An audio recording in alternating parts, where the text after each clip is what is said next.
Prologue. Akito Miyake's monologue. I have never thought of myself as a special person. I guess I'm just an average person that has no special strengths or flaws. I've just lived my life as I liked, somewhat by inertia. I've done some bad things, and I've done some kind things.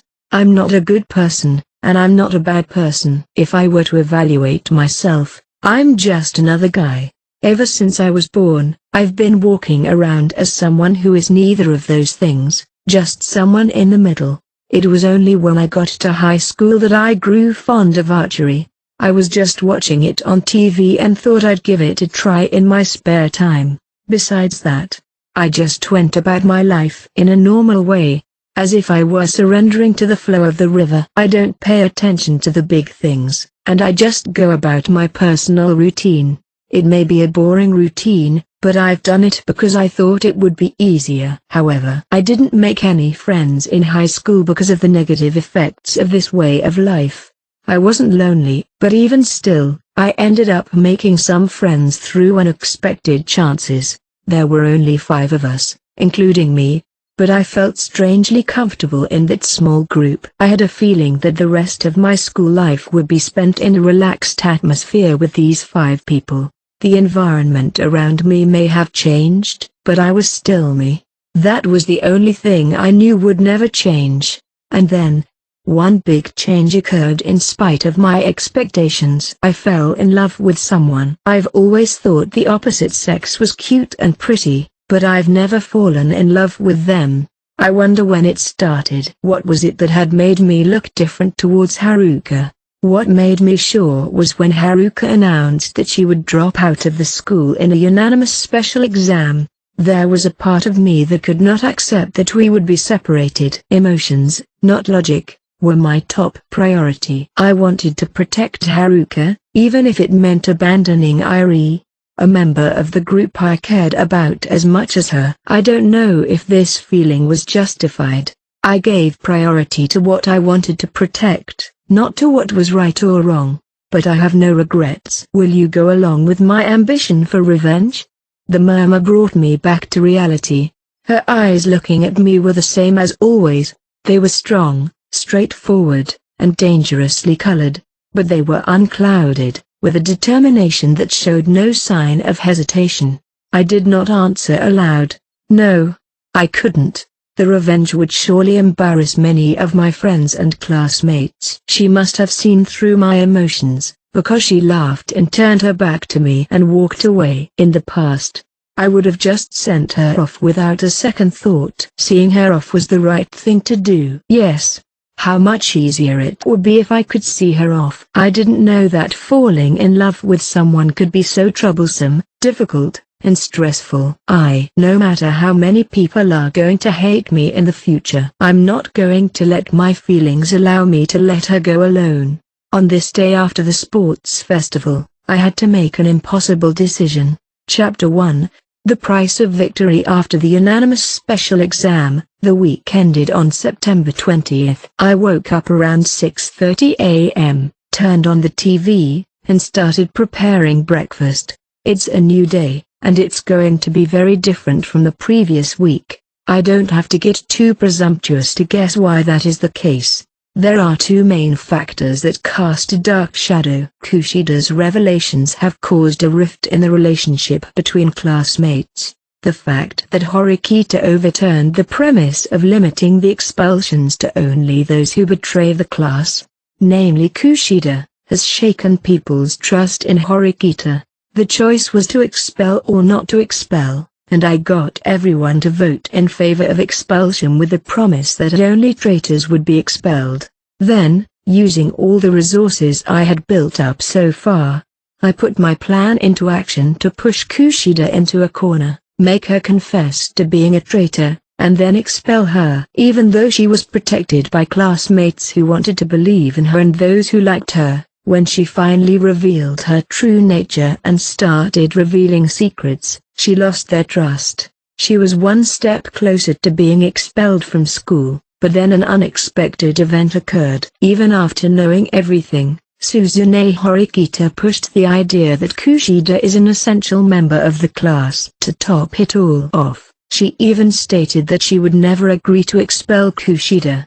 Originally, it was me who promised to expel only traitors, and Horikita only agreed to it. But I was shocked that she insisted on keeping Kushida. With so little time left, the only choices left were to keep Kushida and accept the penalty of the exam, or let someone else leave the school and pass the exam. As I said, Horikita's change in policy and my classmates' trust in me for accepting it and expelling another student was greatly shaken. Some of them were genuinely hurt by the revelation of my true ideals. Others have become suspicious of me due to rumors spread around. Then there are those who lost their friend and resent me. The list goes on and on of the severity of the situation in the class and the reasons for it. However, the effects related to the exposure are not a problem to be panicked over, but something that was planned from the beginning. It was an unavoidable and necessary expense to bring down the trustworthy Kushida. Some may see this as a mere disadvantage, but I don't see it that way. If you look at it that way, you won't be able to gain any experience. It's a missed opportunity to grow. We were the only one out of the 4 second-year classes to have a student drop out of school. Even though the students were deeply hurt, in return, we gained class points. That's still not the full picture. In order to grasp the entire picture, it is important to change the perspective of the situation.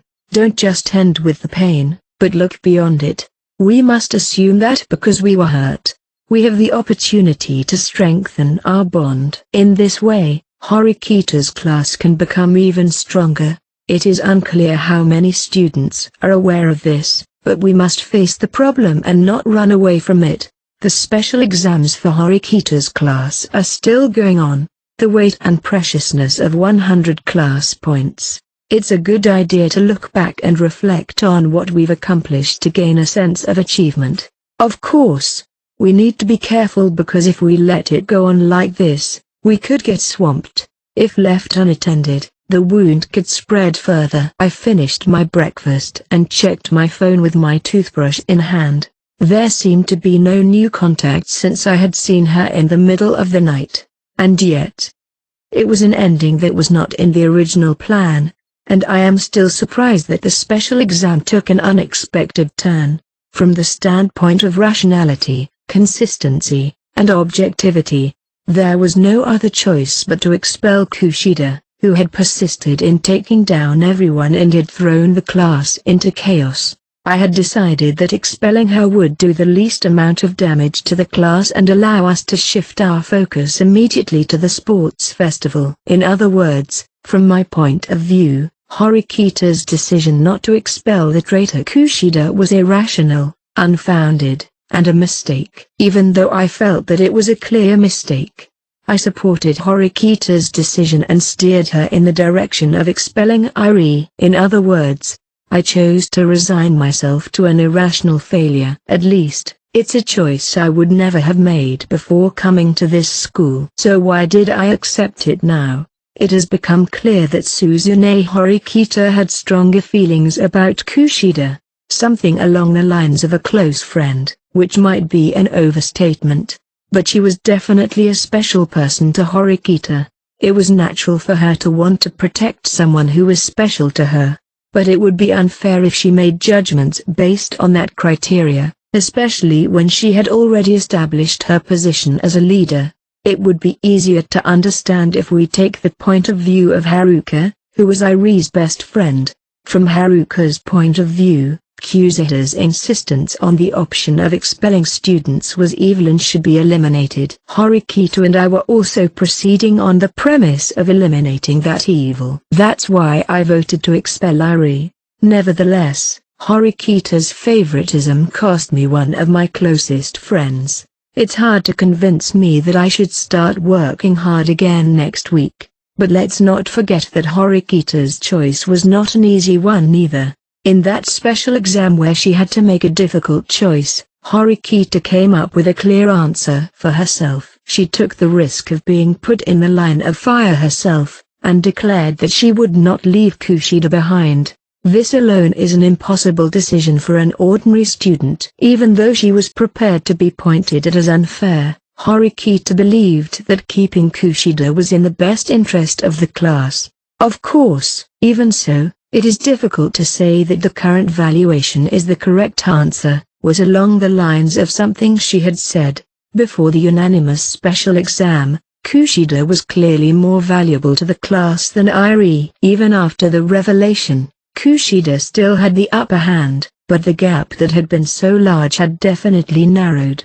In addition to that, Kushida herself has not changed her mind and is expected to continue to be uncooperative with the class. In other words, there was no guarantee that keeping her would benefit the class. Horikita's idea might not ever evolve into what she had envisioned. That conclusion alone remains unchanged. Still, I supported Horikita's idea for one reason only. In a blunt way, it's because I want to see Horikita's growth, direction, and results. What will happen at the end of her actions that Ayano Koji Kiyotaka could not have chosen? I wanted to see the chemical reaction that would occur in the class as a result of not leaving Kushida behind. Will we be able to grab Class A by the narrowest of margins and prove that her choice was right? Will the class disintegrate and learn of the oversight of their choices? Or will it bring about some other unexpected change? I think it's more likely to create a negative chain of events. When I activated OAA from my phone, I found that Irie's name had already been deleted from the class list. It was as if such a student had never existed in the first place. I put my cell phone in the right pocket of my uniform, then grabbed my bag and headed for the door. Apart from what was going on in the class, there were also some interesting developments in the other classes. Ryun and Sakeonagi wanted to fight each other in the final special exam. Ryun wanted to strip points from Class A to minimize the gap, so his decision makes sense. But what about Sakeonagi? There is no advantage to nominating the lowest ranked class at that time. I'm not sure if it's because she's in a cooperative relationship with Ichinose or because she thinks it's better to crush Ryun now. I wonder if the promise made between Sakeonagi and Ryun all the way back during the island exam is also involved. I guess I had better pay attention to these events closely. Either way, we have the best situation for our class. I left my room at the same time as usual and headed out of the dorm. When I got off the elevator, I saw a familiar Horikita sitting on the sofa in the lobby, waiting for someone. She took one look at me, but didn't show any signs of getting up. But perhaps because there was no one else around, she stood up a little later and approached me. "Are you waiting for Kushida?"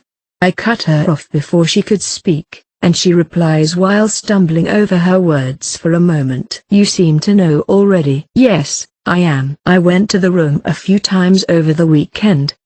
It seems like she tried to provide some mental support, but couldn't even make contact with her. For Kushida, it must have been the most humiliating thing ever experienced in her life. She wouldn't be able to bring herself to face Horikita right away. Either way, it was evident that Horikita had been waiting for Kushida to come down from a very early hour. What bothered me more was that I could easily see the lack of sleep under Horikita's eyes. "You seem to be pretty troubled about Kushida."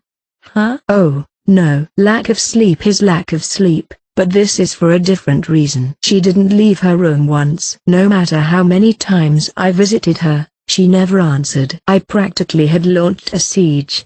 I'm still staking out every now and then to meet her. "You mean you waited by her front door?" Even if it was only on Saturday and Sunday, it would be a big deal if she was staking it out from morning till night, repeatedly pressing the chime and kept waiting. Still, she didn't make a single noise. No wonder. There was probably enough food in her room for a 2 or 3 day hideout. Anyways, we need to be aware of our surroundings, don't we? There's nothing to be gained if the rest of the class knows that Kushida is holed up. Nervous, she waited in the hallway for her to come out. It was truly an exceptional dedication. An ordinary student would have been touched by Horikita's passion, but as expected, Kushida was one to show no sympathy. After what happened the other day, she can't be the same as before. Since you made the choice to save Kushida, it's only natural that you would certainly follow through. Horikita nodded with a peak of determination, but she wouldn't be entirely without doubts. Ayano Koji, how was your weekend? She was, of course, referring to the Ayano Koji group. Since we had expelled Irie, Horikita would have seen more problems erupting than just the issue of Kushida. I've had some casual contact with Casey and Akito, but that's it. That, too, did not include anything specifically about Irie in the conversation. Rather than saying that we didn't talk about her, it would be more accurate to say that we didn't know how to talk about her. I'm not an expert on how to use apps. I wouldn't be surprised if she had blocked us, even if Irie hadn't left the group. Have you spoken to Haruka at all? I couldn't muster up the courage to get in touch with Hasebe-san. After showing an apologetic look, Horikita bowed her head. For Horikita and Haruka, it would be incredibly difficult to open up to each other and meet face to face. Rather than trying to repair the relationship, it would be more practical to maintain the group relationship instead of letting it break down further. In other words, the best choice would be to watch. Even if Haruka still holds a grudge against me in the process, that will come in handy eventually. It would be easy for the class if that happened, but we have to be prepared for it if it doesn't. If she continued to hold a grudge against me, Horikita, and the class, there was a possibility that Haruka could potentially have a desire to harm the class for personal reasons. Her specs are not essential to the class, but it is of course a disadvantage to reduce the maximum value of the class by missing one piece that can be used in a reasonable way. A concomitant chain of events, such as the loss of strength of Akito and Casey, is also possible. No matter what I tell you right now, you won't be able to convey anything to her anyways. We'll just have to wait and see. I told her. First of all, I'm sure that this is not the place to discuss this. Confirming the situation with me, Horikita gulped quietly. I've changed your relationship by forcing you to make the choice to keep Kushida-san. I was the one who threw down the gauntlet on Irie, but that was a role I took upon myself. At least that part of it was my responsibility. There's no need to apologize twice for the same thing. If you thought it was the right thing to do, that's fine. But you covered for me. No, that's not all. She spun the words carefully, as if trying to clear her head. Even if I had induced Sakura-san to leave the school in that situation, I'm sure that Haruka-san would not have folded until the very end. In other words, the penalty for running out of time was unavoidable. Thanks to this weekend giving us a time to relax, she's seen the situation clearly. How burdensome the role of pronouncing an expulsion is, and how difficult it is to carry out. The battle against a ticking clock is tougher than you can imagine. She was relieved to have avoided the worst-case scenario, but her eyes still looked somewhat anxious. More than a few were seeking salvation in the path where time ran out and no one left the school. A world where 39 people were not missing. Horikita knows that this is the common coping method to avoid accepting reality. That's why she holds back the thought that threatens to eat her out from the inside. That test, it was as if you could see everything from the beginning. I didn't foresee the future. I just went into it with all kinds of assumptions. That's what's so amazing. You can make some images, but you can't read through them perfectly. What the question is, what kind of statement will make the other person do what you want? It was all based on calculations.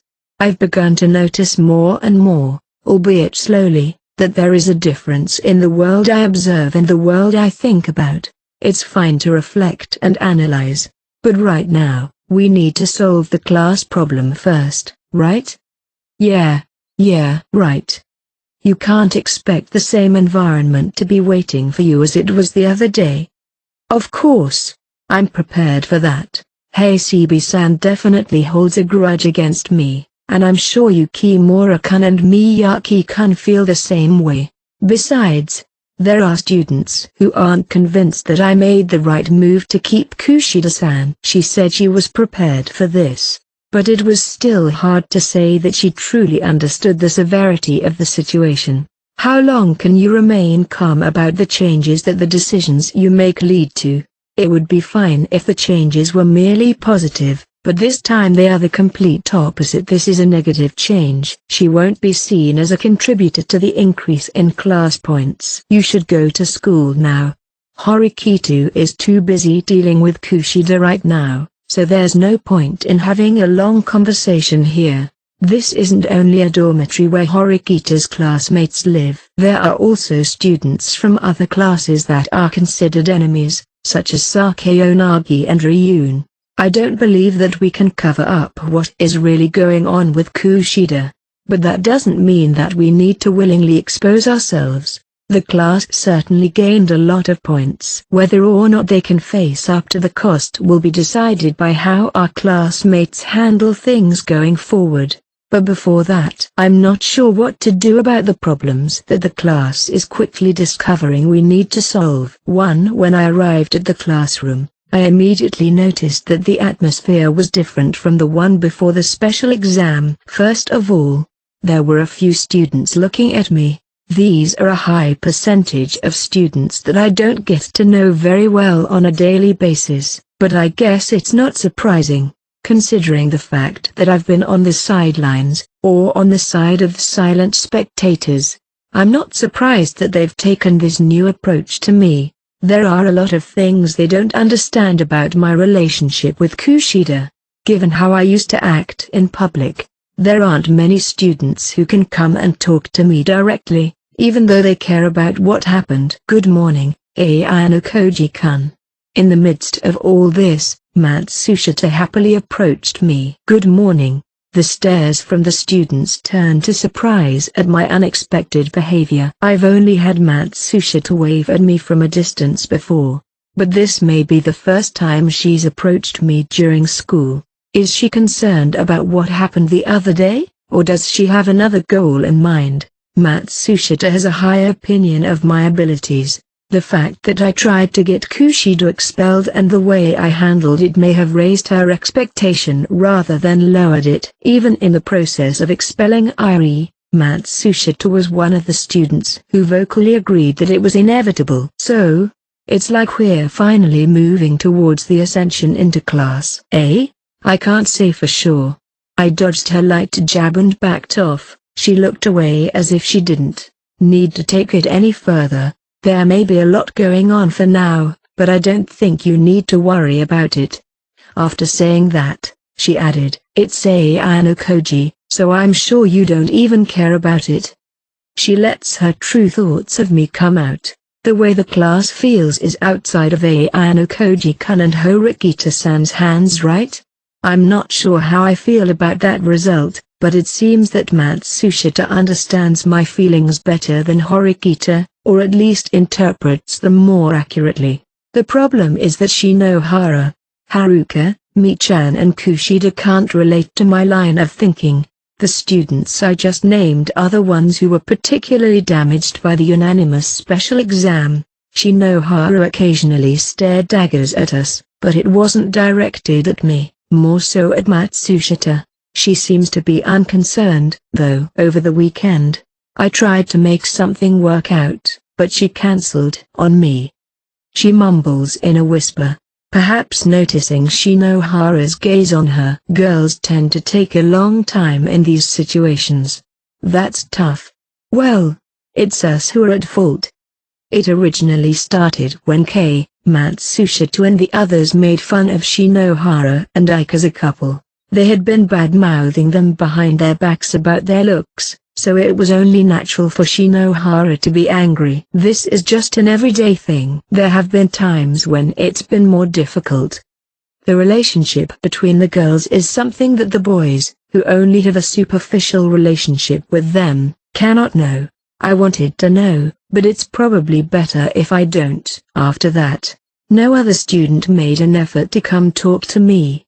And time passed by. Horikito also came to school late. but there was no sign of Kushida. Sudo and some of the other students tried to talk to Horikita, but since they arrived at school at the last minute, the chime rang and they had to take their seats. Kushida, who hadn't appeared in front of Horikita over the weekend, continued to stay hidden. The morning homeroom starts with many other empty seats. Chabashira-sensei came to the classroom and immediately noticed the empty seats. Kushida, Hasibe, and Wang are absent. That's unusual. We didn't know the details of their absences, but Chabashira-sensei did. Hasibe and Wang have notified me that they're sick, so that's acceptable. As for Kushida, I haven't heard from her, so I'll call her later to confirm. We'll soon be able to determine if she simply overslept or if she's too sick to get up. Although she used a somewhat exaggerated expression, it was probably based on the assumption that they were faking illness. It's not unusual for someone to be absent for long periods of time, but this was the first time in the past year and a half that 3 students were absent at the same time. Up until now, Chabashira-sensei hadn't made any comments when someone was absent. This was different from the past, where teachers just went about their business. If this were a normal school, consequences for missing classes would come back to you. If you were to skip a week, it would affect your internal evaluation score, and might even result in you being left behind in class. However, in this school, one person's responsibility is also everyone's responsibility. They may not all say it, but I'm sure Chabashira-sensei understands what they're worried about.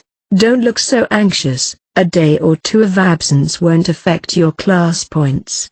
It's even possible for all 3 of them to be sick at the same time by pure coincidence.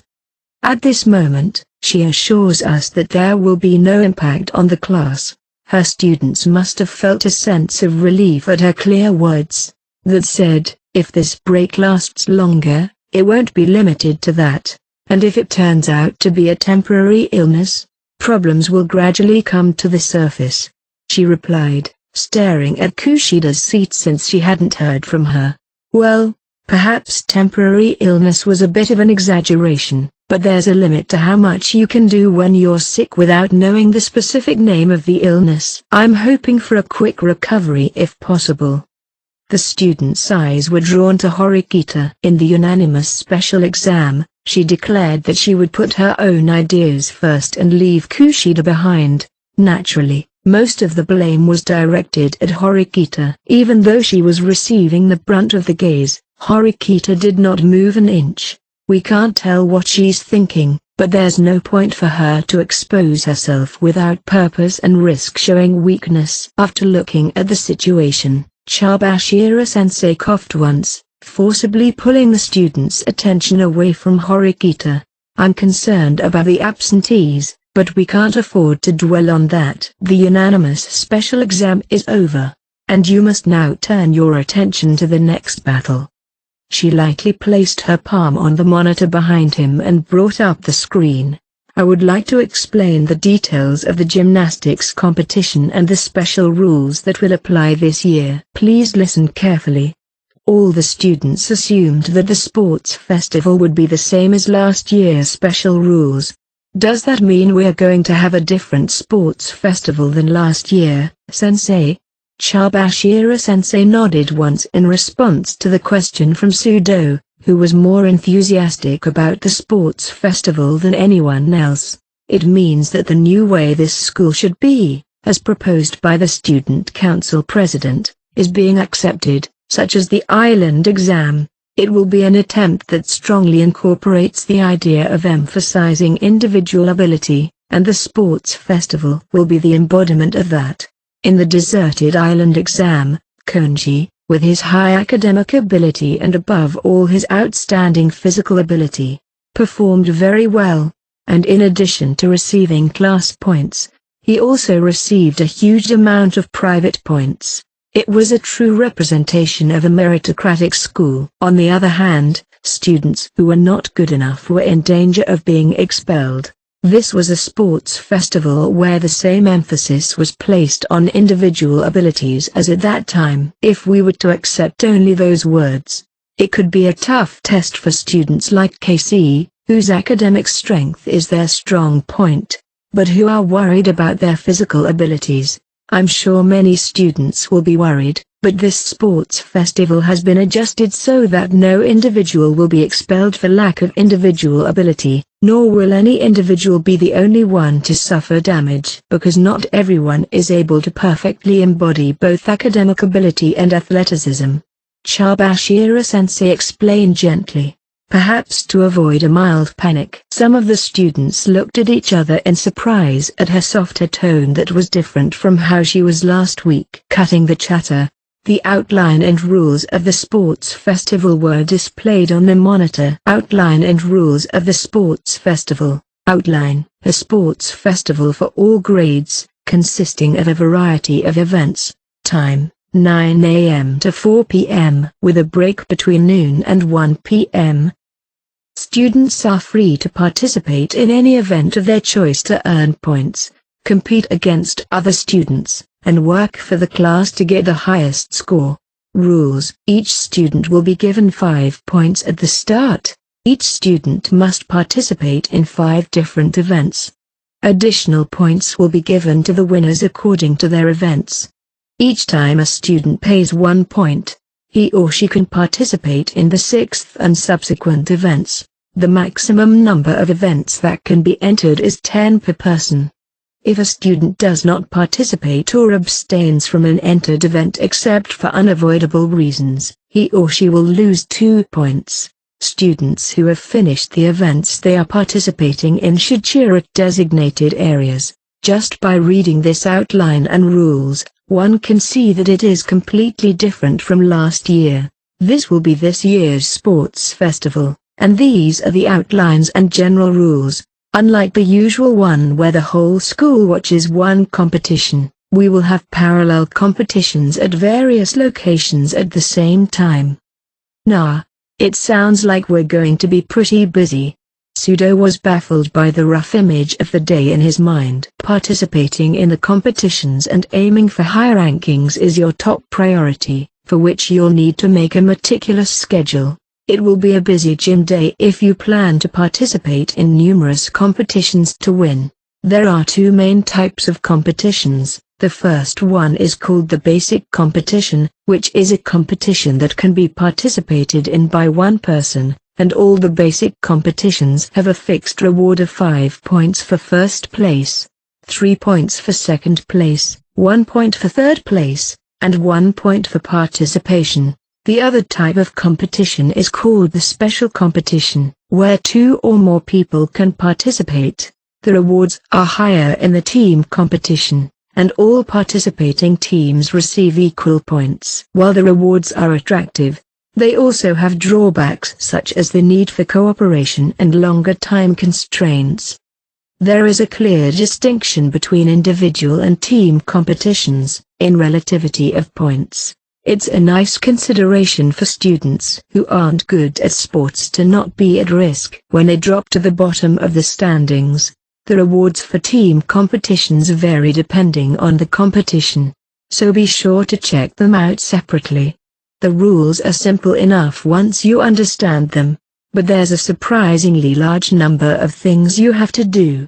The initial 5 points and the 5 points for participation, a total of 10 points, can be obtained by participating in the sports festival and completing the competition regardless of the grade. If any student fails to meet the minimum requirement due to some accident, the number of points will be reduced by 10 for each student. If we assume that all the students will participate, say, a class of 40 students, currently has 400 points, and our class, with 2 students missing, has 38 students and 380 points. This means that we will be fighting with a handicap of 20 points.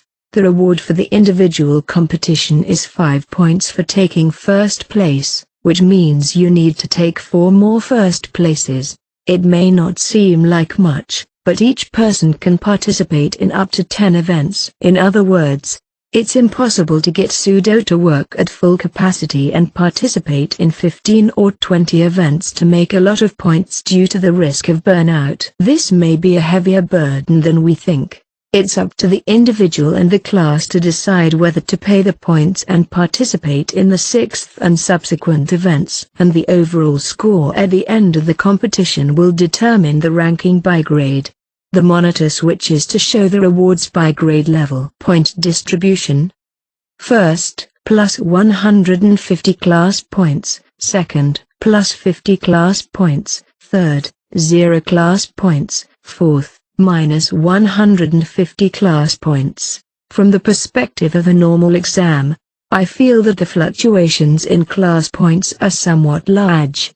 I wonder if it is something to do with the fact that it is a big overall event, and the fact that the currently announced cultural festival has relatively slow fluctuations in class points. These are the rewards for each class. From here, we will announce the rewards for individuals. The rewards by class alone are motivating enough, but it doesn't stop there, as this was an athletic festival that was meant to test individual abilities. It was inevitable that individual rewards would also be prepared. This is the event of the year where you can shine, and you know your abilities better than anyone. Individual competition rewards. By grade and gender. First, 2 million private points or class transfer ticket, limited. Second, 1 million private points. Third, 500,000 private points. Pseudo shows his surprise at the reward of high private points. In addition to that, there was a new reward which I had never seen before. Class transfer ticket. No way. The class buzzed with surprise at something that was completely new to us. The school was quite cautious about introducing this new system. The introduction of protection points was also unprecedented. And this system is being introduced not too long after that. However, it is the natural right of the students who have shown their individual abilities to move up. The only winners in this school are those students who are able to graduate from Class A. It's no wonder that if you're the number one student in your grade in a physical education exam that requires a great deal of physical ability, you're considered worthy of having the right to change classes. It seems that the sports festival does not fall under the category of a special exam. Originally, the number of private points needed to move classes was 20 million. In other words, there is one digit missing. Nevertheless, the right to move classes is given. The answer to this disproportionality may lie in the limited text of the class transfer ticket. Does limited mean I have to move and come back sometime later? Pseudo seems to be confused by the word limited. No, it doesn't. Does it? That doesn't make any sense. Ike yelled out from his seat. We'll give you the right to change classes. But that said, it's also true that you can't finalize that ability forever. Therefore, the term limited refers to the period of use. The right can only be exercised during the second semester. So if you don't exercise it before the start of the third semester, it will be invalid. Limited means a class transfer ticket with a period of use, so to speak. This makes a certain amount of sense when it is said to be equal to 2 million points. If you can hold on to it until after graduation, it's practically a Class A ticket. But since it has an expiration date, you need to have an eye to determine which class you will eventually win or stay in. If you move from your current class to another class but your previous class ends up graduating from Class A, you would realize the ticket has gone to waste. Even if you didn't suffer such a worst-case scenario, it takes a certain amount of courage to use it. It's not easy to abandon your own class that you've been used to for over a year and a half. Even if Pseudo won the right to do so, when he objectively thought about whether he would leave Horikito and his friends and transfer to Class A, he couldn't imagine moving classes. Even though it's a high-profile sports festival, it doesn't mean that you're guaranteed to go to Class A with just one success. We need to keep that in mind. However, this is only for second-year students. If you're a freshman, you're still not that close with your classmates. Some freshmen may abandon their current class, which they are not so close to yet, and move to a class where they feel they have a better chance of winning, or simply to Class A. On the other hand, for the third-year students, it's the strongest idea to move to Naguma's class. This is because it's the same as graduating with Class A. It's a big deal to be given the right to move classes in any grade, and to have that very limited choice. It will be interesting to see how this will affect the students in the future. I'm sure the school will see the reaction and decide whether or not to offer similar tickets again. Overall, I think it's an interesting reward with an interesting balance. The students who come in first place for each gender will be asked to choose one of the two. Pseudo, if you plan on making it to the top of the individual competition, you'd better think twice. I could see Pseudo's back stiffen. Rather than being paranoid about putting his friends first and jumping to 2 million private points, he should look beyond that. Does he want to stay in Horikita's class, or does he want to move to Sakayonagi's class, which has never given up the lead since we started school? He'll need to face the future and consider it carefully. Now, let's move on to a more detailed explanation. There are two types of competitions, those that are open to the public in advance and those that are not open to the public until the day of the competition. In other words, there will be a certain number of events that you will have to take on the spot. In addition to the basic events such as the 100-meter run and steeplechase, several interesting and unusual events are displayed: penalty kicks, basketball shootout, tennis singles, and mixed doubles or mixed gender doubles. It's a lot of stuff you don't normally see in a sports festival. You may not always be able to participate in all the events you want due to the limited number of participants or the time of the event. If you force yourself to make a schedule that doesn't fit the time schedule, you may not be able to participate in time and may be treated as an abstention. Don't forget that you also run the risk of losing your points. For those students whose physical abilities are superior to the rest of the school, it is necessary to have them participate in many events where they can gain points efficiently. In this sense, there is an aspect of using one's head and luck or the ability to read who can participate in which events are required. However, if the sports festival were to be held in its current state, the students would probably panic. If all the students were to rush to a particular event on the day of the event, they would not be able to compete. Of course, there is no way the school wouldn't prepare for that dilemma. Reservations for participation in the open events will be released today at 10 p.m. on a special app. The earlier the better for all grades.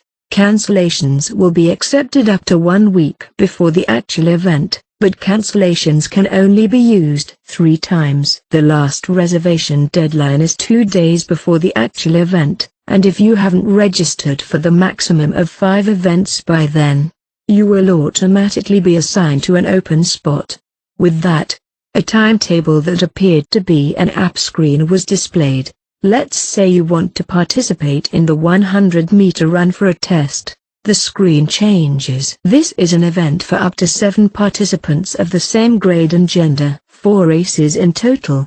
You can register for any race, or join on the day if there are seats available. Participants must arrive 5 minutes before the start of their race to complete their entry. No need to wait until after the race. Scheduled start time of the first race, 10:15 a.m. This means that the maximum number of men and women who can participate in the 100-meter run is 56. No matter how many races you participate in, you need to arrive at least 5 minutes before the competition starts at 10:15. From the explanation that there is no need to wait after the competition, if you participate in the first race, you can start moving on to the next one in a short time. On the other hand, if you participate in the 4th race, you will be detained for a long time. Same competition, same reward, but you lose some time. Also, It is important to note that any student who is currently enrolled or has been enrolled as a club member at least once in the past while in school will not be allowed to participate in the relevant event. Take Hirata for example.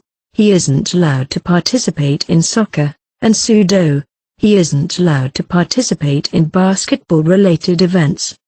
To make sure students who are involved in club activities don't have an advantage, they've added constraints. Surely, they don't want to have a showdown between students who have experience in club activities, since it's unlikely that any student can beat an experienced athlete like Yosuke or Sudo.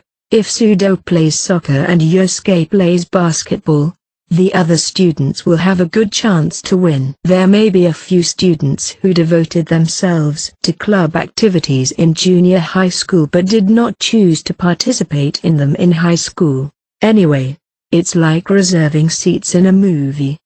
The words leaked out from Sudo, who was taking the explanation seriously, were right on target.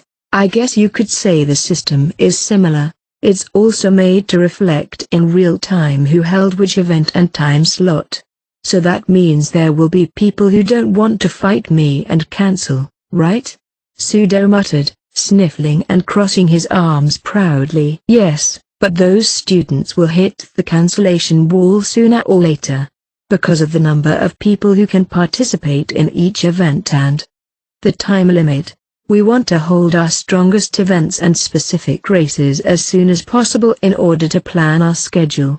However, if you do so quickly, the risk of being targeted by strong opponents also increases. But if the number of times you can escape is fixed, you will hesitate to even make a reservation.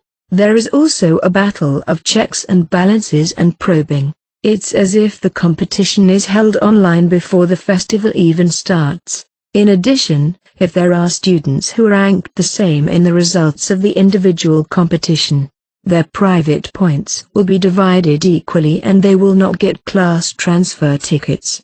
In the event that students collude to create a large number of ties for first place and win a large number of class transfer tickets, the system will fail.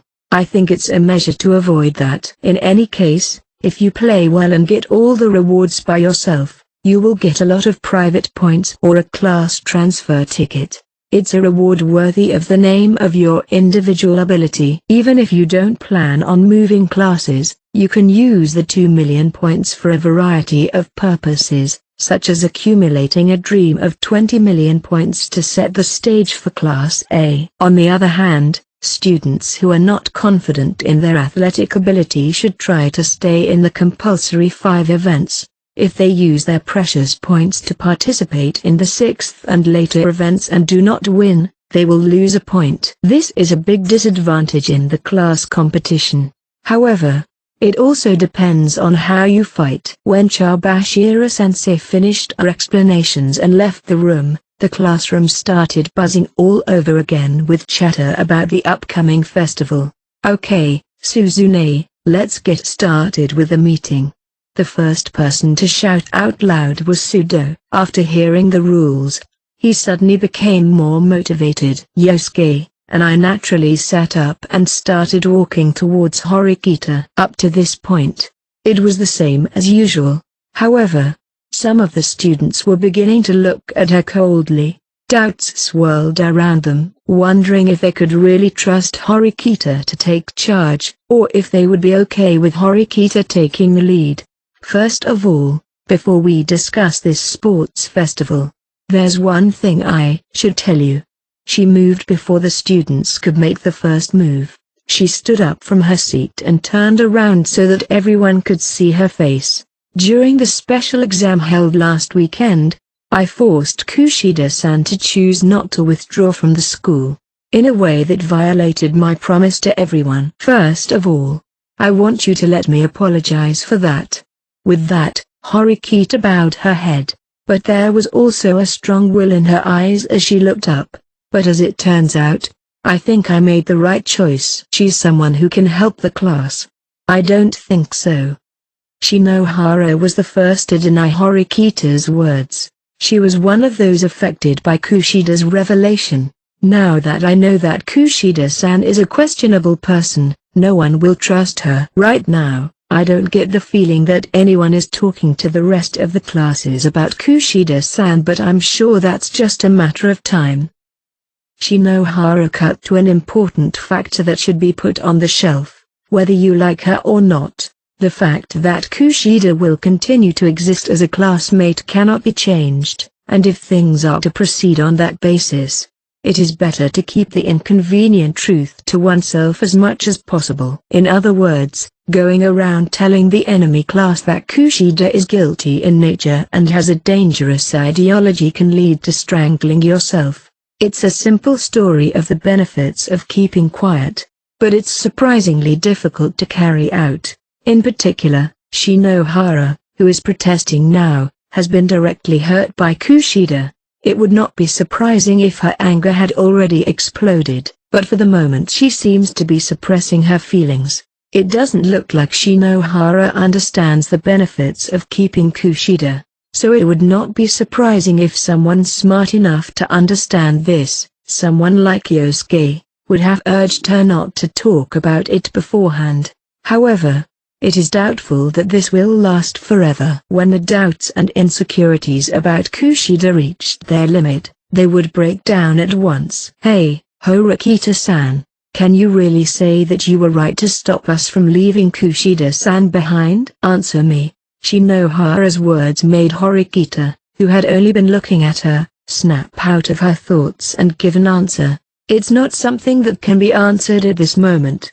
It's the same for me, Shinohara-san, and the rest of my classmates. We need to make our presence felt for the rest of our school life. What the hell? I want an answer now. No matter how you look at it, Kushida-san is a distraction to the class. Indeed, the unanimous special exam may have hurt you. It may have hurt Wang-san, who is currently absent, and Hasebe-san. But that doesn't erase the fact that Kushida-san has been contributing to this class for a year and a half. Or do you think you've contributed more than she has? Causing major problems doesn't make past achievements go away. She had brought the class together, taken care of their concerns, and helped raise their academic and physical averages. At least Shinohara personally hasn't done as much as Kushida. I can't blame you if you don't take kindly to my deception and Kushida-san's continued insistence on expelling certain students. But if I had expelled Kushida-san just like that, can you say that it would have been the right decision immediately? Can you be okay with the class average dropping and losing the special exam?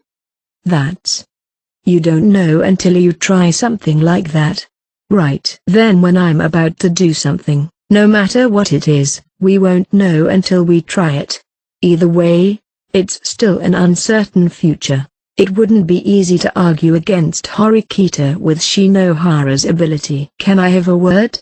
As Horikita and Shinohara stared at each other, Yosuke stood up, raising his hand. I am a little stuck on something. If we're going to get the most out of Kushida-san's skills, we need to keep her secret within the class. That's why I've been asking everyone in class to keep quiet about it. I'm sure you have. If someone hadn't given the instructions behind the scenes, the truth would have been leaked by now. Horikita was wondering the same thing, given that there were no rumors circulating about Kushida on Monday. But you never asked me to keep quiet, Horikita-san. Why is that? Because it doesn't matter how many gag orders you put in place against people who want to bring her down. It won't make a difference if their school finds out about it sooner or later. Regardless of the process, the students would now have a decision to make. Do they let their emotions get the better of them, make her true nature known, and get back at Kushida, or do they keep it a secret for the good of the class? I wouldn't leak anything even if Hirata-kun didn't ask me to. There was a chance for us to get together on our day off. We kind of had a discussion about how it wouldn't do any good to leak this out. Of course, it would be a lie to say that I don't have any feelings for the current Kushida-san. As expected, Matsushita was a smart girl. She was one of those who were affected by Kushida's revelation. But she understands the disadvantages of spreading the word. They were exposed, so they expose her back. There is only a temporary sense of accomplishment to be gained by doing so. We will bring her back, and if I can't, I'm going to take whatever responsibility I can. Take responsibility. Even the students who had bared their fangs at his strong determination cleared their throats and gasped. It was no exception for Shinohara. Are you really going to take responsibility? I chose to leave Kushida-san with that resolve. If something happens, you people will judge me. Akito and Casey look on in silence at this. It's not hard to imagine how they must be feeling as they listen to this story. Anyway, with a few strong words from Horikita, the conversation came to an end, and free time arrived. Horikita's eyes were not on me, but on someone else. That person also looked back at Horikita, and eventually Horikita left the classroom. At the same time, Konji, who was sitting across from Horikita, stood up and walked out of the classroom as well. I was curious to see what was going on, so I decided to open the door a little bit and check. You acted like you wanted to talk to me about something. Please dispense with the pleasantries. There's something I'd like to confirm regarding the upcoming sports festival. I don't suppose you're going to ask me to participate with whatever plan you have in mind? Of course not. I just want to confirm your intentions. You can at least let me hear those, right? To include or not to include Konji's activities in the calculations. Depending on that, the strategy could change. When asked, Konji grinned and put his hand on Horikita's shoulder. She tried to brush off his hand, but Konji's arm didn't budge. You seem like a very lucky girl, don't you? I questioned back the truth of his words, somewhat grimly, as he kept his hand on her shoulder. Does that mean you're motivated to finally help? I've made some money from the deserted island test and the treasure hunt, but why would I ever omit a chance to make some more? As far as I'm concerned, there's no reason not to participate. Konji, who had shown overwhelming power in the desert island test, was not expected to help in the future. But if it was a special test that would bring in a huge amount of money for an individual, he would be enthusiastic. For Horikita, it was icing on the cake. As long as she can get as many points as possible, she has nothing to complain about. And with Konji, there is a good chance that she could easily earn 10 or 20 points. However, there would be some things to worry about in this reward. Horikita seemed to hesitate for a moment at that, but then stepped forward. If you get the right to change classes, what will you do? Konji is without a doubt the most troubled student in the school year, or rather a free spirit. He would never hesitate to abandon his current class if he decided he wanted to do so. Whether Konji would be good for the class in the future was another matter, but at least Horikita wouldn't consider the loss of students from the class as a positive thing. Besides, he may take future special exams seriously, such as the deserted island exam and the sports festival, where a lot of money is at stake. If that happens, he stands as a strong opponent. There is no problem on that matter. I don't think the other classes are attractive enough at the moment for me to abandon my personal contract with Horikita girl, so have no fear. For now. In other words, depending on the conditions, a class transfer is always a possibility. As of today, you're safe, so don't fret. I'm not sure I would consider Konji's words a confirmation of safety, but I'm skeptical as to how many classes would want to bring in Konji.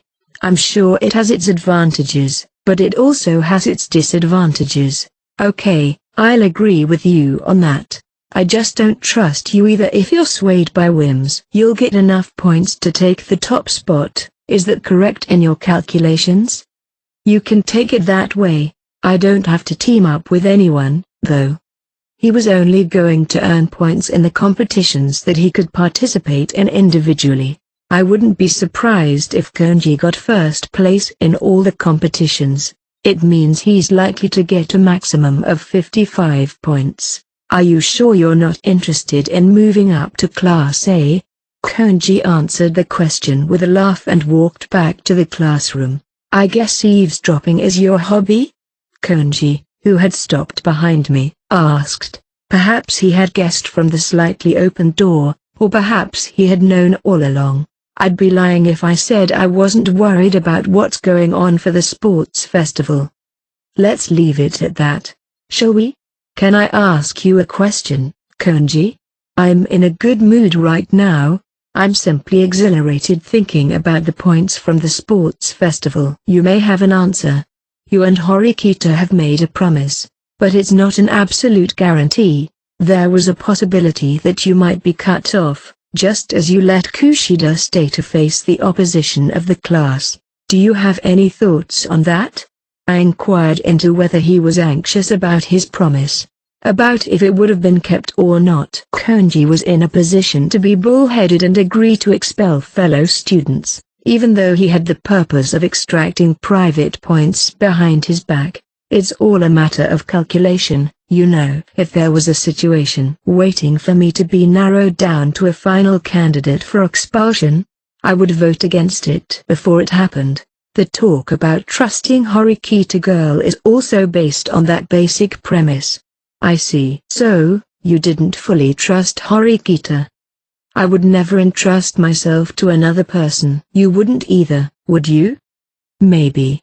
Konji seems to be free and careless, but behind that there is also calculated thinking. And even though it's calculated, he still maintains his freedom. No matter how many times I deconstruct each student and understand what I need to know about them, this man is the only one I can't read. To Ayano Koji-kun, do you have any time to spare at the moment? Just after the lunch break, Horikita approached me while saying that, well, Kei and we're going to eat. Sorry, I can't lend you Kiyotaka. Kei came running and forced her way in between us to stop Horikita's advances. She spread her hands and put her palms up at her. Also, I don't think it's a good idea to ask out a boy who has a girlfriend. Yes, whatever, but it's not me who wants to borrow him. It's someone else, and it's not a girl either. So would you still allow me to do so? She pointed her phone at me, and Kei peeked at the screen before I could. Yagami, Takuya, who? It doesn't matter who's sending the message. What's important is the text. The text sent from Yagami to Horikita seemed to have been sent about an hour ago. Can you call Ayano Koji-senpai to the student council room during lunch break? The student council president has requested it. If it's too difficult for you, please let me know and I'll come to you. As a member of the student council, I've a role to perform. If a member says they have something for me to do, I can't refuse the request. Horikita basically had no choice and had to tell me that my presence was required. Miyabi Nagumo-senpai, it seems that the student council president wants to see you. Did you do something to him again? I haven't done anything.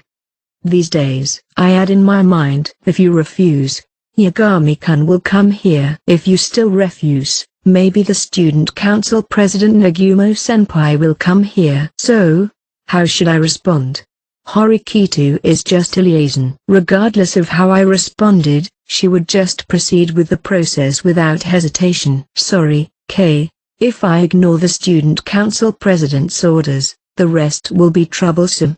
Crap. Well, if it's the student council president, I guess it can't be helped. Sato, let's have lunch together. Understanding that she had no choice but to agree to this situation, Kei quickly ran over to Sato and the others. You switch up so quickly, girlfriend. Horikita mumbled something that might have been admiration or disgust. I'm on my way. Then I'll report that to Yagami-kun. If you're exchanging contact information at the student council, wouldn't it be faster if the student council president Nagumo contacted you directly without going through Yagami? The only people who exchange contact information on the chat app in the student council is Yagami-kun because Yagami-kun requested it directly. I was convinced and left the classroom, and Horikita came out to the hallway along with me. I don't know what kind of reason you have, but I recommend that you try not to make him angry as much as possible. I parted ways with Horikita, who had given me some advice, and I had no choice but to head for the student council room. I arrived in front room and knocked softly on the door. Soon after, I heard the voice of Nagumo in the room, and the door swung open. As expected, there was no other figure inside the student council room except for Nagumo. Yo, Ayano Koji, have you noticed any changes in your life lately? Nagumo asks me before anything with a slight smirk. The only thing that is disrupting my life is this man standing in front of me right now. The pressure of the stares I receive from the third-year students every day has not weakened at all. In fact, even the third-year students who didn't recognize me in detail remembered me as a matter of course. Without a doubt, I am the most famous junior in the upperclassmen. Even if they didn't know the details, I was engraved as the junior who challenged and poked Nagumo. Nothing in particular has changed. Or I'd like to say so, but well, I do have some issues here and there. It's easy to pretend that I don't notice anything, but if I don't show that I'm overwhelmed, I risk escalating the situation even more. As the student council president, I can help you with those problems, you know? It may just be a passing issue. I'll ask for your help when I'm really in trouble. If I make him feel good to some extent, there's a possibility that Nagumo will back off. No, that's a bit too optimistic. The only thing Nagumo wants is for me to be directly defeated. There was no way he could be satisfied with this level of achievement. Even though Nagumo had a certain goal, he was not going to let this be the end of the conversation.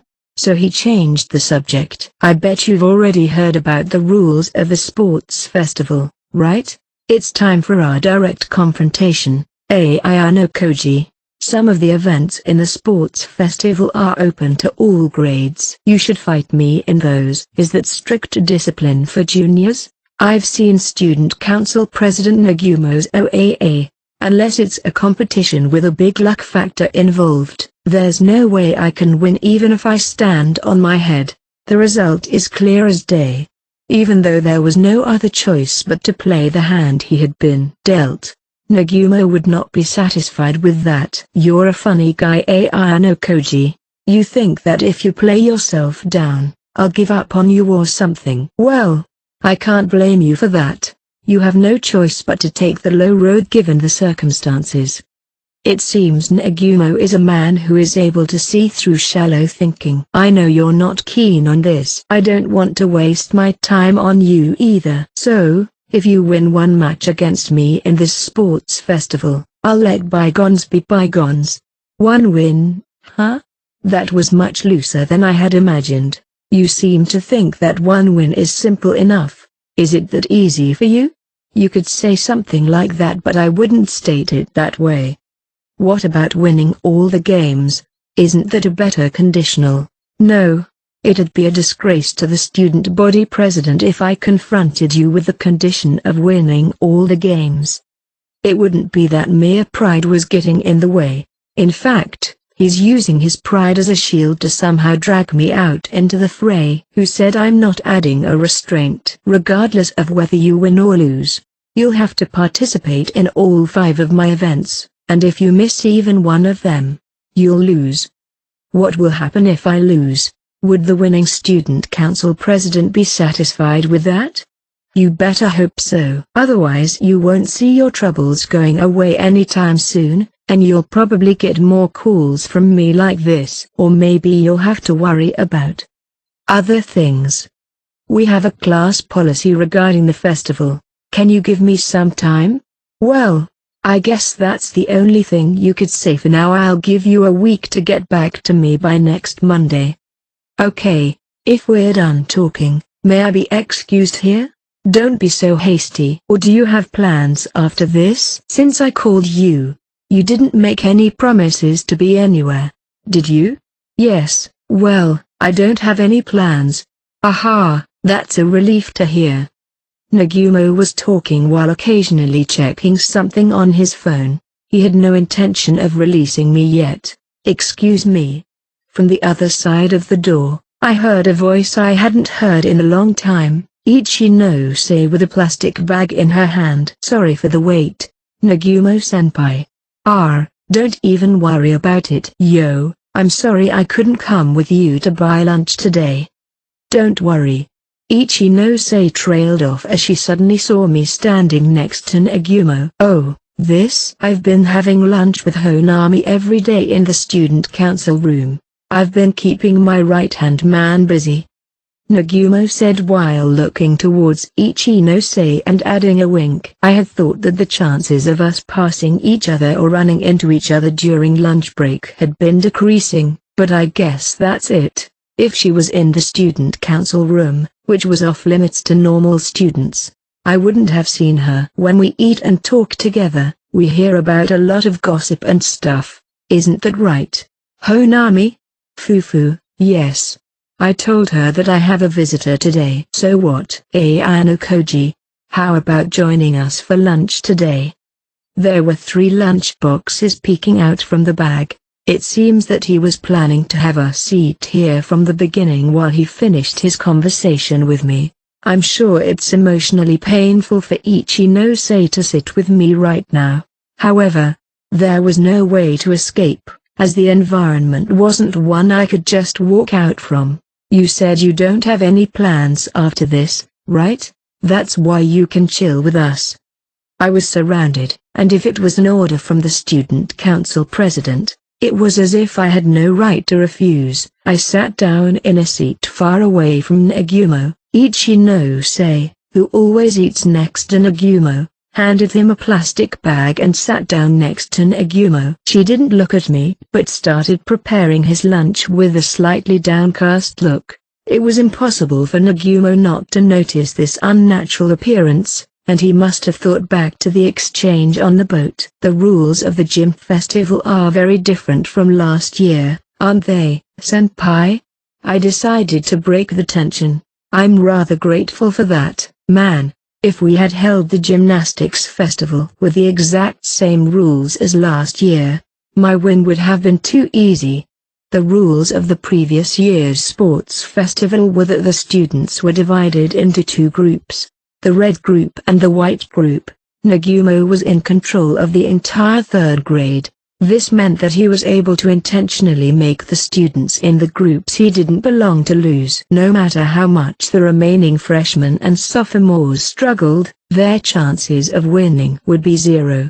In the end, the conversation that used to take place between the 3 of us became a rally between Nagumo and Ichinose, and I silently carried my food to my mouth. I finished eating with the 2 of them not even halfway through their meal, and I closed the lid cover and held it in my hand. "What, you're done eating already? You can leave the empty stuff there." "Thank you," I replied. But Nagumo's eyes were already on Ichinose, not me. Ichinose, too, had turned to face Nagumo, perhaps to avoid focusing on me. "Excuse me." There was no point in staying here, so I left the student council room. A strategy to show superiority, huh? It may look like humiliation to the casual observer, but it's meaningless if he can't inflict psychological damage on me. If he wanted to achieve that effect, he should have prepared a few more members of the student council to be on the sidelines. Then he could have at least labeled me as a poor, pitiful man. Nevertheless, from the looks of it, Nagumo will probably continue to contact Ichinose in the future. It would not be surprising if something happened that would change the relationship between them. As I start to walk away, I thought about the effects of that. Will becoming a part of Nagumo lead to the growth of Ichinose Honami? If all goes well, she may be able to gain enough favor and love to take over the position of student council president. This is the reason why he's so confident. No, that idea is a little too naive. If Nagumo's obsession with Ichinose stems from me, he may well cut Ichinose off at the last minute. If she couldn't become the student council president after devoting her body and soul to the school, and the title was recommended to Horikita who made lesser contributions, her spirit would be crushed within a year. In that sense, I wouldn't underestimate Nagumo's stand. I need to keep Nagumo in mind. But there are other things I need to do now. I need to prepare for the upcoming sports festival, but I also need to prepare for the cultural festival that's just around the corner. I've asked the people who came up with the idea, Sato and Matsushita, to take a break from the class, but I need to make preparations to secure staff for the maid cafe. I was hoping to include Irie in my calculations, but she's clearly not going to participate, and I don't foresee Haruka participating at this point either. The powerful god of Kushida has also disappeared, and even if I wanted to learn the ins and outs of this field, I couldn't simply rely on my classmates. In the midst of the cracks in the class relationship, bringing up the subject of maid cafes risks getting people wondering what you're talking about, as well as causing information to leak out. Maid cafe. It's a show that you don't know what to do with, but the budget you have to work with demands big sales. You need a strategy to win, and you also need to research what your competitors are doing. 3. The next day after the explanation of the specific rules of the sports festival, we had our morning homeroom. Just like yesterday, the atmosphere in the class was not very cheerful. The reason for this was the absence of 3 of my classmates. Just like the other day, they were absent again today. It's not uncommon for anyone to miss school due to illness or health problems. However, in the case of these 3 students, I think everyone is thinking that they are all absent for other reasons. In the case of consecutive absences, it is usually necessary to go to the hospital in the Kiyaki Mall to have a medical certificate written. On the other hand, as long as you have a medical certificate, it's not a big problem. In other words, even if you don't have a fever, the hospital will take care of you for a couple of days if you complain of any kind of ailment. However, according to what Chabashira-sensei said in homeroom, none of the 3 students had been examined at the hospital. 2 of them, except for Kushida, have been in touch with the hospital, but it is unclear how long they will be allowed to stay there. The problem is if the 3 of them continue to be absent after tomorrow. Haruka's absence was related to Irie's withdrawal from school. Michan's love for Yosuke was exposed. Kushida was absent due to the fact that her true nature had been revealed. None of them are related to illness. I wondered what would happen if this continued for 3 days, 5 days, or a week. It's no wonder that the school would start investigating and not think that these absences were just a coincidence. As Chabashira-sensei said, it will eventually start to have a big impact on the class points. Furthermore, some cracks are beginning to appear in places that are not visible to the eye. Michan is not the only casualty of Kushida's exposure. Ike and Shinohara, the 2 new couples in relationship, have also been caught in the crossfire, which is a source of concern. In fact, they don't seem to be talking to Kei, Matsushita, or Mori, who are said to have been bad-mouthing Shinohara. It's hard to exclude the possibility that this is the same reason why Shinohara hasn't spoken to students such as Sato, although they weren't called by name. Even though the groups they usually interact with are different, the class has always had strong horizontal connections among the girls. It would be obvious that this is now creating a complete gap. It's time to start deciding the members of the class to play team games to score points, but we haven't reached that stage yet in this class.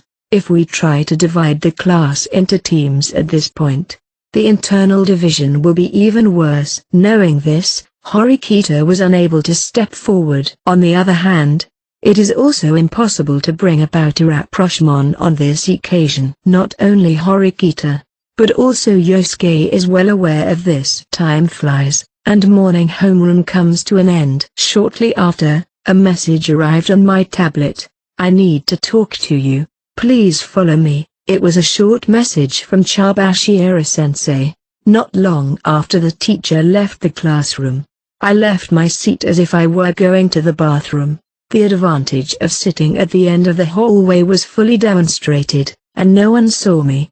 As I rounded the corner of the corridor to the staff room, I spotted Chabashira-sensei standing with her back to the wall. It's unusual for you to call on me in this way. Is it an urgent requirement? For a moment, I thought it was about the three being absent, but it didn't seem that way. Yes, it is. There's something I need to tell you. It's about Sakura. About Tyree? Already a week had gone by since Tyree had left this school. Is there something that I need to know now? When she left the school naturally followed the procedures. Packing up her belongings, collecting her private points. Well, that's what they call the necessary post-processing. She was straightforward in her expression, but slurred her words a bit. It was probably due to her emotions about the fact that one of the students in his class was missing. Items pre-purchased in the school are basically the property of the students, and it is up to them to decide what to do with them. There will be no problem in leaving them behind or taking them with you. The official acceptance of the expulsion will take place in the staff room. In any case, an unexpected thing happened during that process. Unexpected thing, Sensei? Yes. After the unanimous special exam, we found evidence that Sakura used about 5,000 of her private points, and we're still trying to decide what to do with them. The private points of the expelled students will be stripped away, right? Yes. But, as I said before, this can only be done after an official acceptance. However, the school believes that this is also an extremely gray area. For example, the school doesn't allow the transfer of private points to a specific student. Yes, I suppose so. If I were to transfer all my private points after my expulsion was decided, it could be a problem. But you're saying I retransferred 5,000 points to someone else? No, that's not it. Sakura had. I was told about the unexpected use of her private points. In the midst of the explanation, I realized that I'm more involved than I thought. That's why I thought I'd talk to you, the person involved. Of course, you are under no obligation to take on this case. If you refuse, I'll handle it myself. Iree's action in the very short time after her expulsion was confirmed. With a certain premonition in my answer, I decided what I should do. It's not that big of a sum. Please leave to me. You mean you'll pay it? That won't be a problem. Will it? It will be private points that you used for convenience, so the school won't see it as a violation. I understand. I got a statement from the teacher confirming that it won't be a problem. I'd like to ask you one thing, is this also something you're involved in? Chabashira-sensei asks, giving me a slightly probing look. No, sensei. It's not.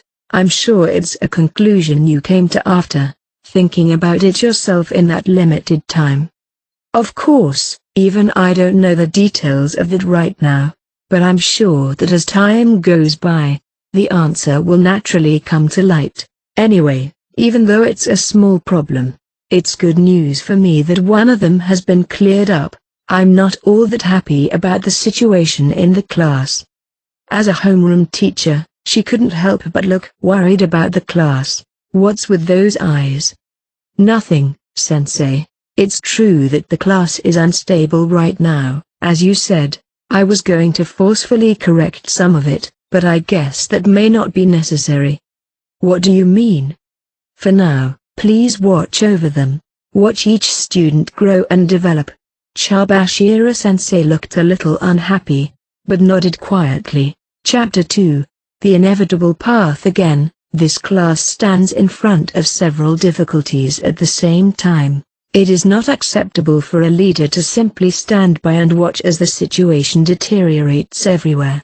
There's nothing wrong with wanting to do everything yourself, but if you're not good enough, then you're just idealistic. No, even if you have the skills to solve problems, you may not be able to do it alone. What we need now is to rely on our colleagues, to work together and to choose the right path. From the weekend until today, I haven't made any concrete moves to help. After watching the day's news on my phone, I decided to leave the school a little later than the other students who were out playing after school. A man who had been waiting for the opportune moment came hurrying after me. I knew that if we were too impatient to find a solution, he would eventually come to me.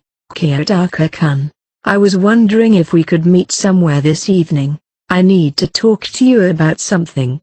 He was a little concerned about his surroundings, so he whispered to me that he wanted to talk. I'm going to meet Kay in the evening. Can't we do it now? I didn't really have any such plans, but I lied to see what his reaction would be. That's. Of course, he won't say yes. As a club member, Yosuke does not have free time immediately after school. Students will want to participate as much as possible now, as club activities will be temporarily suspended once the sports festival approaches. It's alright. I can talk to Kay about it. We can meet up later. Thank you, Kiyotaka-kun. Just to be clear, you need to talk to me, right? I knew it, but I dared to ask back. Yosuke nodded his head without hesitation. Yes, I think we should act quickly. Right. Anyway, if you'd like to come to my room, I'll make arrangements for the evening. Reply. Yosuke's cheeks relaxed and he smiled like a child at the pleasant. If it's possible, it would be nice if Karaizawa-san could be there too. But I'm not sure if she would be okay with that. Kay too? I'm sure she'll be happy to be there, but won't she get in the way? I have a few things I need to work out and I need her help as well. There is a big difference between the presence of Kay, who has a network of information about girls, and the absence of Kay. What Yosuke is trying to do, without me needing to ask, is all about Kushida, Shinohara, and Haruka. Can we then go to about 7:30? No problem. I'll be there without delay. With a happy look in his eyes, Yosuke walked off briskly to his club activities. If someone has a major problem, the chain of asking for help eventually moves up to me. That's problem number 2 in my class. Of course, this is an unavoidable aspect. It is inevitable that Yosuke will have to face this kind of situation, as I have been the one to give him a hand when he has been in trouble. It's not easy to destroy what you've built, but it's the inevitable path. Either way, I'll call Kay and tell her to come to my room around 7:30 p.m. It was 5:30 p.m. when I got home and I was patiently waiting for Yosuke to come. I got a notification on my mobile phone. Can I come and hang out with you now? A message from Kay, my girlfriend, with a cute little cat stamp. My meeting with Yosuke is at 7:30 p.m., which is very soon. Why don't we have some food while we're at it? Before I can reply, a postscript comes. It seems that she wants to have dinner with me. In response to Kay's text, I sent a short message saying that I was ready. If that's the case, I'll have to make something. I could serve yesterday's leftovers, but if I want to make something quick that Kay likes, I'll go with. I opened the fridge, stare at the contents and think about it, when the doorbell rings. When I opened the front door, I saw Kay smiling at me. I was a little surprised, but I didn't panic and invited her in. Now that our relationship is public knowledge, it's great that I don't have to worry about when to let her in. You're early. As she takes off her shoes, Kay goes into the room with a familiar movement. I texted you before I got in the elevator. She said that she was going to come and visit me anyway, but that her plans were secondary to my own. Once the cooking is finished, Kay sits down on the floor by the table. Because I've been in Kiyotaka's room so much lately, I've become so used to it. It's like my own room. I'm glad to hear it. On the other hand, I haven't been invited to your room. Oh, yeah? That's a bit embarrassing and... well, maybe one day when I feel like it. She didn't give me a straightforward yes, but when you're in a girl's room, there's bound to be circumstances. Let's not pursue the matter too deeply. So, what do people say about our relationship, Kay? The girls? I think they've been surprisingly easy to accept. I mean, never mind. She tried to say something, but it was unclear. I was a bit curious, so I pressed the matter. What is it? Well, you know, there is a so-called status attached to Hirata Yosuke. A lot of girls question why I would let go of such a thing. I see. It means they don't understand why she went to the trouble of switching to a guy with no status. It's certainly not surprising that they would be so open about the comparison between Yosuke and I. In a way, Kei's been affected by it.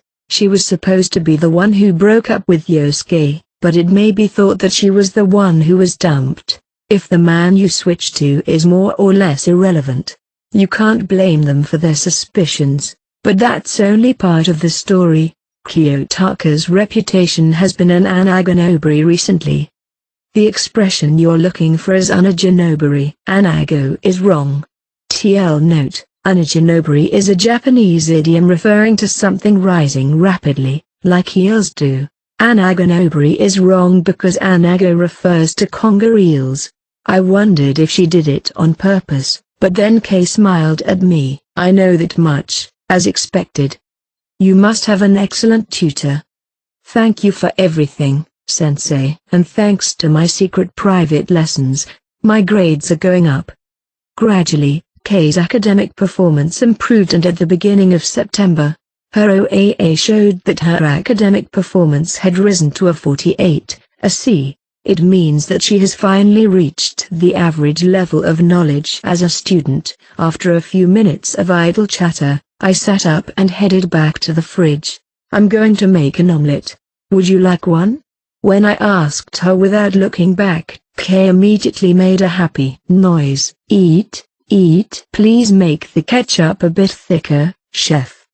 It's not the first time I've served Kei a home-cooked meal like this. After we started going out, we had regular opportunities to have meals in my room. So far, Kei has shown little inclination to cook on her own, but that's all right.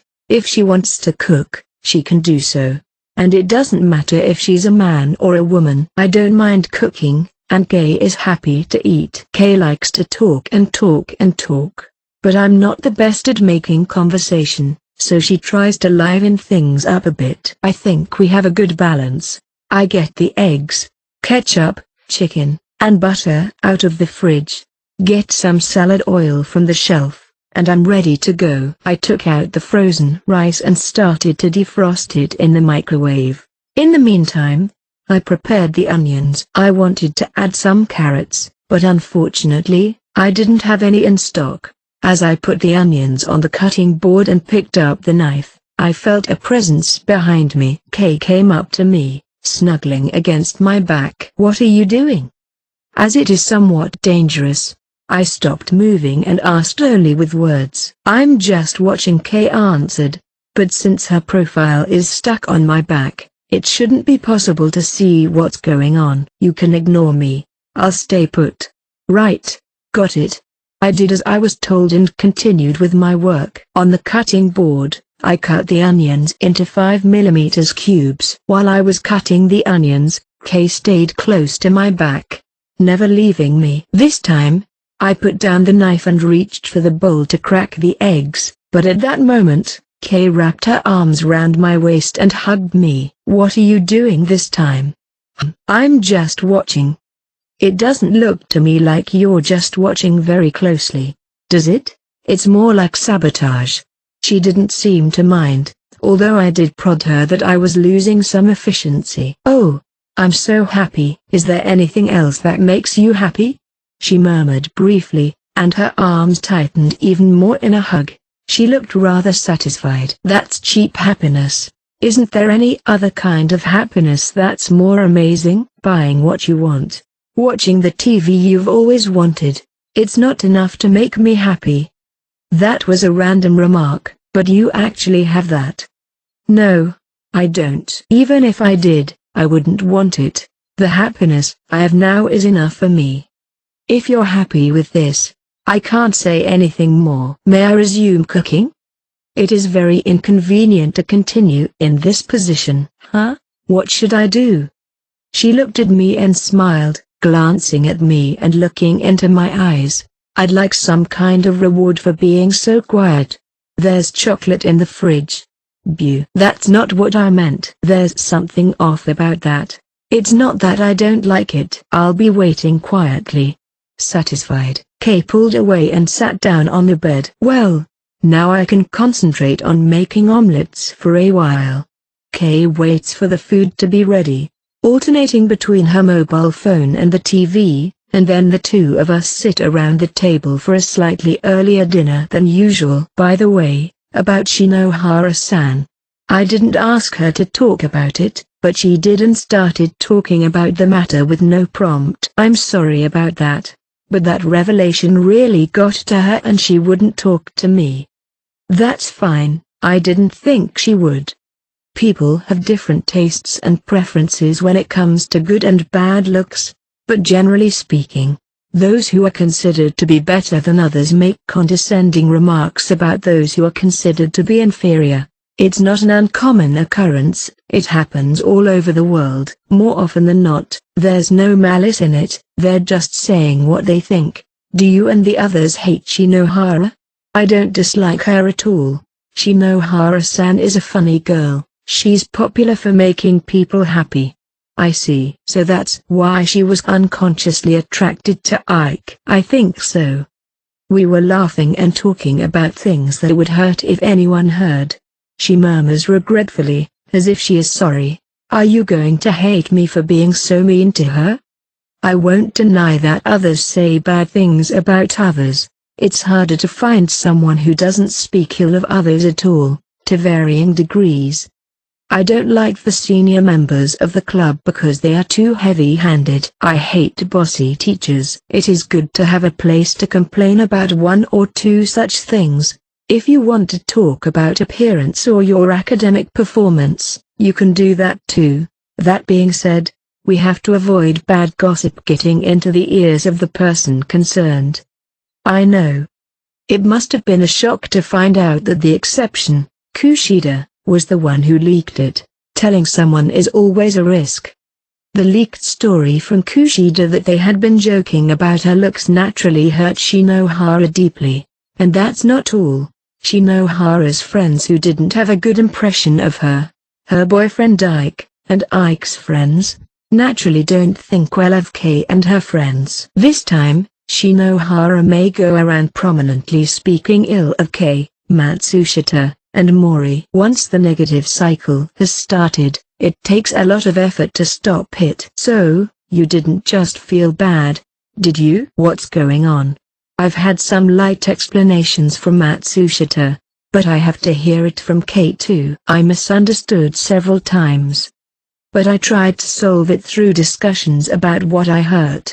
I've tried to talk it out, but there's nothing I can do about it at the moment. Unapproachable. That's it. But I guess it's my fault in the end. It seems that Kay and her friends have tried to repair their broken relationship with Shinohara in their own way. So, how do you think we can make up for this? You're asking me? It's not a surprise. You're sure to come up with a good plan. Kay also has the same problem as Yosuke, although so far no breakthrough has been found. I'm thinking about it. Give me some more time. I'll tell her that for now and postpone my answer. Listen, I know this is going to sound a little crazy, but can I ask you something? As I listened, she looked up at me with a curious look on her face and asked, didn't Kyotaku expel Sakura-san based on OAA in the special exam? When our eyes met, Kay choked on her words. It's all right, it's nothing. If you'd finished last in the OAA, you're wondering what I'd have done. Kay's eyes widened in an obvious way. As with Ike, there are similar grades but the difference in friends is overwhelming. I wouldn't have expelled you. What if I didn't have any friends? What if I was in the lowest caste of girls? I started to feel uneasy and the words came out in rapid succession. That argument is pointless. If we use that assumption, then the person called Karizawa Kay is a completely different person. If that were the case, then you and I would not have developed into the relationship we have now. I see. Maybe, if I wasn't dating you, would I have been expelled? Although she understood that it was a meaningless discussion, she couldn't help but ask. I suppose you would if you'd had the ability you placed yourself in. Oh. I can understand how it might hurt your feelings. But it's not you. That's not who you are. You were bullied and hurt. And in order to turn things around in high school, you established yourself as an independent girl. You used Yosuke to meet and date me. That's what you are, Karizawa Kei. When I answered that much, Kei's lips pursed in obvious frustration. I'll protect you, no matter what happens. That's the right thing to do. I see. I want it to be me who declares that I will protect Karizawa Kei no matter what the situation is. I learned that there is no need for logic. I laid her head down on my lap and shifted to patting her head to put her in a good mood. After a few minutes of watching her curl up on my lap like a cat, Kei opened her mouth, still in the same position. Hey, Kiyotaka. I don't think it's wrong that you cut Sakura-san. There is nothing wrong with that. But was it really right for Horikita-san to leave Kushida-san in the class? She's definitely an obstacle, isn't she? She is the one who has caused the rift in the class. Kei feels that the disadvantages of her not dropping out of school are significant. It's nothing unusual. It's a natural reaction. We all have questions, but it's not easy to speak up when time is running out. And in the end, you think it's better to save yourself. It was around the 2 days off after the exams that the enthusiasm began to wane. Some of us wonder if we've done the right thing. Some of us are glad we weren't expelled. Others are terrified that they might be next. What does Kushida have that I relax? Do you know what it is? What? Study and sport. Kushida-san's pretty good at everything. For superficial reasons, yes, but that's not the point. What do you mean? It's a possibility that she will become an important piece in Horikita's awakening as a leader. She could be a partner to Horikita, not Yosuke or Kei. Kushida-san will. I don't think Horikita herself fully understands. She just trusted her instincts in a tight situation with no time to spare. That's what she has and Sakura-san doesn't.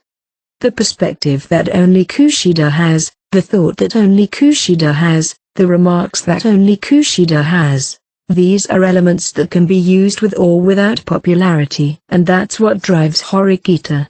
Although she is convinced of a certain point, Kei herself is not convinced. Is that a natural reaction? This is an indeterminate future. It's just a theory that assumes Horikita was right in making that choice. She knows that she will be resented by Haruka and those close to her, but the results won't come in a day or two. We'll just have to wait and see. But aren't you more hated by Hasebe-san than she is? Yeah. It was difficult to get unanimity in that situation when time was running out. No matter how many times Horikita mentioned others, it was almost impossible to make them unanimous, and the negative class points were an unacceptable reality. If that happened, there would be no way for me to help. It would be easy if we could say what the result is, what the conclusion is, what the answer is, but the reality is that you can't. You mean Horikita-san? Suppose there is a hurdle in front of you that is so high that you may or may not be able to jump over it. If you try and fail, you might not jump over it. You might fall over it. You might scrape your leg, or if you're unlucky, you might break a bone. You can imagine the hurdles that stand in the way of your ability. What do you think you need to do to make sure you get over that hurdle? Lots of practice before you jump. What if I don't practice? The only way to do that is to do it on the spot, right? That seems to be the only way anyways. It's the same thing. Horikita couldn't stop running and tried to jump over the hurdle in front of her. So Horikita-san failed the challenge and fell down? No. You've just leapt and hit a hurdle. How bad is my injury? Will I fall? Will I be okay or will I be seriously injured? That is yet to be determined. It was easy to avoid the hurdle. All you had to do was not fly and take short diversions. This is where I'm tempted to watch Horikita, though. Once again I found myself wondering how I could have imagined this when I first started at the school. That's how it is, but I'm still not convinced by Horikita-san's decision. She broke her promise, and she even said she would protect Kushida-san. It is true that there is an aspect of intimidation, but it is also true that until now, discipline in Horikita's class has been too lax. By throwing a stone here, we know that our personal safety is not guaranteed. Of course, their trust in Horikita will have been strongly shaken, but this can be made up for in the special exams ahead, provided they continue to pursue their goal of getting closer to Class A. By the time we were finished talking, it was around 7 p.m. I cleaned up the plates and went to the kitchen to wash them while I was at it. Hey, come and have a chat with me over here. I'm going to do the washing up now, then I'll see. What? Then it'll be 7:30. She complained because that would be the time when Yosuke arrived. I listened to her and started to wash the dishes. She was quiet for a while, but gradually lost patience and started demanding again. Hey, come here. Come on. Come here, can you come here? As she said this, she patted the bed with the palm of her hand 3 or 4 times. It's no use. I would have liked to have washed the dishes before Yosuke came to my room, but I gave up on that. As I sat down on the designated spot, Kay happily poked me on my right cheek with her index finger. You're so soft and smooth for a boy. What do you do? It's just lotion. Considering the strain on teenage skin, I believe that further care is necessary than the bare minimum. Although she was convinced, she didn't really care. She just wanted to touch me and wouldn't stop poking me on the cheek. I grabbed Kay's hand and pulled her to me and took her lips. I thought she would be surprised, but she seemed to have been waiting for it and laughed nervously. I've been waiting for you to make a move since I came to your room today. So that's it. I have to say I'm still a bit naive in that area. Our lips met again and again in near silence. The repeated kisses tasted like an omelette, a rather unusual experience. Love. I gently held Kay in my arms and was met with a quiet silence. It was a pleasant moment, not an awkward one. For how many minutes did we just hug each other? As if to break the silence, the chime of the door rang. Suddenly jolted back to reality, Kay hurriedly distanced herself in a moment of sudden embarrassment. There is no hurry. The door is locked, but well, I know the feeling. After allowing Kay some time to settle down, we both greeted Yosuke. Yosuke, who was still in uniform, came to visit me in my room. I went to Kiyaki Mall with my senpais after school. That's what Yosuke reports when he realizes I've been focusing on the uniform. Come in, come in, come in. Yosuke smiled happily at Kay, who acted as if it were her own room. I knew that he was happy to see Kay's cheerfulness and purity now because he had watched over her more than anyone else since she started school. Pardon the intrusion. After carefully arranging his shoes, he came into the room and sat down as I served him tea. Thank you. So what do you want to talk about? I encouraged him to talk to me, as it is no use holding them back for too long. Of course, the content is all very predictable. Yes, it's about our class. I'm sure you're well aware of this, but I thought it might be dangerous to go into the sports festival like this. The girls, in particular, may find it difficult to work together. I'm sure Ksan knows more about this than I do, Yosuke said, looking at her. I was talking to Kiyotaka-kun earlier about what happened with Shinohara-san. To be honest, no one's really focused on the sports festival at the moment, because they're just starting to reform their relationship as friends. So I was wondering if you had any good ideas. I need your help, Kiyotaka. The same Kay who came to me for help earlier also gives me that look. If so, don't hesitate to talk to me. Yosuke, did you ask anyone else for this advice before me? What? No. This is the first time I've asked anyone. I didn't want to talk about it inadvertently, because I didn't want people to know that I was trying to fix it. It would be nice if they were willing to help him, but if they knew that he was trying to befriend them, they might be wary of him. There is a danger that people will think that there is an ulterior motive behind the kind words. And why did you ask me? I thought I'd like some direction. So, from now on, the first person to talk to is me. But not the leader of the class, Horikita? But I think Horikita-san has her hands full with Kushida-san's case right now, to bring up the issue of other classmates here and now. If I had been dealing with Kushida, would you have approached Horikita? I don't know about that. I might have ended up speaking to Kiyotaka-kun about it anyways.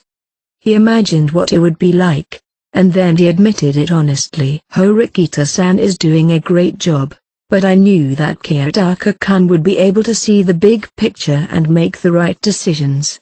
I just think you can give me the right answer, that's all. I told you that at the last special exam, you can't always rely on me. Even if you're unsure, you have to go through this process of talking to Horikita first. But it's a burden. You don't always get a solution. That's why we don't rely on any one person. Do you really think that makes Horikita a leader in the true sense of the word?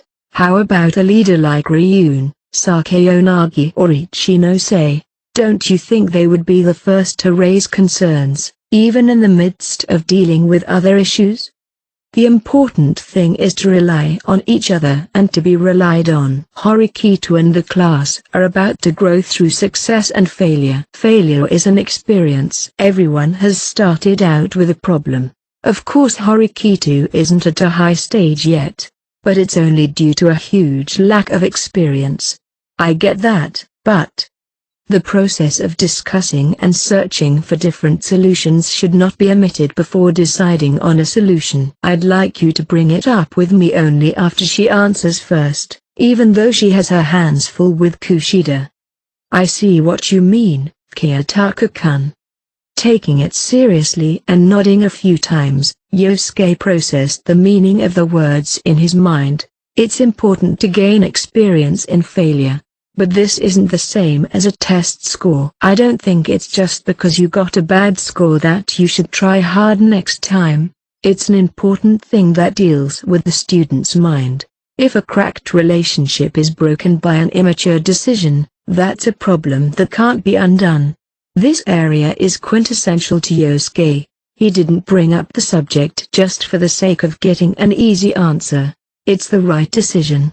But I think you're reading into it a little too much. It's probably true that there are cracks in the friendship between classmates, and it's certainly true that frictions and quarrels between friends, or bad language, can lead to irreversible problems.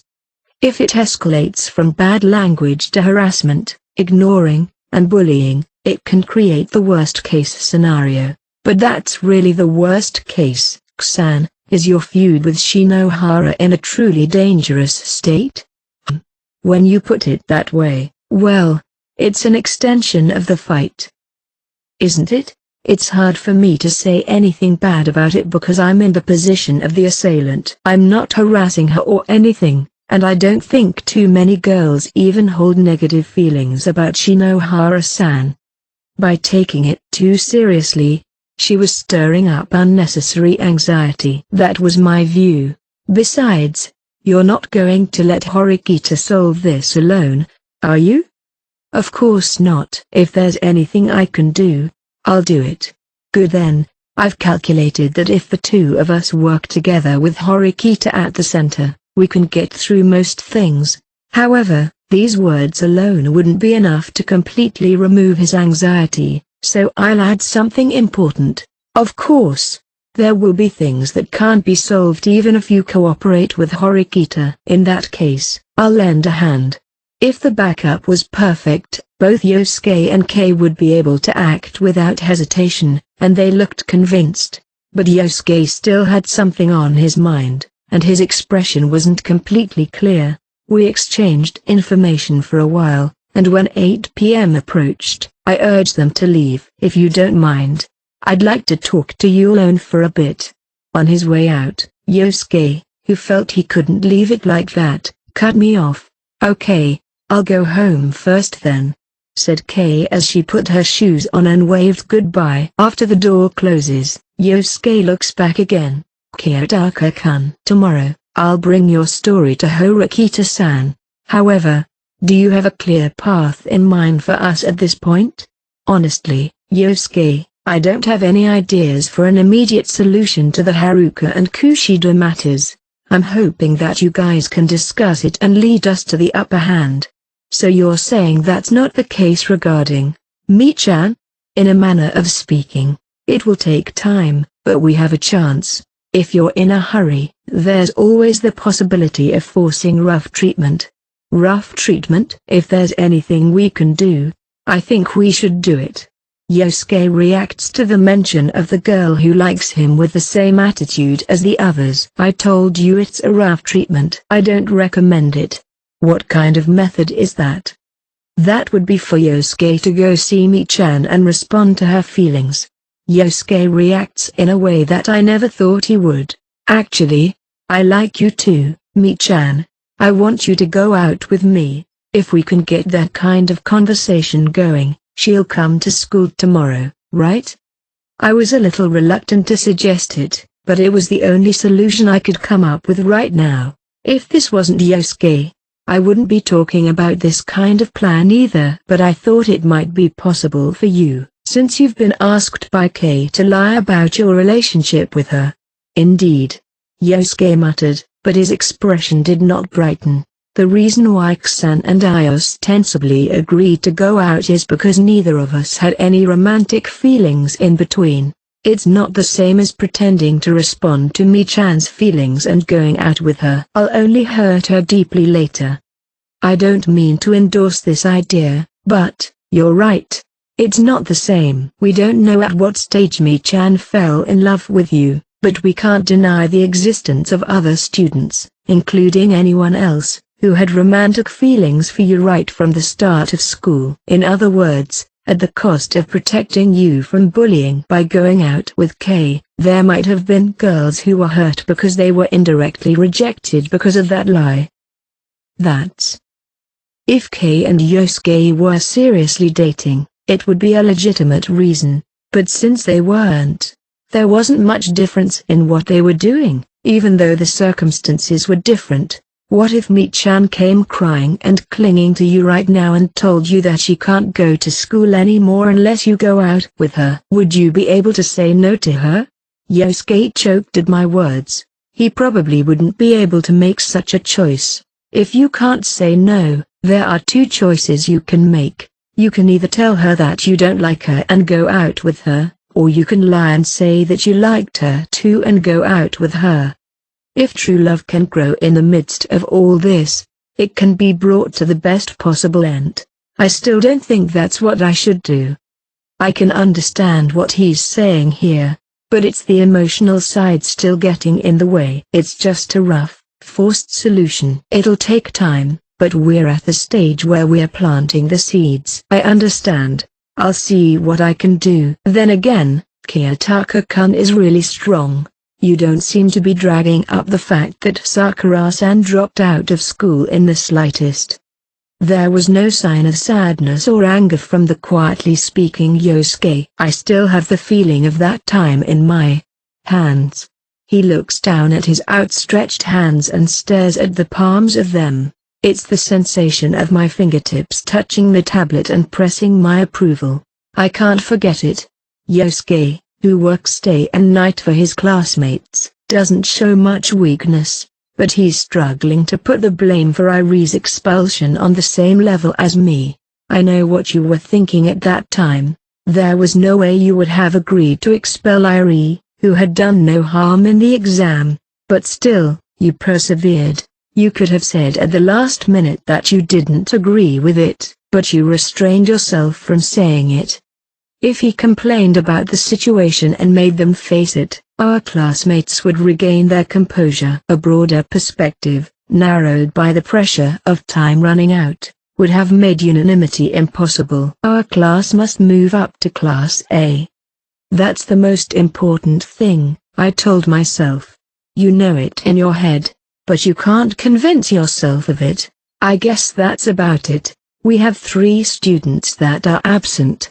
I wonder how long this will continue. Seeing the reality that students with lower grades are being cut, it really did induce some fear within the students. The cheerful class we had last week is still like a lie, isn't it?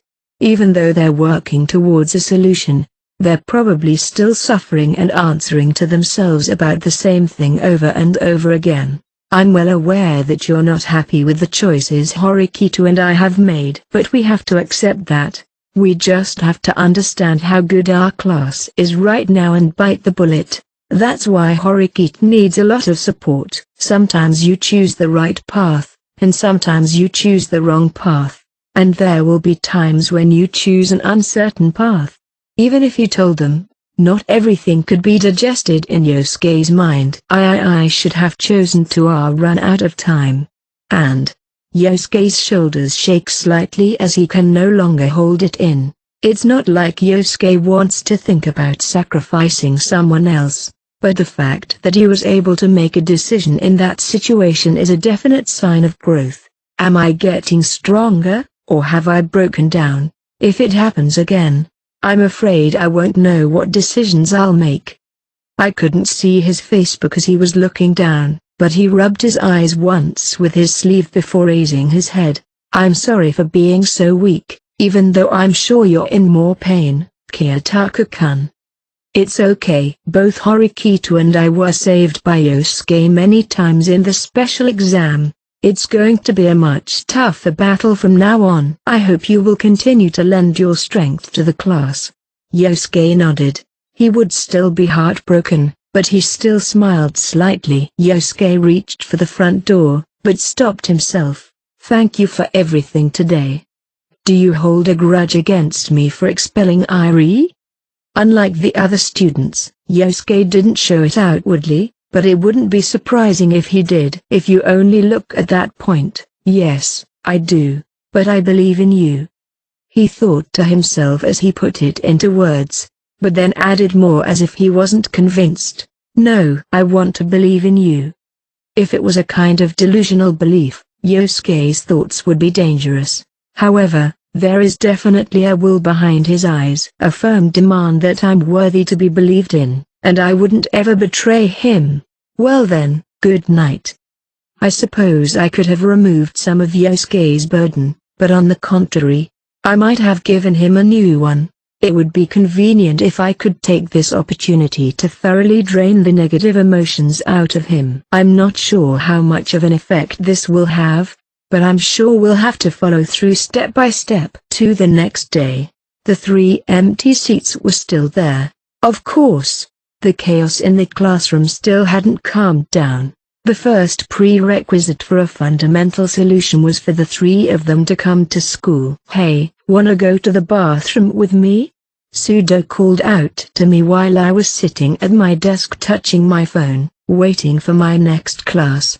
An unusual invitation. He said he was going to the restroom, but his face was serious. The fact that he wanted to use the restroom was just an excuse, and he had a purpose beyond that. It's the same as Yosuke and Kei. He wants my opinion on something. I guess so. There was no reason to refuse, so I left my seat and discreetly left the classroom in the flow of the 2 of us going to the bathroom. Thanks to my convenient seating place, it wasn't much of an issue. However, one student soon followed us. Sudo-kun, I'd like to talk to you for a minute, if that's okay. She seemed to have some business with Sudo and was trying to time his appearance in the hallway. What is it, Onodera? Onodera stopped talking when she saw me standing next to Sudo. You're with Ayano Koji-kun. Well, I needed to tell you about something, so. It seems like my presence was an unwelcome one. However, since it was Sudo who asked me out during the break, I had no choice but to stay. We're both going to the bathroom. Can't this wait? Well, I don't know. She looks a little lost, as if she doesn't want me to hear what he has to say. Can I wait here? I want to talk to you as soon as possible. if that's okay with you. Onodera decided that if we were going to the bathroom, she would just wait for us, but this time Sudo looks embarrassed. If he had something to discuss with me, it wouldn't take more than a minute or two. Well, I'll ask you now. I know Koji can keep waiting. Just when I was ready to talk later, I was confused by Sudo's unexpected response. Onodera looked somewhat resistant, but she scratched the back of her head lightly and cut to the chase. The individual rewards for this sports festival are evaluated by gender, right? I'm thinking that Sudo-kun will naturally go for the first place among men, is that correct? Of course. This sports festival is the biggest chance for me to shine. He answers confidently, which makes sense. Onodera nodded in satisfaction at his powerful reply. Actually, I have a lot riding on this sports festival. Being first among the girls is a step towards Class A. It's not often that I get a chance to compete in something I'm good at. She is an accomplished swimmer, but she also showed her sprinter side at last year's sports festival. Her OAA physical ability is also near perfect, and she is a student with an extraordinary talent for sports in general. Onodera is expected to be good enough to adapt and win in a variety of competitions. I think you might be able to get first place. I'm seriously rooting for you. Thanks. But even if you can win some individual competitions, there's no guarantee that you'll get first place in everything, right? Why not, if I keep winning first place? Sudo's idea of thinking that only taking first place would be enough wasn't wrong, but in reality, they might end up losing in unexpected ways. It's because of the high score of the team competition, right? I supplemented, and Onodera gave me another hard look, but nodded in agreement. Onodera seemed to be harboring a kind of distrust towards me. The other day at the unanimous special exam, I cut off my own group of friends. No wonder some of the students reacted this way. Well, that's for sure. If there's a guy who takes first place in every team competition, he might be bad. But even so, it's not so easy to form a team, is it? If the teams are unbalanced, we could end up slipping and losing. I don't like the idea of having 5 or 6 people in a team fight. If everyone was on the same level as him, Sudo would be satisfied. However, in reality, there are students who are dragging their feet. As a result, it is quite possible that they will lose the competition because of it. That's what the struggle in a group competition is all about. Yeah, I'm not thinking about a large number of people either. But what if we can participate in a competition with 2 people who are sure to win? Moreover, there are some competitions that can be participated in only by pairs of men and women, right? At this point, Sudo also starts to guess the purpose of why Onodera was talking to him about. Sudo-kun and I will have no trouble cooperating with each other. If we're going to team up, I'd like to choose the best partner possible, don't you think? It's a class takeaway, and it won't be a detriment to trying to get first place in the gender division. So you're saying I'm the best partner for you? I guess I am. That's what I mean. Unless, of course, you have an objection to it. Sudo-kun, the class is in a bit of a bad mood right now, isn't it? Sakura-san has been expelled. Hasebe-san and Wang-san are also absent. She turned her gaze to me for a moment, but then quickly turned it back to Sudo. That's why we have to lead the class. Sudo didn't feel bad about the invitation based on the recognition of his abilities, but he wasn't very crisp. Am I not strong enough? No, that's not it. I'm not gonna deny that you have game. Even though he had absolute faith in her physical abilities, there seemed to be something else that bothered him. You don't want to be paired with anyone other than Horikita-san? What? No, that's not true. He looked uncomfortable at Onodera's point. Pairing up with a partner you like. It's true that this may be very important to Sudo in addition to his ability. As long as he can't participate in swimming competitions, there won't be much difference between Horikita and Onodera. You know, there's Konji. I hate to admit it, but he's better than me. That may be true about your ability, but I don't trust Konji-kun. I hate him more than anything. Onodera clearly rejects Konji. Her appeal to Sudo is genuine, but how will Sudo respond? What are you going to do if I say no? If there's anyone else in the class who has the ability and seems trustworthy, it's, well, only Hirata-kun. But I'm not going to ask him to be a pair, you know? I don't want to be misunderstood in any way. Being paired with Yosuke, who was immensely popular with the girls, would be more than just 1 or 2 teases. So, if Sudo-kun says no, then it's like you're going to go as far as you can on your own? She doesn't threaten him in the slightest, but simply states the facts. The first place of the school year is in jeopardy, but I can imagine her earning a solid amount of points. The decision between Onodera and Horikito upset Sudo, but when he saw Onodera's determination, he immediately regained his composure. It was because he realized that he had been trying to refuse Onodera's invitation for some silly reason. I'm down for it. Let's bear up and win this thing, yeah? Really? For sure. Let's use our power to carry this class. With that, Sudo immediately extended his arm and asked Onodera to shake his hand. After staring at it, Onodera also responded to the handshake strongly. I like your style, Sudo-kun. Let's definitely take first place in the male and female categories together. Satisfied with the conclusion of the contract, Onodera heads back to the classroom. It turned out kind of unexpectedly, but it's okay, right? I think so. I'm sure you wanted to team up with Horikita, but it's better to work with Onodera and show 100% of your strength than to have a bad distraction. There were only about 5 minutes left, but I headed to the bathroom as originally planned. Hey, by the way, I wanted to talk about Kanji, Shinohara, and the related stuff. Is it related to the revelations of Kushida? Honestly, I don't think it's a good idea. Their relationship is so awkward now. Wouldn't it be more interesting if the two of them broke up? I hope that's a joke. I'm really hoping that the two of them can work it out. I asked him as a test, but he seemed to be genuinely worried. But unfortunately, I don't have much of a relationship with them. There's nothing I can do for you. Can you at least give me some advice? We can't solve the problem without talking about it. Whether what Kushida said is true or false is a separate issue at this point, and you may need to expose each other's feelings. Isn't that a bad idea? It could make things even worse than they already are. That's right. That's why we need someone who can control the situation. You have to be able to listen to both sides of the conversation and calm the flow of the conversation that's about to get disrupted. Oh, I can't do that, can I? Then you'll have to ask someone who can do that.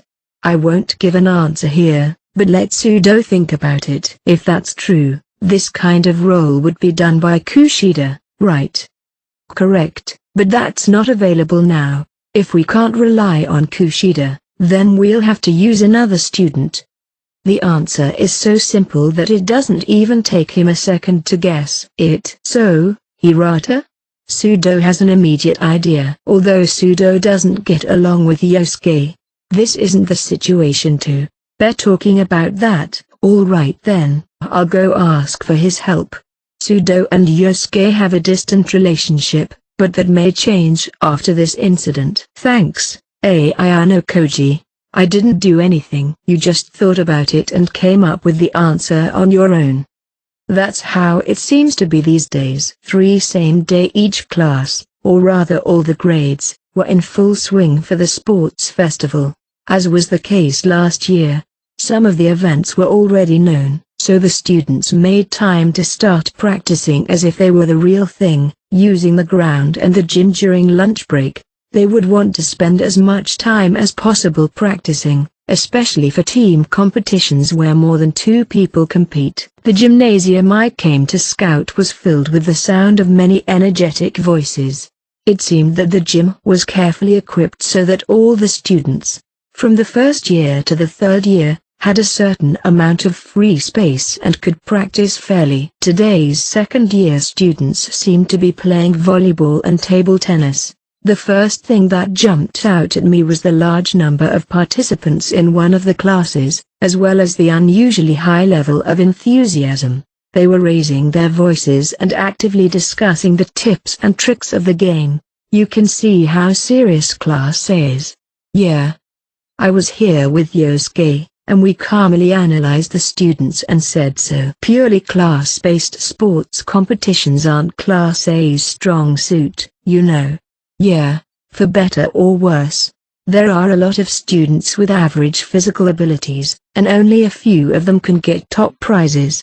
Because they know that they are at a disadvantage in terms of overall strength, they are working together to raise their abilities as quickly as possible. He's planning to practice and aim for competitions where he can earn points for his experience. I can't confirm her appearance, but I'm pretty sure it's first and foremost Sakeo Nagi's instructions. There are also students from Ichinose-Sei's class and Ryun's class, but they still seem to be in limbo. I was hoping that one or two of them would show up, but even if they did, they would just be standing in a corner, unable to do anything under the circumstances. We're not out of the unanimous special exam yet. It's not going to be easy to try to practice under those circumstances, is it? You're right, there's still a lot of uncertainty, but it's not necessarily all doom and gloom. I tell Yosuke that Sudo and Onodera have teamed up to become the #1 male and female sophomores. The few pieces of good news made his cheeks relax, if only a little. If we keep getting first place in both the single and pair competitions, we should be able to get enough top places. Those two have a good chance of winning, don't they? There was a great deal of hope, but it still took more than just the two of them to win the class. A system that can temporarily cooperate with them is urgently needed, even if it's full of joints. Speaking of which, Sudo-kun asked me to meet him after school today, before club activities. Could it be that Kiyotaka-kun is involved behind the scenes? I didn't do anything. I'm sure Sudo thought about it himself and decided to ask for help. It's probably something related to Shinohara-san, right? Sudo probably thought that she couldn't leave it like that. But what about Mi-chan? I think I'll take care of that one. Kiyotaka-kun?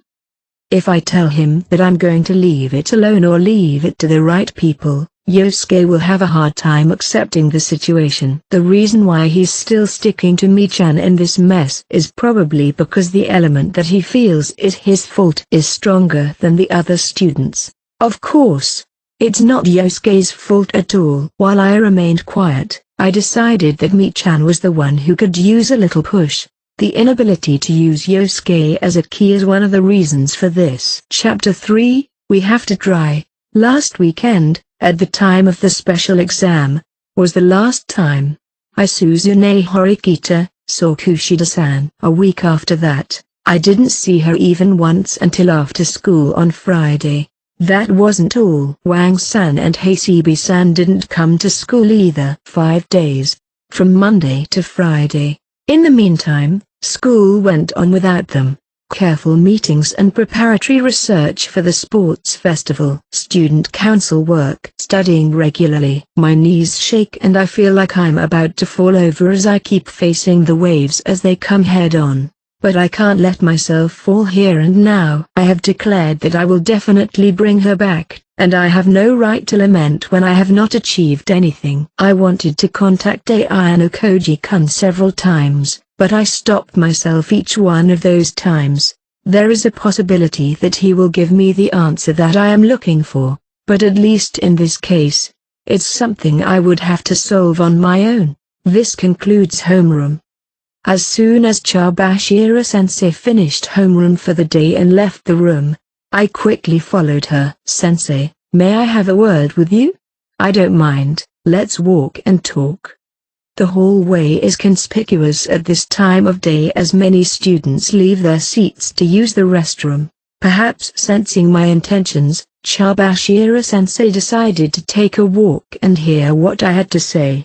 It's been 5 days since Kushida-san, Wang-san, and Hasebe-san have been absent from school. Yes. Hasebe and Wang called in sick, but they haven't been seen at the hospital as a sick individual should be. As for Kushida, she's just saying she'll be absent and hasn't given us any details. They weren't gone for light-hearted reasons by any means. Even so, that doesn't negate penalties our class might start accumulating due to them not being present. Are we in a state where we'll start receiving severe penalties? I'm not sure I'll get a specific answer, but I'll ask once. Don't worry about that. The rules are made so that honor students, especially Wang and Kushida, are given a longer grace period. As for Hasebe, as long as she isn't a problem child, it's not a big deal right now. These benefits only apply to students with no malicious track record or bad behavior in general. In accordance with daily conduct, is that what you mean? That's what I mean. There are energetic students who like to exploit the rules, and there are students who clumsily hurt their hearts and clock out a week. It's hard to tell the difference if that's the case. The only way to judge is to look at their attitude and performance in school so far. I feel my heart lighten from her consolidation. Besides, the school isn't evil either. They don't want to force you students into class while something is already eating away at your consciousness. Anyway, the 3 students who are currently absent have never been late and have been diligent in their classes. They are fully qualified to be given reprieve. Chabashira-sensei tells me this in a soft tone. She looked so different from her usual self that I wonder if there's something behind it. It could be that she had changed after the special exam, which is something the class often speculates about. Most importantly, we understand that the school is also conducting a rigorous upcoming special exam. So, the fact that rest is needed and they are already mentally strained means they've been given more leeway to skip school. Checking that there is no one around, Chabashira-sensei pauses before continuing. But the grace word is almost up. If they continue to be absent next week, the 100 class points you've earned in desperation will be mercilessly diminished. Do something during this weekend, was the hidden message from Sensei. But would I really be able to respond to that message? I wanted to ask Sensei how I would go about doing such a thing, but my weakness was already starting to show little by little. That was something I wanted to avoid. Thank you very much. You've been very helpful. Hold on, Horikita. Do you still have something to say to me? No, I don't wish to trouble you anymore, Sensei. You won't know if it's troublesome until you ask me. We still have a little time left. Wouldn't it be a little easier if you tried talking to someone? I guess Chabashira-sensei can see through my shallow mental state. It would be a lie to say that I wasn't hesitant, but I decided to be brave and confess my thoughts. We got class points by expelling Sakura-san. Was that the right thing to do? Do you regret your decision? I thought it was the right decision at the time. Even so, I can honestly say that I'm shaken now. I wish I could show you the answer, but I can't help you with this. 1. I understand. As a teacher, you can't give me an answer. Can you? You're mistaken. It's just that at this point, I can't tell myself whether you were right or not. It's true that your decision was a bit dictatorial and self-serving, and some students may have seen it that way. You're suffering from their judgment and you're beginning to feel that you gave the wrong answer. That was painful to hear and I can't say anything back, but does it really matter that much? No human being is perfect from the start. We make simple additions and multiplications wrong, we learn, and then we move on. I'm walking through life full of mistakes too. Mistakes, Sensei. That's correct. Back when I took the same special exam, I couldn't answer the question before time ran out. In that respect, you gave an answer. I think you're doing well. There is no one who can get 100 points without experience. At the time of the special exam, You were recognized as a leader and given authority, and you were ready to cut someone down to protect Kushida. Now it's time to make them admit that it was the right decision. Sensei had just said something typical of a sensei. I was a little confused, as such things have rarely happened before. You don't have to try to get 100 points at this stage. You can either cut the OAA bottom line reasonably, or you can prioritize your commitments. There are two choices, and you need to accept the inconvenience. You're right. I know she's right, I know, and yet I'm still confused. But I also think that I may have been blind to my surroundings. I think that if I had listened more, I might have grasped a better, more correct answer. It's possible to lose sight of your surroundings, and later, when the fever subsides, you may wonder if you made the right decision. I've never had that experience. I was so frustrated that I unconsciously clenched my fists. You've always made decisions that were prestigious at best, or simple at worst, haven't you? Of course. That's normal. It's just that we each have idiosyncrasies, and this is the first time you've asked for a new option. I suppose so. I was given strong advice, yet I still couldn't find the right response. I must have looked pathetic, but Chabashira-sensei treated me softly without being dismayed. You fought within the rules presented to you by the school, didn't you? Yes, but I broke my promise not to expel anyone except traitors. You decided to protect Kushida from the start, and you lied and made that promise in order to consolidate the vote in favor? No, I was really ready to do that at that time. That much is true. In that case, there's nothing wrong with it. It's important to keep your promises. However, even adults sometimes make mistakes in their promises. I know you changed your mind because you realized that leaving Kushida wasn't the right thing to do. You are free to despise or ignore those who think poorly of you now. Some will follow you, some won't. And uniting a class of nearly 40 students is no easy task, even for a Yun, Ichi-no-sei, or Sakeonagi. The other students may be loyal and devoted on the surface, but you never know what they're thinking on the inside. Chabashira-sensei said, placing a gentle hand on my shoulder. Don't be afraid to fail. I'm not an adult who can't admit or forgive a child's mistakes. I haven't failed yet. That's right. I'm willing to see the choices you make through to the end. After giving me a slightly troubled look, Sensei looked me in the eye again. Her polite, stern but warm words almost make me choke up a little. You've changed, Chabashira-sensei. I didn't mean to say that, but it just came out. I suppose it's what I honestly felt. Is it that strange for me to act like a teacher now? Have I been treating you that coldly? I'm a little surprised, but it's not strange. Well, that's good. Chabashira-sensei probably thought that she had talked too much, and she coughed and cleared her throat while changing the subject. What did Ayano-koji say in regards to Kushida? Ayano-koji-kun. Nothing specific about her. If I had to say, I think he's observing what I do. I see. So he thinks it's something you should solve on your own. Huh? It may be that he just can't deal with my mere selfishness. I don't know. Ayano-koji was the one who took a drastic step with Kushida's case. Even if you don't trust him, I don't think he's one to leave you alone. You're selling Ayano-koji-kun quite a bit, aren't you? I remember you saying that Ayano-koji-kun was the most defective product in our class. Why do you remember such an old statement? I know for sure that he's better than his OAA. I see that your evaluation of him has increased considerably. There are some difficulties with his personality, but those aren't limited to just Ayano-koji-kun. I still don't understand what you meant by him being defective.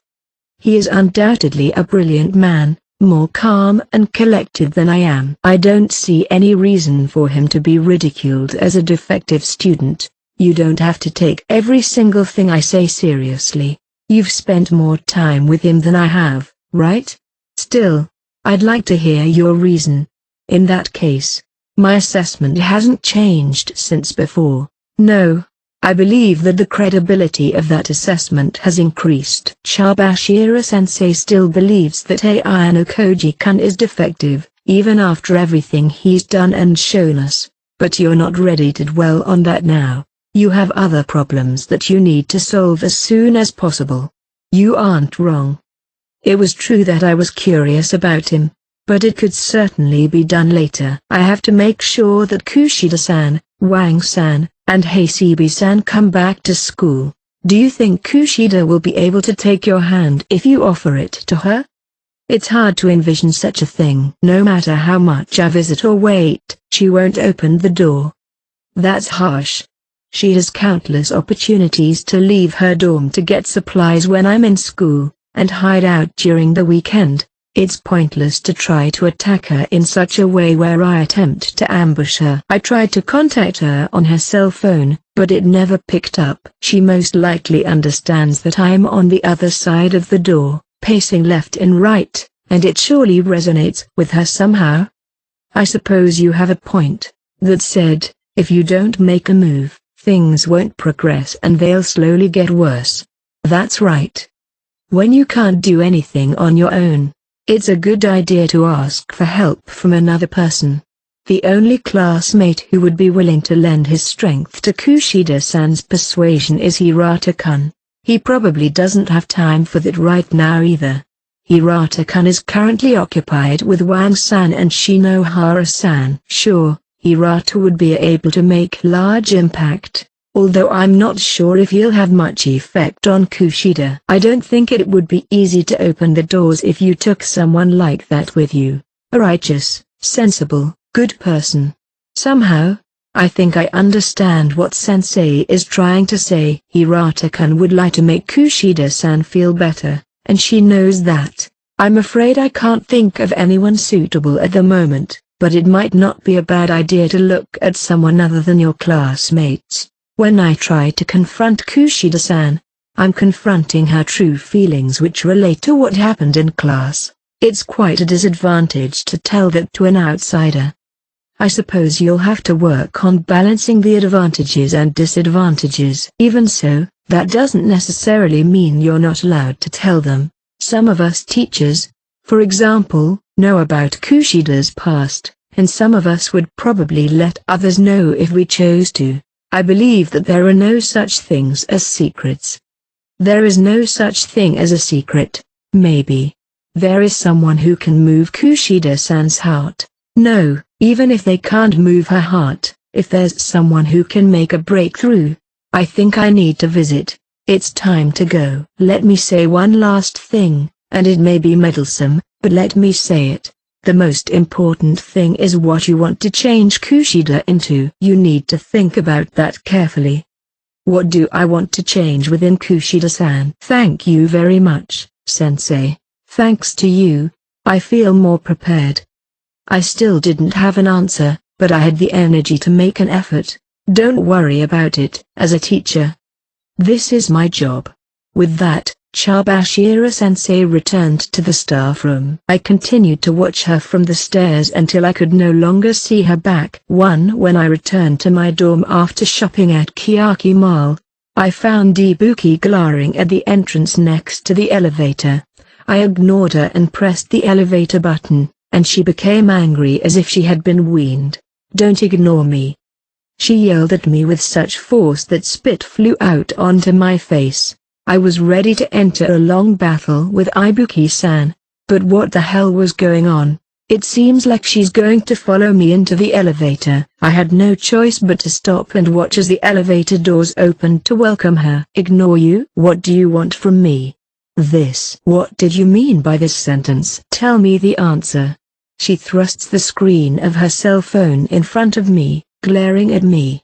A blinding light illuminates my eyeballs, but all I can see is white light. Are you stupid? It's too close to me. Can you move back a little? Damn it. Come on. She moved back a little bit, but I could read what it said right away, just by skimming through some of it. That's a well-written and impressive piece of writing. I'm sure it must have been written by an intelligent person. Don't pat yourself on the back. I mean, what's so intelligent about this? Maybe if you read it out loud, you'd understand.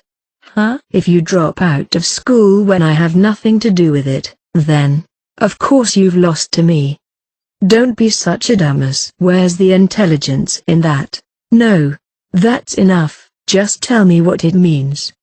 You read it and didn't get it? Not at all. I've been thinking about it all week and I didn't get it. So what? She huffs, sniffs and crosses her arms. I wasn't expecting her not to understand my simple advice. No. I'd rather think it could be potentially effective. It's not something that makes sense to ask about now. You didn't seem to have a problem with what I said, seeing as I got no response. What? Explain it to me in a clearer way. She really doesn't understand things. I wonder if all she had are her athleticism and fighting sense. I wanted to give you some motivation to not be expelled. You aren't well liked by your classmates and could have been in jeopardy if the question during the exam had anything to do with your expulsion. To get back at me, you'd try to stay in school even if you didn't want to. Wouldn't you? Don't tell me you're worried about me? She pulled away, looking not surprised, but truly sickened. Don't take this the wrong way. It's just that there's a lot left for you to help with. Even if you were dismissed from the last special exam, Ryun-kun would gain 100 points, alongside abandoning you. If you're going to leave anyway, it's more profitable to have you disappear in the exam with a penalty attached to Ryun-kun. She didn't look a millimeter convinced when I tried to explain. I think it's time for me to leave, if you don't mind. With her silently and angrily making way toward me, I pressed the elevator button again. Then as I get inside, I notice that Ibuki is not following me. You're not joining? I don't want to get in the elevator with you. Don't be silly. We've been inside together a few times by accident. I don't feel like riding it right now. Right, then do what you want. Pressing the close button, I head for the floor where Kushida-san lives. From here, I must continue to persist until she opens the door for me. As the elevator ascends, I wonder if I will really be able to make a breakthrough. If I don't try something else, it won't change. If that's the case, then what I'm about to do is nothing but a waste of time. I arrived at my destination floor and the door opened. Suddenly, I can't move and I'm frozen in place. What's changed up until now that had let me talk with Kushida-san? Time passed and the elevator closed. Before I could press the open button, the elevator started moving and began to move downstairs. Ugh. I don't think you can persuade Kushida-san to come face to face with you in her current state. I think back to the warm words from Chabashira-sensei. The elevator came straight back to the first floor. When the doors opened, Ibuki-san, who was looking down at her cell phone, took a step forward without noticing me. She looked up when she felt the presence of someone in the elevator, saw me, and let out a slight groan. Why are you here? I can't say I expected any other reaction. You're not getting in? I told you I'm not getting in. Are you harassing me? Shaking my head, I reached out to press the close button again. Then I saw Ibuki-san averting her gaze and felt something tugging in my mind. Just before I touched the close button, I pressed the open button and stared at her. She looks at me, suspicious that the elevator isn't closing. A breakthrough may be lying in an unexpected place. Maybe it's time to put Chabashira-sensei's advice to use. What the hell? I thought I'd ask you to help me with something. Huh? It's a pretty big gamble, but it could be the ingredient to break the stalemate. An unseen breakthrough, and it might be a surprise ambush that takes us out of the stalemate we're in right now. I know this is reckless, but for now, I'll just have to try whatever it takes. Get in. How many times do I have to tell you I'm not getting in? Just get in. What the hell? I pushed the close button, checking on Ibuki, who got in. Despite her irritation, there's something I need your advice on. Excuse me? No, I am definitely not helping you with anything. At least hear me out. Maybe it'll benefit you. Don't get ahead of yourself. Just because you're asking me about it, I know it's bad news. While we were talking, the elevator reached the floor where Kushida-san's room was located. I stepped out first and looked back at Ibuki-san, who was still in the elevator. Get off. We don't know who's listening, so stay close. I'm going home. I don't know what that means. She presses the close button and tries to leave, but the elevator doors don't close. It looks like the elevator wants you to get off too. That's because you're blocking it from the outside by pushing the button. Do you have any special desires, like things that are important to you? What does that have to do with anything? Just answer the question. No. Are you sure? No, I don't know. I can't think of anything at all. But maybe strawberries? That's surprisingly cute and cuddly for you, Ibuki-san. Enough, forget about what I just said. Then why the hell did you ask? As Ibuki-san grew unsurprisingly unhappy, I decided to cut to the chase. I realized that it would be better for her if I quickly shared my story and moved on to the next part of the plan. I'm going to go see Kushida-san now. So why don't you go see her on your own? She hit the close button repeatedly, but of course it didn't work. It doesn't work that way. She wasn't shown up once in this entire week. I've been to her dormitory and she hasn't shown any sign of coming out. I need you to get her out of her room. Do you understand? What? Wait, why do I have to do that? It's another way of helping people. If I don't even help my class, why would I help your class? I've already calculated that there's no way Ibuki-san will accept my offer, but if there's a benefit, it's a different story. As the elevator is left open the whole time, the warning beeping starts. Fine. Then I'll give you compensation. I don't want it. If you think I'm money-driven, you're wrong. I'm sure you aren't, but I'm sure my success fee will be something you strongly desire. I don't think there's anything like that. Ibuki's mind is not easy to move, but if you confront her with certain things, her thoughts will change 180 degrees. You can pre-register for up to 5 events of your choice for the sports festival. You are free to choose which events and which groups you want to participate in. The main purpose of this system is to be used to clear the required events, or to avoid strong opponents. On the other hand, it is also a system that allows you to fight against targeted opponents. When I had explained that much, Ibuki-san's eyes, which had been unmotivated, lit up with color. Since it's you, you're waiting without reservation to fight me, aren't you? But unfortunately, I'm not going to decide until the last minute. Depending on the situation, there's a good chance that you'll make a move for the last slot. In other words, even if you aim and wait, your chance to fight won't come for a long time. So you're saying that if I cooperate, you'll fight me? Yes, I'll fight you in one of the competitions of your choice. Of course, I won't go easy on you because of your class, so you won't be able to pick up any points. That is, if you're okay with it. That's interesting, but I'm not satisfied with just one. I'll help you if you give me at least 3 competitions, so we will have a best of 3. 3? That's greedy. I make a pretense of thinking as the warning beep goes off again. It's non-negotiable. She has a point. I agree that it's not clear who would be better out of one competition. On the other hand, if we play 2 or 4 rounds, there is always the possibility of a draw. It was expected from the beginning that the game would be decided by 3 rounds, but if you present the match at the beginning, you may be asking for 5 rounds. If she's willing to accept 3 rounds, then we're right on schedule. Fine, I'll face you for 3 rounds and join the competition. Is that okay with you? Deal. No changing your mind later. With that, she stepped off the elevator. I took my hand off the button and the elevator began to slowly close its doors. Of course, however, you're going to have to help me out this time until we get this matter resolved. Just tell me clearly what the goal is. Kushida-san comes to school on Monday. That's it. How hard can that be? I mean, what's the point if Kushida is absent? Everyone gets sick at least once in a while. Chabashira-sensei said that secrets shouldn't matter when it comes to resolving Kushida-san's issue.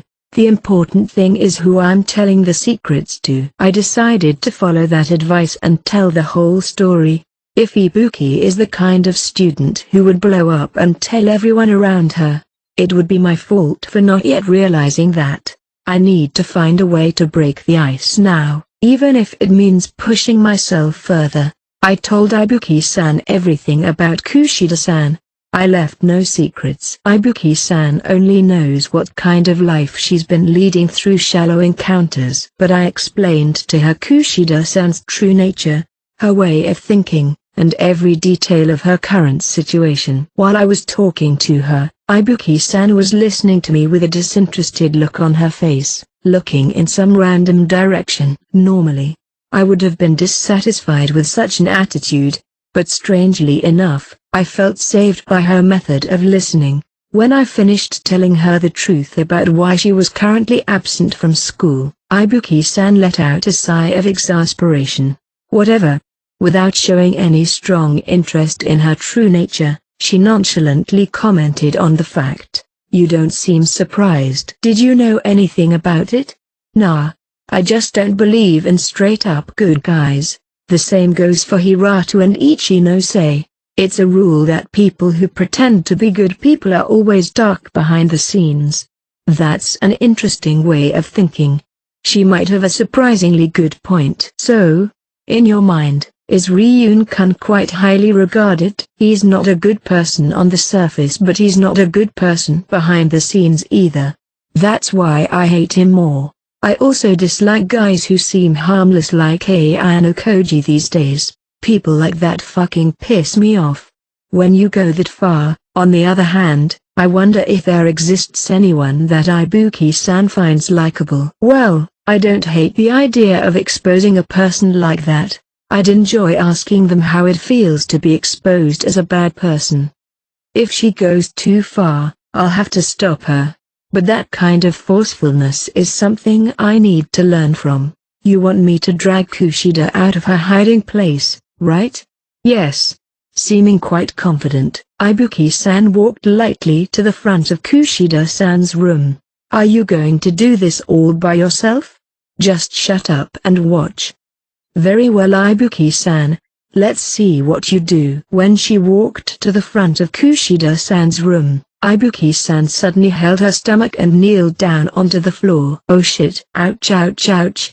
She then let out a scream that echoed down the hallway.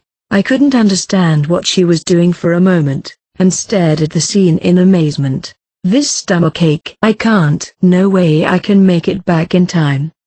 A stomachache? Don't tell me this is the best you've come up with. Aside from that cliched idea, it's devastatingly poorly acted. To begin with, this is not the floor of Ibuki's room. Even if the floors were the same, it would definitely be faster to run to your own room. Excuse me, can I use your toilet real quick? She rapidly hit the chime on Kushida-san's door and continued to do so for about 10 seconds, but there was no sign of Kushida-san opening up from inside. It seems that asking Ibuki-san for help was an obvious mistake. I was ready to lose my head from all the pointless noise she was making. She continued to keep acting for a few dozen seconds until she got up and turned to face me with a straight face. I thought she was home? First of all, I'm pretty sure she's in her room. Really? If she doesn't get caught by that act, she's quite a tough one, isn't she?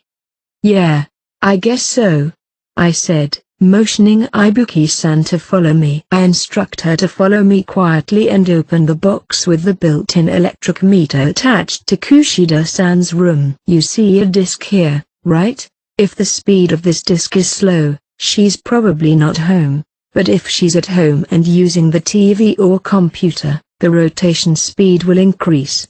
The disc was spinning slightly faster than normal. Now you know it's more likely that she's at home, right? I didn't know you knew about being a thief. I learned a lot about it last weekend while I was waiting for her. Don't abuse it. Of course I won't, she answers while giving me a cold look. Can you think of any other way? If you don't, then I suppose we should give up now. We're doing it wrong. What? It's a toss-up.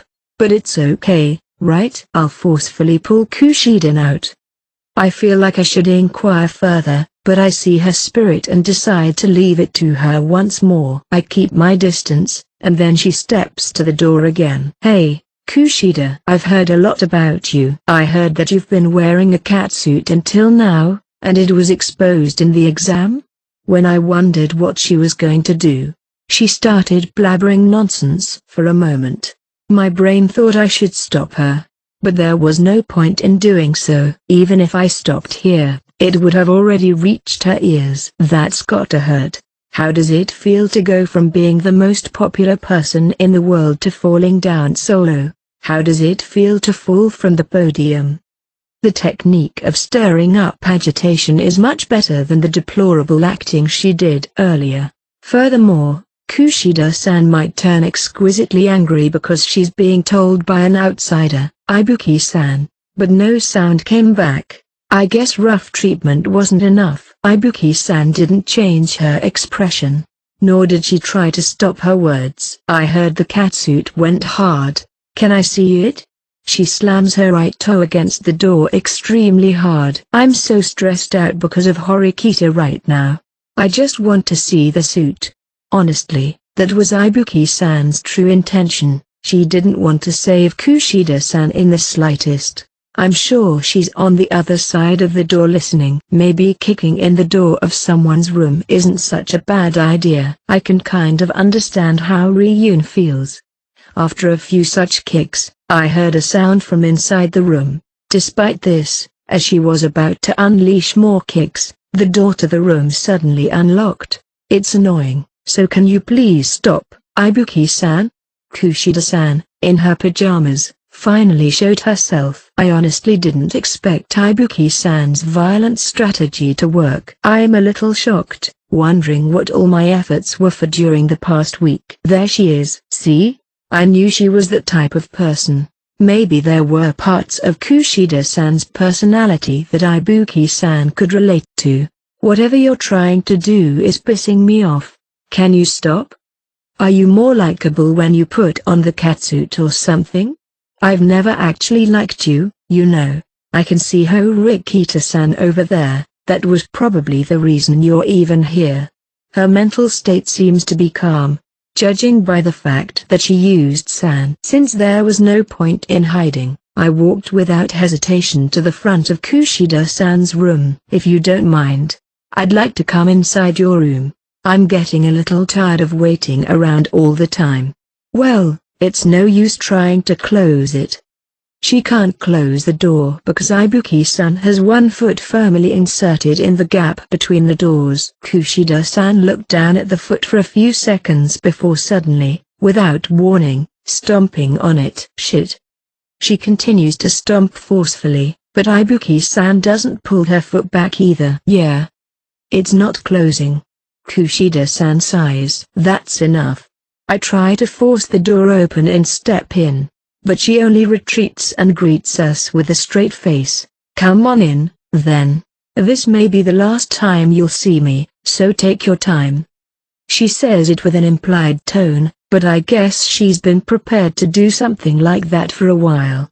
It was no small feat for Kushida-san to annoy the class by maintaining the status quo indefinitely. She must have invited us in because she's made up her mind about something. This is our last chance, I guess. I could tell at a glance that Kushida-san's room was being used in a clean and neat manner. I get the impression that she's even more solid than I am in terms of her love of cleanliness. Well, it's pretty tidy, Ibuki-san says, looking around the room with a hint of admiration and surprise. Kushida-san saw this attitude and made a strange face. Ibuki-san's room looks like it's in disarray, with her undressed clothes scattered all over the place. What? How do you know if you haven't even seen it? It's clear from Ibuki-san's reaction that it's true. Sit down, I'm not going to offer you anything to drink or snack on. But that's okay, right? Yeah, no thanks. We looked at each other for a moment and then sat down. Kushida-san sat across from us, making it a 2-on-1 situation across the table. You've been making noise in front of my room for so long, what do you want? You know what I want, don't you? You've been out of school for the past week. Oh. With an absent-minded reply, Kushida-san continued. Do you really think I'm going to go to school after what happened? I'm not really surprised. But you told this girl about me, didn't you? Is that another way to get back at me? No, it isn't. She wouldn't carelessly tell anyone else. Do you trust her? No, I don't. It's just that she doesn't have anyone to talk to. Hey. Ibuki-san slammed her fist on the table and glared at me, but I ignored her. It is true after all. Even if that's the case, you're not thinking about my feelings. Are you? I'm hurt. Do you really have the right to say that? Even if I don't, there's no reason why you shouldn't think about how I feel, Horikita-san. The sharp exchange of words quickly brought up a new tension. Let's move the conversation forward. I know I have been inadequate in some respects, but you were the one who initiated the hostility in the first place, isn't that right? We were just classmates. But she had always seen me as someone who should be expelled. I won't deny that point. But I can't help it. I couldn't stand you. I don't know what I should have done. I look back on it now and I can't get a clear answer. I know. I've thought about the same thing a few times, and I've come to one conclusion. Maybe you should have voluntarily withdrawn from school for me, because I couldn't stand your presence. Don't be absurd. That's not a solution, it's just your angry feelings. It's complicated, but it's the only argument I have. Although she answered my questions, it was hardly a friendly dialogue. I suppose they were just her true feelings. At first, I was trying to listen to her, but then she started to slowly stop talking and the lifeless look in her eyes returned. I wonder if you'd be willing to help me and put all of this behind you. I knew that's what you were getting at. But come on, don't make me laugh. You're good enough and worth it. I know. She answers immediately, not even showing any pretense of modesty. I'd have thought you were super self-conscious. To Ibuki-san's muttered response, Kushida-san simply turns and stares at her. Did you think so? Well, it's not very true. However, I wouldn't expect someone with your competence to realize that. Do you think you're all that? Why don't we go at it here or something? Ibuki-san said and clenched her fists. You're even more of an idiot than I thought, Ibuki-san. That's not what competence means, okay? Why don't you take a look at OAA? My ability in this school is my good grades, right? I think the difference between me and Ibuki-san is more than physical aspects. Don't you? Miffed, Ibuki-san took out her phone and checked the OAA. She then compared it to her own overall strength, paled, and silently closed her phone. I want you to use your high ability for the good of the class. If you continue to be absent from school without permission, you will eventually lose your seat. It's already gone. As for you, you were prepared for the backlash and opposed my leaving the school. Right? So the one who would be troubled if I'm useless is you. I can understand why you would want to desperately try to persuade me to come back. The situation in the class must have been palpable to Kushida. I've lost. There's no reason to stay anymore. But the reason why I stayed quiet at the end of that unanimous special exam was to damage you as much as possible. If I continue to be absent from school, the school will punish the class that caused the truancy, right? And the blame for that punishment will go to you.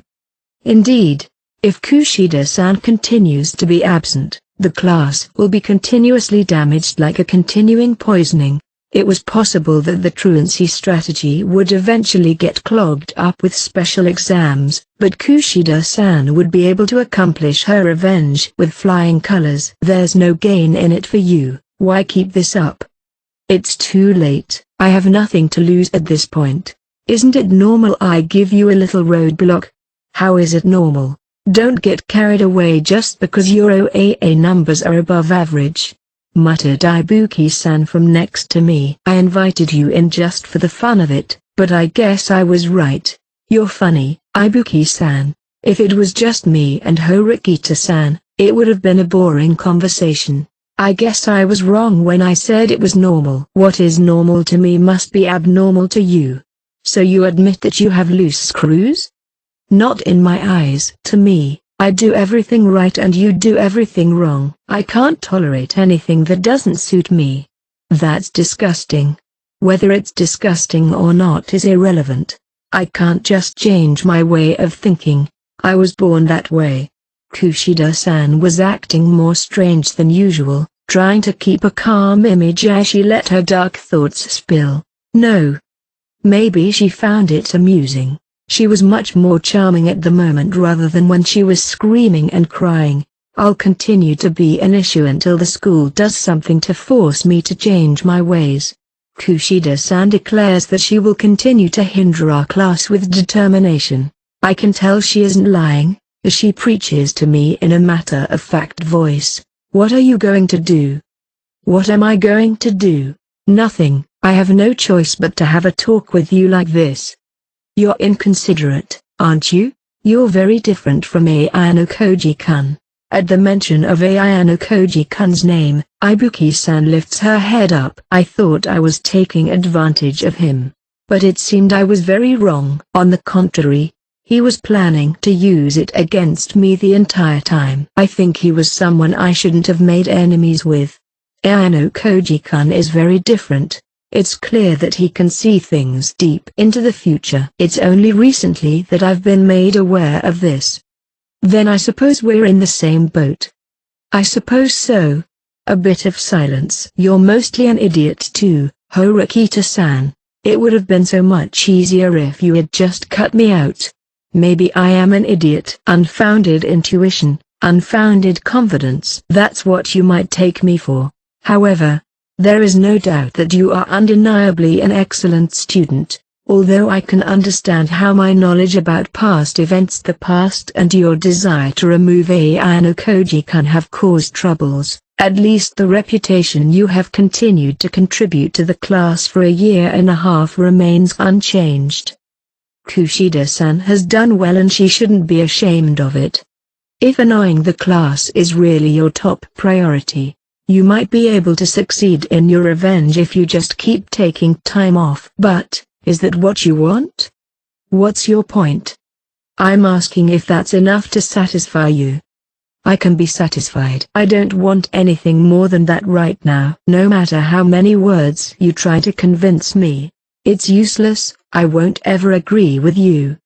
I could never persuade her. Hearing such words, I felt as if I couldn't say anything anymore. Surely I want Kushida-san to come to school as it would be beneficial for everyone, but I also want to prove that my choice was not a mistake. Kushida-san, who is right in front of me, knows that better than anything else. In the end, it's still for my sake. It's hard to say that it's the best choice for Kushida-san to come back. Maybe I was wrong about you. What do you mean? I thought I was here to persuade you, but I was wrong. It was for myself and the class. I wasn't able to take your feelings into account. What? Now you're going to pity me? I just realized that taking you out of a school that you don't want to go to is overambitious.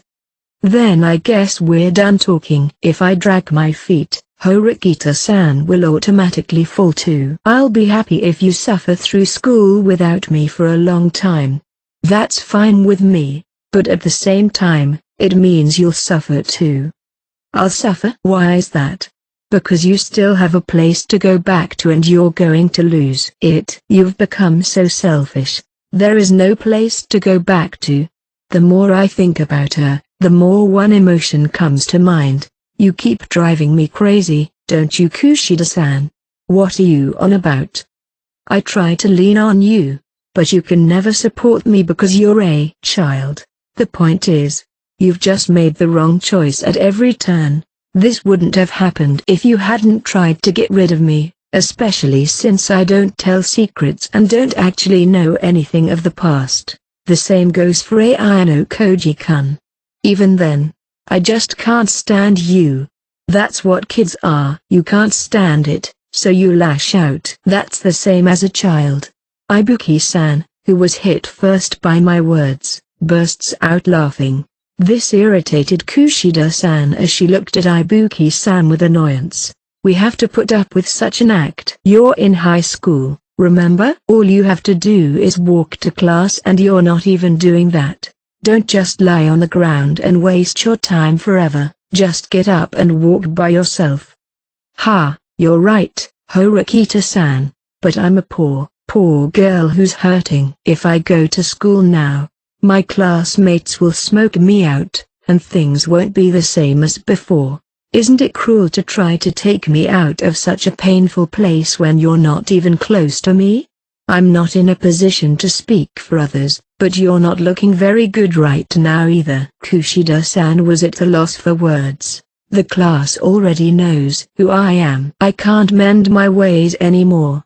I can't fix it anymore. That's what you think right now, right? When you cried and screamed in class, you looked like a child. No, a toddler. I still feel like I'm dealing with that toddler right now. Don't be stupid. She raises her hand and tries to slap my cheek before I calmly grab her hand and stop it in motion. You want to make fun of me, don't you? You're nothing more than a toddler, annoying me, annoying your classmates, and making it your top priority just for your own pleasure. So I'm supposed to be the only one who has to suffer, put up with, and help you and the rest of the class?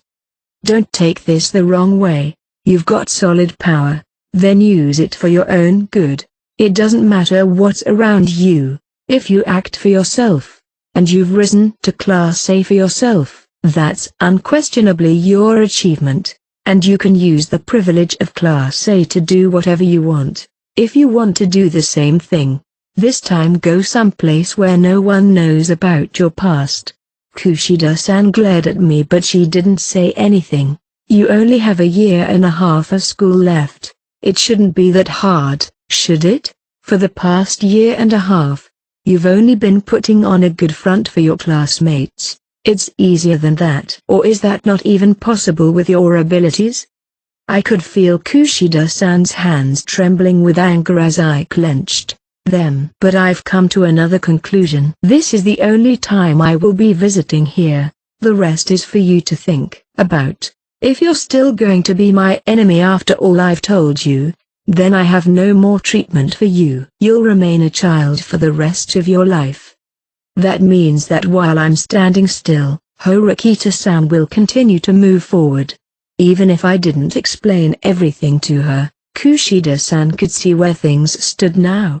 You're going to be expelled. I'll be graduating from Class A and fulfilling my own dreams. It's a big difference. Kushida-san contemplates a future in which I've won, and it's something I know she despises. School life is only a small percentage of a long life. Do you really think that from here, I have a chance to go back to school? That's up to you. You can decide whether you want to fight with your chin up high or wallow around in sadness and anger. Although I could still feel the strength in her arm, it was slowly fading away. I'll at least listen to you. Tell me what strategy you have in mind, Horikita-san. After many twists and turns, we arrived at a situation where Kushida-san was willing to listen, but I can't try to fix things to make her feel better. I have to convince her with a plan for her survival. I have several tentative answers, and I'll reconstruct them here to arrive at the ideal answer. I'm not going to spend my school life carrying you, Kushida-san. No, I wouldn't want that, but then, it's impossible, right? My classmates saw my true nature, and that fact can't be changed no matter what, right? That's true, but in other words, there is a possibility that you can recover yourself. For those who haven't seen your true nature, right? Kushida-san showed a slight gesture of consideration, but muttered, I don't know. Up until now, there were only a few people who knew the real me. like Horikita-san and Ayano Koji-kun. That's why I didn't hesitate to mend my ways yet. But now we've got more people in our class, right? Not only are there smart people, but there are also a lot of stupid and shitty students mixed in among them. Kushida-san had a point, but before I could react, Ibuki-san reacted. You're one to talk.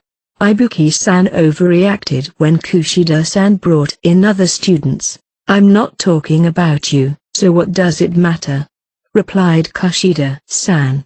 If you can't keep your mouth shut, Ibuki-san, you can leave, okay? Oh, yeah, then I'll leave. It's okay if you keep your promise, right? As she tries to stand up, I tell her what I need to tell her. No, you can't. If you leave now, it'll be considered abandonment and I'll have the contract voided. Huh? What the fuck? Oh my god. Then I'll shut up and you can get on with it. Contract? What does that mean? I'm only promising to fight her during the sports festival if she'll help me get you to school. I quickly explained the reason for Ibuki-san being willing to help. So that's what it was about, huh? I was wondering why it was Ibuki-san, but that explains it. At least thanks to her, I was able to visit your room, so I need to thank her. Ibuki-san had a great deal of things to say. I could see it on her face. Even so, she stayed quiet as instructed. I admire her spirit. She's willing to be patient in order to fight with me. Back to the topic at hand. Can I take that to mean that it's painful to continue to play the role while your true nature is known? Yes, it is. You can do your best when you're acting in a meaningful way, but you can't do your best when you're acting in a meaningless way. Can you? Up until now, if she expelled me or Ayano Koji-kun, the meaning of continuing to act would live on. However, it was nearly impossible to expel the entire class in junior high school. When Kushida-san was in a similar situation, she brought the class down and ended it all. She tried to do the same here, but it didn't work out. If you don't want that, then you don't have to hang out with your classmates like you used to. Huh? That seemed to be a surprising response not only to the Kushida-san in front of me, but also to Ibuki-san, and both of them reacted similarly. Even if you keep your mouth shut to some extent, there is no absolute guarantee. If that's the case, it's inevitable that the rest of the class will stand around with the assumption that Kushida-san is a two-faced and troubled student. Kushida-san would then lose half of her effectiveness. She can study well and play sports, but she's not top-notch at either of them. Just another honest student. Even if she is superior to Sakura-san in her natural abilities, she lacks charm in other areas. I'm not trusted by anyone. I don't think everyone would be satisfied with me anymore. Don't you? It certainly wouldn't be the same as it has been. But can I really say that I've completely lost faith in you? What do you think? Ibuki-san. I looked over to Ibuki-san, who was staring at the wall, not even letting me know that she acknowledged my statement. Ibuki-san, answer me. You told me to shut up, didn't you? I'll allow you to speak. What the hell? First shut up, then speak. I'm not your student or anything. You don't want to compete? Then just tell me so. Oh, my god. While scratching her head, Ibuki-san replied, you've just been playing the good girl too long, that's all. I don't believe in the perfect good person, and I think you acted worse before. If I had to choose who to believe, the old you or the new you, I'd say the new you is more honest. She said what she thought quickly. I guess it sounded straightforward to Kushida-san because she didn't have any tricks or wisdom. Ha ha ha, that's an interesting answer. I mean, you have an unusual way of thinking, don't you?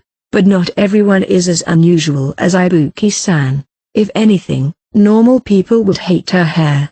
Well, she's certainly not normal, that's for sure. Hey. But everyone has two sides to them, big or small. Ibuki-san appreciated the part of your true heart that acts for yourself above all else. That's why you'll never change your true intentions. This talk of making her change her true intentions was wrong to begin with. And if you don't change the way you speak and your tone of voice to the outside world like you have been doing, it will be difficult for those who haven't seen your true nature to imagine what you really are. No matter how many words are used to explain it, a person cannot understand it until they experience it firsthand. What do you mean?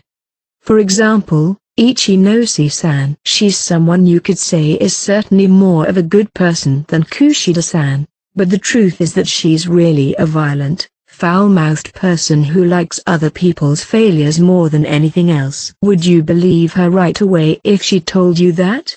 That might be difficult. That girl seems like a really good person. You'd have your doubts, though. It's not about Ichinose-san, it's about the existence of good people, right? Well, you'd certainly have to see it in person to know for sure. I couldn't know for sure just by hearing about it from Horikita-san. Isn't that right? At least for the past year and a half, Ichinose-san has been a good person. Even if someone were to make such a revelation, they wouldn't believe it. Nevertheless, if all of her classmates were to say out loud that Ichinose-san is that kind of person, we would naturally be suspicious. But I guess the image is still not completely clear, is it? No matter who says that Ichinose-san is ruthless and violent, I couldn't believe it. Even if I was told repeatedly, I couldn't believe it unless I saw it for myself. It's true that you can't understand something until you experience it. In martial arts, there are times when you are warned that a technique is dangerous, but you don't feel like it is at all. Then when you're actually hit, you understand how amazing it is. That's exactly it, Ibuki-san. But as long as there are still doubts, they won't trust you completely. That's where your skills come in. You have to do the best you can with the way you're going. It's a fact that your fallout control and communication skills are better than others. Whether or not she would be able to gain their trust beyond that was unknown at this point. Even if that's fine for the other classes, what about our other classmates? Shinohara-san, Wang-san, Hasebe-san, would probably all resent me. I don't know if I can unite with them.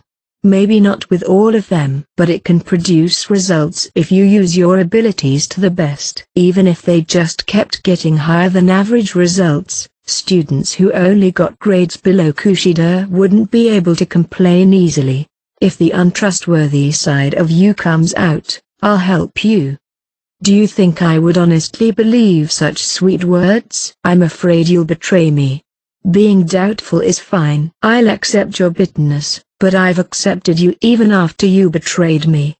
For Kushida-san, there is nothing to be afraid of, as she has already done it once before. It was all up to her to decide whether to stand up again or not. After staying quiet for a while, Kushida-san opened her eyes. Then she started mumbling something, but I couldn't catch it. Eventually, she opened her eyes, as if she had come to a conclusion. All right, I'll fight for a year and a half just for me, and contribute to the class. I won't fight for Horikita-san or for my classmates. That's fine with you, right? I'm not complaining at all. I just want you to respond with results. Standing up, Kushida-san holds out her left hand instead of her fist. Wasn't it the other way around last time? Kushida-san didn't respond to the hand I offered all that time ago. A left-handed handshake means hostility. Is that so? Which hand did I offer you before? Left hand. It seems that she remembered clearly, as Kushida-san answered immediately. This time, it was her own left hand that was extended. I stood up and offered my left hand in response and we shook hands. It's like a hostile commemoration, isn't it? Don't you think that's more like us? I suppose it might be. She squeezed my hand back forcefully, and I squeezed it back. Yes, there's one thing I've been wanting to do to you, Horikita-san, if you don't mind. Please go on. What is it? It's... She smiled and slowly extended her arms towards me. Her hands came close to my face, and as soon as she gently touched both cheeks, I felt a sharp pain surge through me. It was immediately after that I realized that the pain was caused by being pinched on the cheek as hard as I could. What are you doing? I really hate you, Horikita-san, she said, and pinched my cheek even harder. I've been on edge since we met today, and I'm still on edge now that we're cooperating. I just thought it would be bad stress to think that this would go on all the way from Monday. I need to let it dissipate like this for a bit. The force she put into it gained even more momentum and showed no signs of stopping. Is that enough? No, it's not enough. I was willing to accept a little bit of this, but Kushida-san was getting carried away and wouldn't stop pulling on my cheeks. If she's not going to loosen up at all, I have no choice but to retaliate. I reached out with both arms and pinched her cheeks in the same way. Excuse me? I wonder if you'll let me go now? I assumed that she would stop once she felt the pain. Come on, Kushida-san, time to wipe that frown off your face. Without hesitating, I put all the strength I could into my fingertips and gripped back with the determination to tear her cheeks off. It's a battle of wills and stubbornness when it comes to such a thing. You guys can keep going until you're both shreds. I'm leaving. Ibuki-san, who was the only one that was still calm, said that and walked out of the room first. The battle of wills continued for 2 or 3 minutes. When the pain started to paralyze us, we both realized that we were making each other look incredibly stupid, and we both let go of each other's face without a second thought. When I saw Kushida-san's face turn bright red, I realized that I must be the same. Come to school on Monday. You're so persistent. Can you please just leave? Half-heartedly pushed out of the way, I walked out of her room and into the hallway. Ouch. Stroking my aching cheek, I looked towards the elevator and saw Ibuki-san getting in. Were you waiting for me by any chance? I said and walked to her. Ibuki-san stuck out her tongue and pressed the button for the elevator. Maybe you have a talent for making people angry.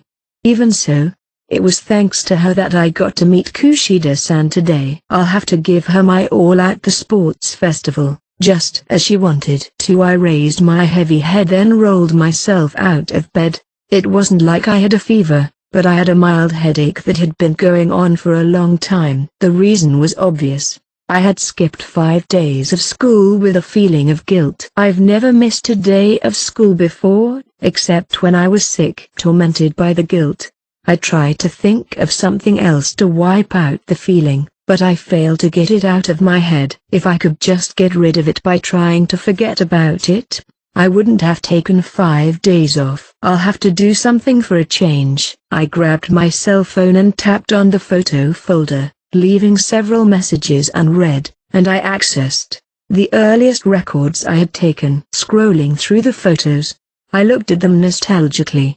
The first photo that made me stop was one taken just after I entered school, when I didn't have anyone I could call friends yet. It was the first and only 2-shot I took with Hirata-kun, who was smiling gently beside me while I was still unable to smile. I'm still not very good at smiling, but I think I've improved a lot since then. I miss this school life in Japan, where I didn't know my right from my left. Hirata-kun was the first person who helped me unwind when I was surrounded by tension.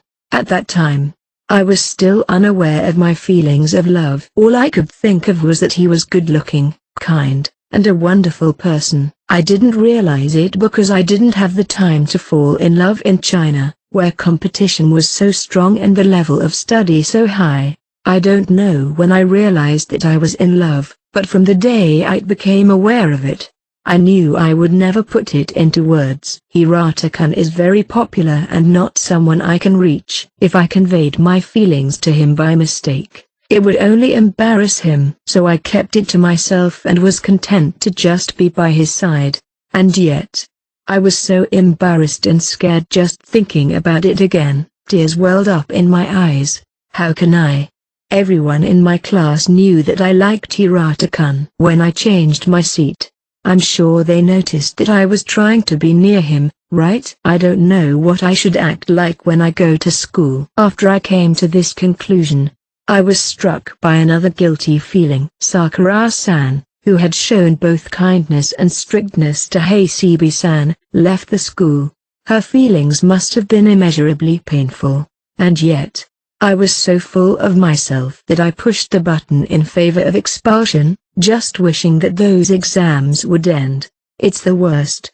I hated myself for being such a jerk, and I was in so much pain. I'm such a burden. I was about to turn off the screen of my cell phone because I didn't want to look at myself smiling awkwardly when I remembered the email I had received from Ayano Koji-kun on Monday night. I wonder how he is feeling right now. Is he still able to go to school after having his precious friend expelled by his own hands? If he is, how is he doing it?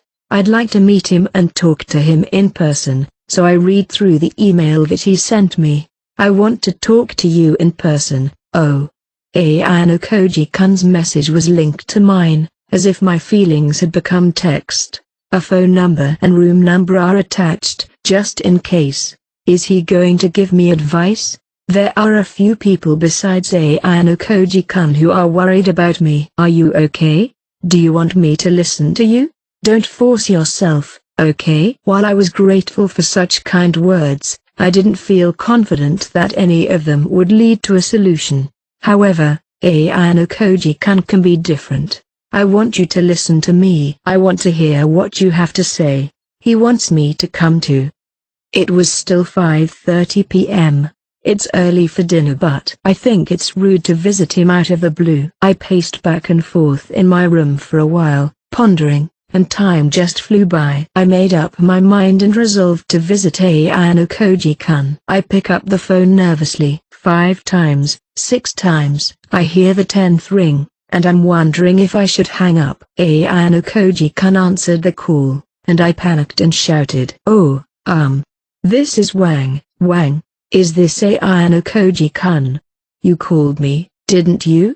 Ayano Koji-kun's slightly echoed voice and the sound of the shower running faintly reached my ears. "Yes, I've been having trouble leaving my room for a long time. I feel like I can get out now, so I was wondering if I could talk to Ayano Koji-kun for a minute." "Now? Is this a bad time?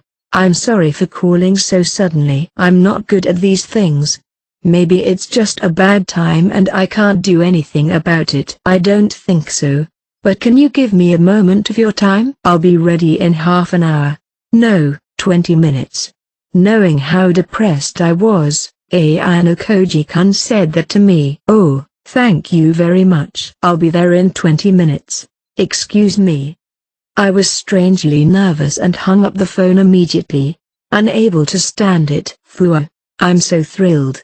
Maybe the fact that I hadn't talked to someone in a week had an effect on me. While I waited, I made myself presentable and after almost 20 minutes, I got ready and left the room. When I opened the front door, which now felt heavier than usual. Oh, it's there again.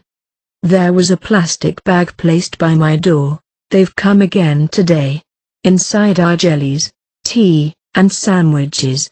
I first noticed it on Monday night when I quietly left my room to go to the convenience store. At first I thought that someone had just put it there by mistake, but the plastic bag contained a small piece of paper with my room number written on it. It didn't have the sender's name on it though, so I didn't know who it was. Oh, there's also a salad in there today, but not quite my kind of salad. Lots of protein, and a chicken Caesar salad. Still, it's kind of nice to see that the selection changes a bit every day. I wonder who is doing this. There's nothing else in the plastic bag that could be a clue, and no receipt. Thanking them, I leave it at the door for now and take the stairs to the 4th floor where Ayano Koji's room is located. I feel strangely nervous on the floors where the boy's room is located. With this in mind, I opened the door and entered the hallway. Just as the door to a room opened, it looks exactly like Ayano Koji-kun's room, but the person who came out from inside. For a moment I wondered who it was, but it was Karizawa-san. She didn't have her usual nice ponytail, but her hair was smooth and straight, and the two of them were dressed roughly. Could it be that they were on a date in their room? If that's the case, I must have made a ridiculously annoying phone call. I almost felt depressed again, but I couldn't run back home. My eyes met with Karizawa-san's, who immediately took action to look around, as if other people were watching. "Speak of the devil, there she is," said Karizawa-san as she saw me walking up to Ayano Koji-kun's door. "See you later, Kiyotaka." Nervously, I took a deep breath, and Karizawa-san also took 2 deep breaths. She might say something about Hirata-kun. Bye. What? I brace myself, but she just says goodbye and walks past me without making eye contact. I stop her as she leaves in a hurry. Karizawa-san. What? I'm sorry for suddenly calling Ayano Koji-kun. I'm sorry for disturbing you. That's not true, not at all. Really? But you wanted to ask him for advice, didn't you? You're not going to call him now, right? It's best to use your newfound courage. It seemed that my feelings had been conveyed over the phone after all. Karizawa-san stopped and came back a bit and smiled gently at me. Don't hesitate to ask him for advice. I guess that guy seems to have a lot to say, but he's not very good at talking. Even then, I think he can give you an answer. Yes. I've come this far. I have to put everything I'm thinking into it. I feel that Karizawa-san has helped me to create that kind of feeling. Well then, I'll be waiting for you next Monday. She gave me an encouraging pep talk and she went straight to tapping the elevator's up, down button in succession. But when she realized that the elevator wouldn't be coming soon, she left by the emergency exit stairs. Thank you, Karizawa-san. At least it didn't look like she was unhappy with me. I always had a strong impression that she was scary when she got angry, but today Karizawa-san seemed soft and kind. And now I don't have time to think about anything else, so I hurried to Ayano Koji-kun's room. I pressed the chime and the door opened in about 30 seconds. Ayano Koji-kun was silent as he welcomed me in, so I immediately started to get impatient. I was contacted by, well, I just wanted to talk to you. Mi-chan came to my room at almost the exact time I had planned. I really wanted to send Kei back to her room a little earlier, but we were in the middle of something. I wanted to have a few more minutes to get ready, but I had to be careful not to change Mi-chan's mind. Don't hesitate to come in. Sorry to bother you. Mi-chan couldn't hide her nervousness, but there was no pretense of turning back. From the little I saw of her, I could tell that she was trying very hard to get up on her own. Unlike Haruka and Kushida, she didn't want to stay where she was. Do you want something to drink? No, I'm fine, thank you for your concern. She politely declined, and sat down on the carpet in a reserved manner. I also sat down across from her and prepared to talk. The reason you're here has something to do with the leaking of Kushida's secrets regarding Yosuke, right? Mi-chan's shoulders jerked at the mention of his name, then she nodded quietly. Also, I'd like to know what's going on in class. Shinohara-san, Matsushita-san, Hasebe-san. At least the ones who are hurting much more than I am. And also about Ayano Koji-kun. I didn't expect my name to be mentioned here. I suppose it isn't surprising. From her perspective, it looks like I've cut off one of my friend groups with my bitter decision. Aren't you getting a lot of calls? Thankfully, there are a lot of people who are worried about me, but I just can't see them. If I do, I'll have to reply to them. She sees the messages and calls, but never checks them. Otherwise she'd be tempted to look at them. Well then, I guess you're right. It doesn't have to be in order, but if you have any questions for me, feel free to ask. It's not often that two people talk to each other alone like this. We don't need to talk smoothly, but we can't solve things if we are reserved. It's better to find a way to get to know each other a little better. Well, you know, I'd like to talk about the matter with Kushida-san. Ah. But before that. Just to confirm, was it Ayano Koji-kun who brought and placed various things in front of my room? Mi-chan explains to me, as if to supplement my lack of understanding. There was a person who delivered food to her once a day after she started taking a break from school. There was a piece of paper with only Mi-chan's room number written on it, but nothing to identify the sender. For a moment, Yosuke came to mind, but there was no mention of him in the vicinity of Kushida and Haruka. Yosuke treats his classmates equally, but if he were to offer it to Mi-chan, he would have done the same for the other students, and he would have told me about it in the several times we had met. I'm sorry, but that's not me, and I don't think I have any idea what you're talking about. I see. That person also helped me a lot and I wish I could thank them. Well, whoever it is, it means that there are students who care that Mi-chan is absent. Some of them message her, some of them call her, some of them bring her gifts. Or even if they don't contact her, there will be plenty of students around her who are worried about her. After nodding a bit happily, Mi-chan popped a question. Ayano Koji-kun is still going to school, right? If she's not in contact with the outside world, it's not surprising that she doesn't even know for sure that I'm attending. Of course, you wouldn't expect someone who claims to consult with you to be sleeping away themselves. I went to school. This week was no different. Wasn't it hard? No, it was hard. Of course it was hard. But you didn't think you'd hate going to school? That's a difficult question to answer, isn't it? I've never been one to lead my classmates on before, and I'm sure everyone was surprised by my actions in pushing my friend out of school. Yes, it was different from the Ayano Koji-kun I knew. It was a bit scary. She is straightforward and honest, and frankly states what she feels. There is no point in talking about the superiority or inferiority of friends and classmates here, or their priorities. Such things were explained in the special exam, and it's not something to dig up now. It's just that I was never good at letting my emotions out, and no one noticed that. I think the only reason I can go to school now without missing a day is because I think it's uncool. I've thought about that a bit too. I don't like the idea that by taking a day off I'm illustrating what Kushida-san said, that I'm hurting, and that people will know that.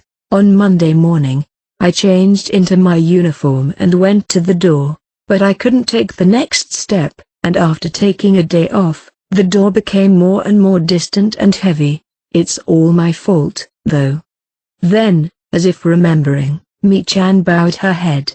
I'm sorry I missed a week because of this. You don't need to say these things to me. It must have taken a reasonable amount of courage for you to come here. Besides, you haven't completely given up on going to school, have you? Of course I haven't. I really want to go to school right away, but still, I'm so embarrassed and ashamed. Secret thoughts. I'm not sure how many students were aware of it. But if it was exposed in a more public way, it's understandable that she would be deeply hurt. I can't say that I can understand the position you're in, or that I can replace you. But at least our classmates are worried about you. Yes. And it's also true that you're causing trouble for the class right now. She gasped, stiffening as if I had pointed a gun to her head. It's easy to put up words that are pleasing to the ear, but they only have the effect of postponing the conclusion. The side may seem like a rough treatment from the outside, but it works to touch the heart. But fortunately, right now, Kushida and Haruka haven't surfaced. But next week, we won't know. What will happen if those two come to school and only you remains absent? Do you understand? Imagining your own situation is something even elementary school students can do. She nodded her head, her arms trembling slightly, as if fear was rising in her. If the stimulation was too strong, she wouldn't take it easy. But, surprisingly, there was no sign of danger. She was small and timid, but I judged that her core was relatively strong and would not be easily broken. You can just come to school with an unsuspecting face. You don't even have to tell Yosuke anything special. But I'm in the seat in front of Hirata-kun, and I'm close to him. Oh, by the way, when we were changing seats, you were the first one to grab the unpopular middle seat. Was that because you thought that Yosuke would take the seat behind you? Phew. Because of her blatant attitude, I knew the answer without her having it directly put into words. That's important. You've observed and understand Yosuke very well. Ugh. This is embarrassing. She hugged her knees and shook her face sideways. Apparently, shame is a stronger issue. Well, did Hirata-kun say anything about me? Do you think he cares? She steps into the part that must have been bothering her all along. But her face was hidden behind her knees so that I couldn't peek at her. Of course. He cares about you a lot more than he cares about Kushida and Haruka. That's because he still feels annoyed, right? As the party in question, it was natural that Yosuke would be more concerned than about the other issues. It's different from annoyance. That guy feels sorry for the opposite reason, that he caused you to stop going to school. Oh no, Hirata-kun didn't do anything wrong. I know. It's just that you should know very well that he's that kind of guy. Yosuke can be happy for someone else's happiness as if it were his own. On the other hand, when someone is unhappy, he feels unhappy as if it were his own. That's the kind of personality he has. Yosuke is also suffering because of Mi-chan's own seclusion. Understanding this is the most effective and important thing to do in order to overcome the current situation. She looked up slowly and her eyes were a little red, but she didn't show any tears as she lowered her knees. It's not that I didn't think about it. It's just that I didn't think that Hirata-kun might be suffering because of me. But I put myself first and tried not to see it. Apparently, I didn't have to teach her from scratch, but just giving her a chance to reflect was enough. When looking at her as a sophomore in high school, it was safe to say that the student named Mi-chan was almost complete. Your expression is different from earlier. Thank you. I feel so much better after talking about everything. It's thanks to you, Ayano Koji-kun. I didn't do much. It's just that I happened to be there when you were recovering. That's not true. I thought that if it was Ayano Koji-kun, he might be able to solve the problem if I met him. That's what I thought. She told me firmly and bowed deeply. I'll definitely go to school on Monday, without fail. I know, but when you really have a cold, you should honestly take a day off. No, I'll go to school on Monday, even if I have to crawl. I feel like she's trying a little too much, but if she's enthusiastic, that's good enough for me. Also, I'm worried about the person who's been supplying me with food, because I've made them do a lot of shopping over the past 5 days, and I think the total amount is close to 10,000 points. If it's just one person's action, that could be a pretty hefty sum indeed. As she was leaving, she kept thanking me repeatedly, so I ushered her to leave quickly. I guess it's the result of my parents' teachings. I understand if it's a little too much.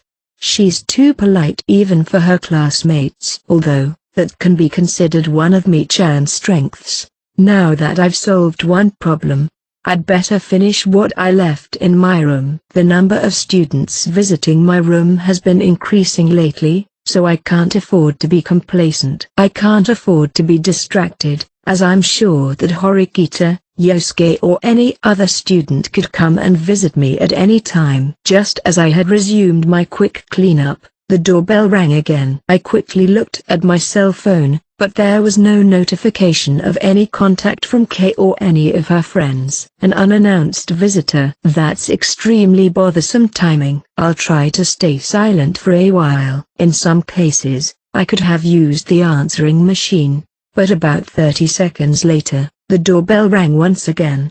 It was dusk, and after turning off the lights in the room, I decided to slide the lid of the peephole and look through the hole into the hallway, killing any sign of my presence. The person I least wanted to see was standing there, a freshman named Amasawa Ichika. Thinking back, This had happened to me some time ago. I remember that day, too. The timing of her was bad, and I didn't want her to come inside. Seeing that she was wearing her school uniform even though it was Saturday, I wondered if she was visiting school. Should I view her visit as a mere appearance or as a deliberate act? Considering what happened last time, I couldn't help but wonder if it was intentional this time as well. She obviously knew I was in the room and came to visit me. In the meantime, the doorbell rang for the third time. "Hi, Senpai, I've come to visit you." As I was still looking for a response, Amasawa called out to me in a sweet voice. "I'm sorry, but I'm in the middle of something. Could you come by tomorrow?" "That's not going to happen. I've heard that my senpai is doing something bad with the girls, so I've come to investigate. If you don't open the door, we'll have a problem." A voice echoed through the hallway, trying to force the door open. If I let her speeches go unchecked, the neighbors would eventually hear the commotion. I had no choice but to open the door and face Amasawa. "Where did you hear that I was bringing girls in?" "I'm the source of that information." "That's a totally unreliable source." "That's not true. You brought in Karaizawa-senpai and Wang-senpai today. It wasn't just a hunch." She didn't hesitate to mention the names of both of them. Even if she could have guessed K at random, that would not be the case with Mi-chan. She clearly knows my movements. "Oh, I'd like to reassure you that I didn't plant any listening devices in your room, okay? The school seems to be doing a thorough inspection. It's true that you can't buy those kinds of nosy things through mail order. However, there is a way to obtain them. But only for Amasawa. I wouldn't be surprised if you had one or two in your possession from when you were connected to Tsukishiro." She simply continued to smile at me, even after I pointed that fact out. "Can I come in for now? I'm sorry to disturb you." Before I could give her permission, Amasawa walked into the room with the momentum of taking off her shoes. She then began scurrying around the room without reservation. "What are you doing here?" "Huh? Oh, I'm just checking the room." I would like an answer as to why she needs to check the room. Amasawa, who continues to rummage without hesitation, approaches the bed with her gaze. "You're probably wondering how I was able to guess about Wang-senpai, right? Did I happen to see her come and go, or do I know her in some way? Do you always go into people's rooms to brag about your own information network?" Quickly affirming without denying, Amasawa touched the bed with her hand while fixing the wrinkles in the sheet. She was searching for something with her fingertips in every corner. I sat down on the carpet and observed Amasawa, who would investigate until she was satisfied. "Senpai's girlfriend has long hair, doesn't she? That means you like girls with long hair, right? That's why I'm growing mine out little by little." She continued to move her hands and eyes while talking about her hair, which I hadn't even asked her about. I couldn't force her to stop, so I had no choice but to watch her. When she suddenly stopped moving, then she picks up something from near the pillow of the bed with her index finger and thumb and lifts it up. "What's this?" She holds up a strand of long, golden hair as if it were the head of a demon. "It must be Kay's. She comes to visit often these days." "I'm sure she does, but why is it near the pillow?" "I'm sure there are many possible cases, but do I have to list them one by one?" No, there's no need for that." Then she got down on all fours on her knees on the floor and started looking at the floor like a detective, searching for something. "I don't know what she's looking for, but I doubt she'll be satisfied. Did they teach your generation how to ransack people's rooms in the White Room?" When I posed a question about the White Room, Amasawa stopped dead in her tracks. "Don't you have any doubts, senpai? Those who were sent to this school in order to get you expelled could still be blending into everyday life without being noticed by my senpai. At least you seem to have been branded as disqualified and unwanted by the White Room." "I won't deny that. But then what do you think about other potential candidates?" "I'm not interested." "Well, you're right. If you're still wary, You won't act carelessly. I'd recommend that you leave me and yourself out of it and just enjoy your school life. I agree with that. I think you should do the same. After a short pause, Amasawa continued her search, with her back to me and her butt sticking out. Her underwear was slightly visible through the short length of her uniform skirt. It's not like she didn't notice, but she continued to crawl while pretending to act as if she didn't care. As she crawled under the bed, her underwear became even more exposed. You're glued to my underwear, you're so naughty, senpai. I'm sorry, but I'm more wary of what you'll do to me if I take my eyes off you than if I'm looking at your underwear. As I keep my eyes on Amasawa, she pulls her face out of the bed and looks back at me, looking far too mature to be my kuhai, and crawls straight up to me. I think you're getting out of control, don't you? I think you're confusing the means with the end. That person is more concerned with getting his senior expelled than he is with getting himself back into the White Room. A murmur at close range, only a few centimeters between our lips. A sweet smell reaches my nostrils. They seem like quite the nuisance, don't they? For a senpai, yes it is. So I've been thinking about it lately. I've been thinking that it would be better if I told my senpai, who I really adore, and ask him to lead me away, or maybe I'll be the one to be led away. Foo, that's hilarious. I didn't seem to find the topic of my kidnapping back to the White Room all that amusing. What shall we do? Do you want to hear the name perhaps? As she got even closer, about an inch, Amasawa waited for my response. I appreciate the suggestion, but I'll refrain from asking. Is it because you're not confident that you can win when you hear their name? If their identity leaks out from an unexpected source, you'll be the first one to be suspected. What will be the result of that? They, of course, might point the finger at me. There's no need to make your school life uncomfortable just to find out what I am. I wouldn't show any mercy if she stood in my way as an enemy, but Amasawa doesn't seem to be doing that at the moment. You're very kind, senpai. Besides, trusting her too much in a bad way is also a problem. If she was acting with some strategy, I couldn't deny the possibility that this statement of Amasawa's was also a trap. Now that you've rejected me, I'm going home. Did you come all the way to my room just to tell me that? Or did you mainly come to look for trash? I wonder.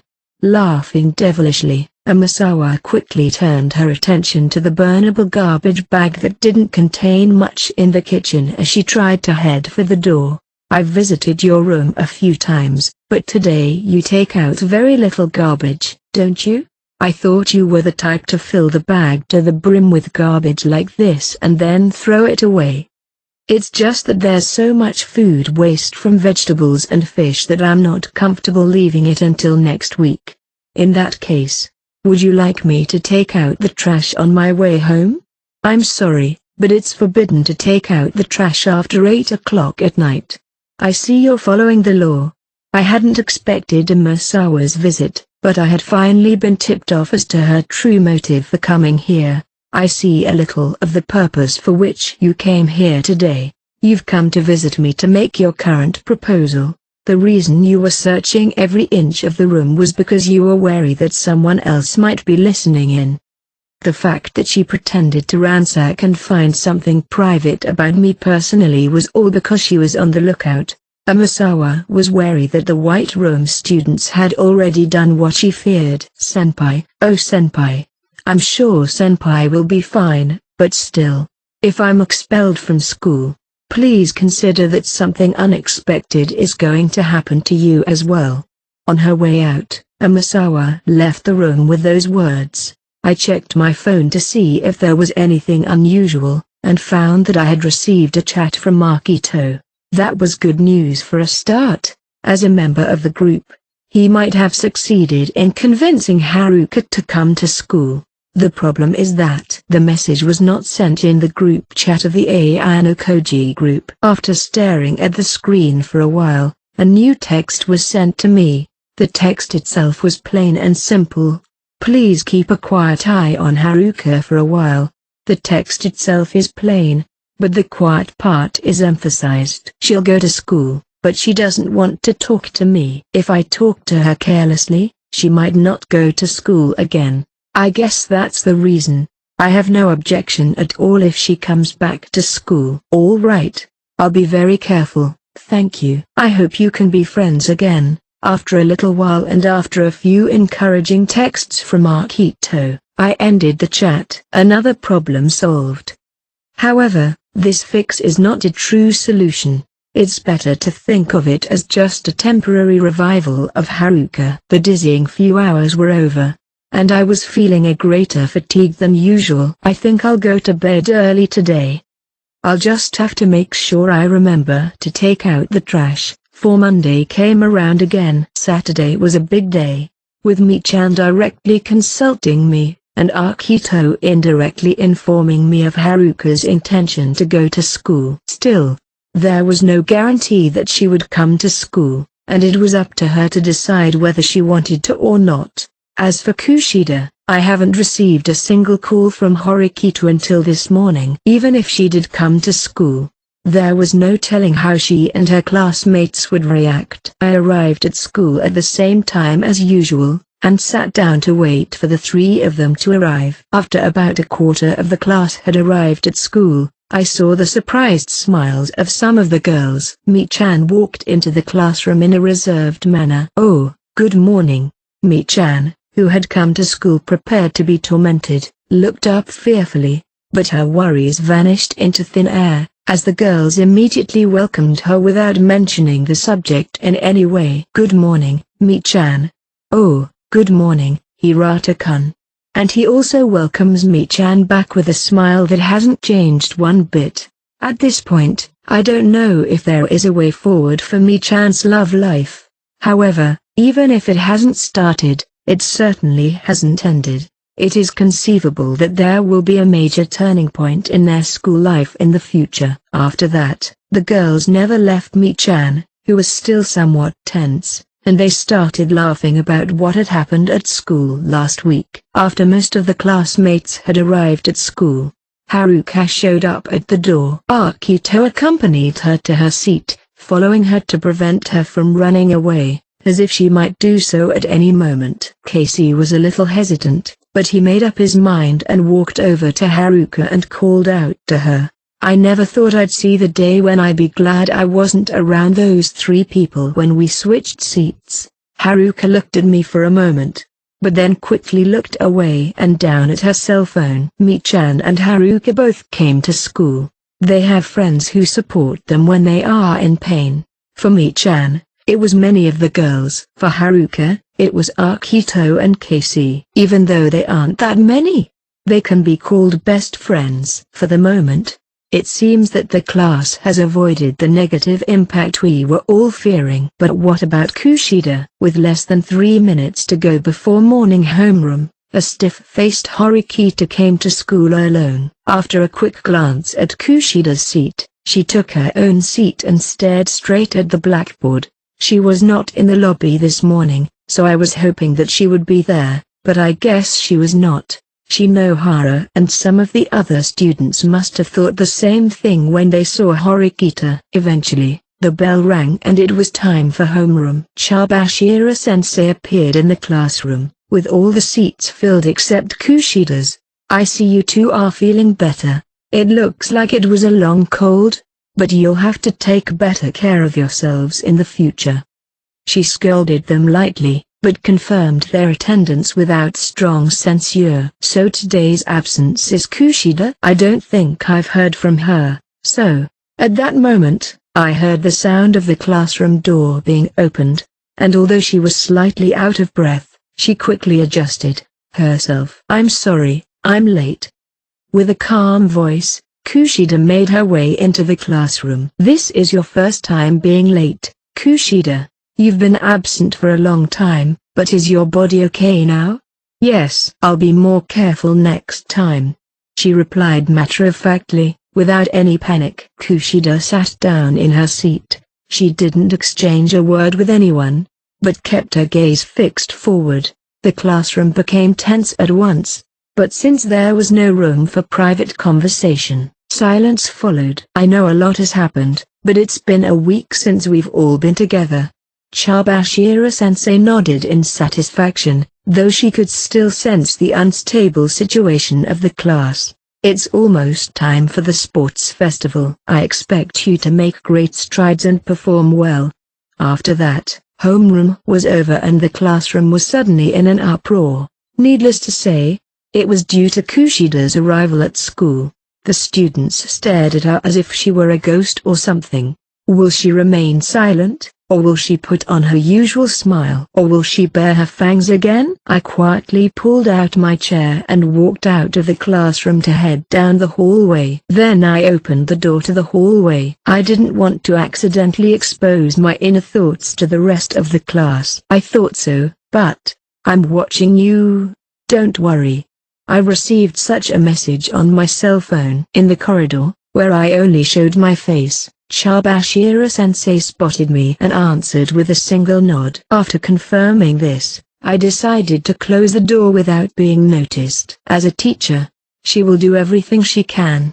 I'm sure that's what Chibashira-sensei is following up on. No one was able to make a move in a situation where anything could have happened. When Horikita was about to pull out her chair, Kushida stood up to overtake her. With that one action, she seemed to be threatening to do something unnecessary. The first thing she did was to go in front of Mi-chan, who was also sitting near her. When Mi-chan finally came back to class, she stiffened like a frog being stared at by a snake. I heard from Horikita-san that you were absent because of me.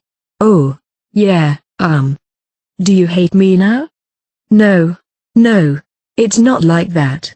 There's no need for you to like me, Wang-san. I can't change the fact that I revealed your secret in front of everyone, and I don't intend to get along with you either. I guess I don't have to tell you this. I don't intend to get along with you. The tone of voice was soft, but the strong words made Mi-chan stiffen even more. The eyes of many of the students looking at them showed dissatisfaction, anxiety, and doubt. Normally that would be painful enough, but it didn't affect Kushida in the slightest. I'm not going to ask you to understand how I felt at that time, but I had to do that. I'll apologize for making you one of the targets, she said and bowed deeply.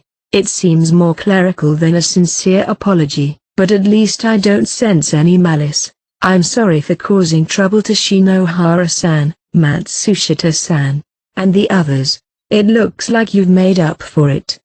If you ask me, Shinohara, Matsushita and the rest of the group are very close. Maybe Yosuke, Sudo and the others had been working during this weekend to make things right. Do you think you can just apologize? Shinohara's words were a little harsh, but she was trying to restrain herself. I'm sorry, but if I don't apologize, we can't move on, can we? What kind of apology is that? I don't know, but this is the real me. This isn't the false mask that she's been wearing. That fact alone must have made the whole class nervous. In the days to come, I intend to maintain some semblance of appearance as I have in the past, so I can gather information from other classes as the occasion demands. But if anyone in the class wants to interfere with that, that's fine with me. No matter how much Kushida tries to arrange things on the outside, if someone on the inside gets in the way of that, the relationship can't be built. I'll leave it up to you all to decide if you want to use the weapons I've built or not. If Kushida was someone who valued her friends and feared being alone, isolating her would be a way to get back at her. But Kushida was not passive. She was on the offensive. And I have no mercy for anyone who turns against me. It's really only a small part of what I exposed in the special exam. I'm sure there are plenty of others who have facts they want to hide, right? She muttered nonchalantly, as if threatening the entire class rather than someone in particular. But I'll promise you one thing. I won't reveal any secrets you have unless you're trying to trick me. This isn't for the good of the class. This is for my own good, to graduate from Class A. It's my last line of defense so that I don't lose my value as a person. As long as my classmates resent her, complain about her, and distrust her, depending on the situation. She could be the one to be cut down. So, in order to not let that happen, she will not reveal any more secrets. However, if you stab her in the back, you will not be tolerated. She promised to contribute to the class as soon as she learned how to protect herself. Kikiyo Kushida's abilities are among the top in our class. At least in academic and physical challenges, she would not be a drag. Hey CB-san. Are you okay too? She directed her words at Haruka, who hadn't moved from her seat or even looked at her. Haruka didn't respond and let her gaze drift out the window.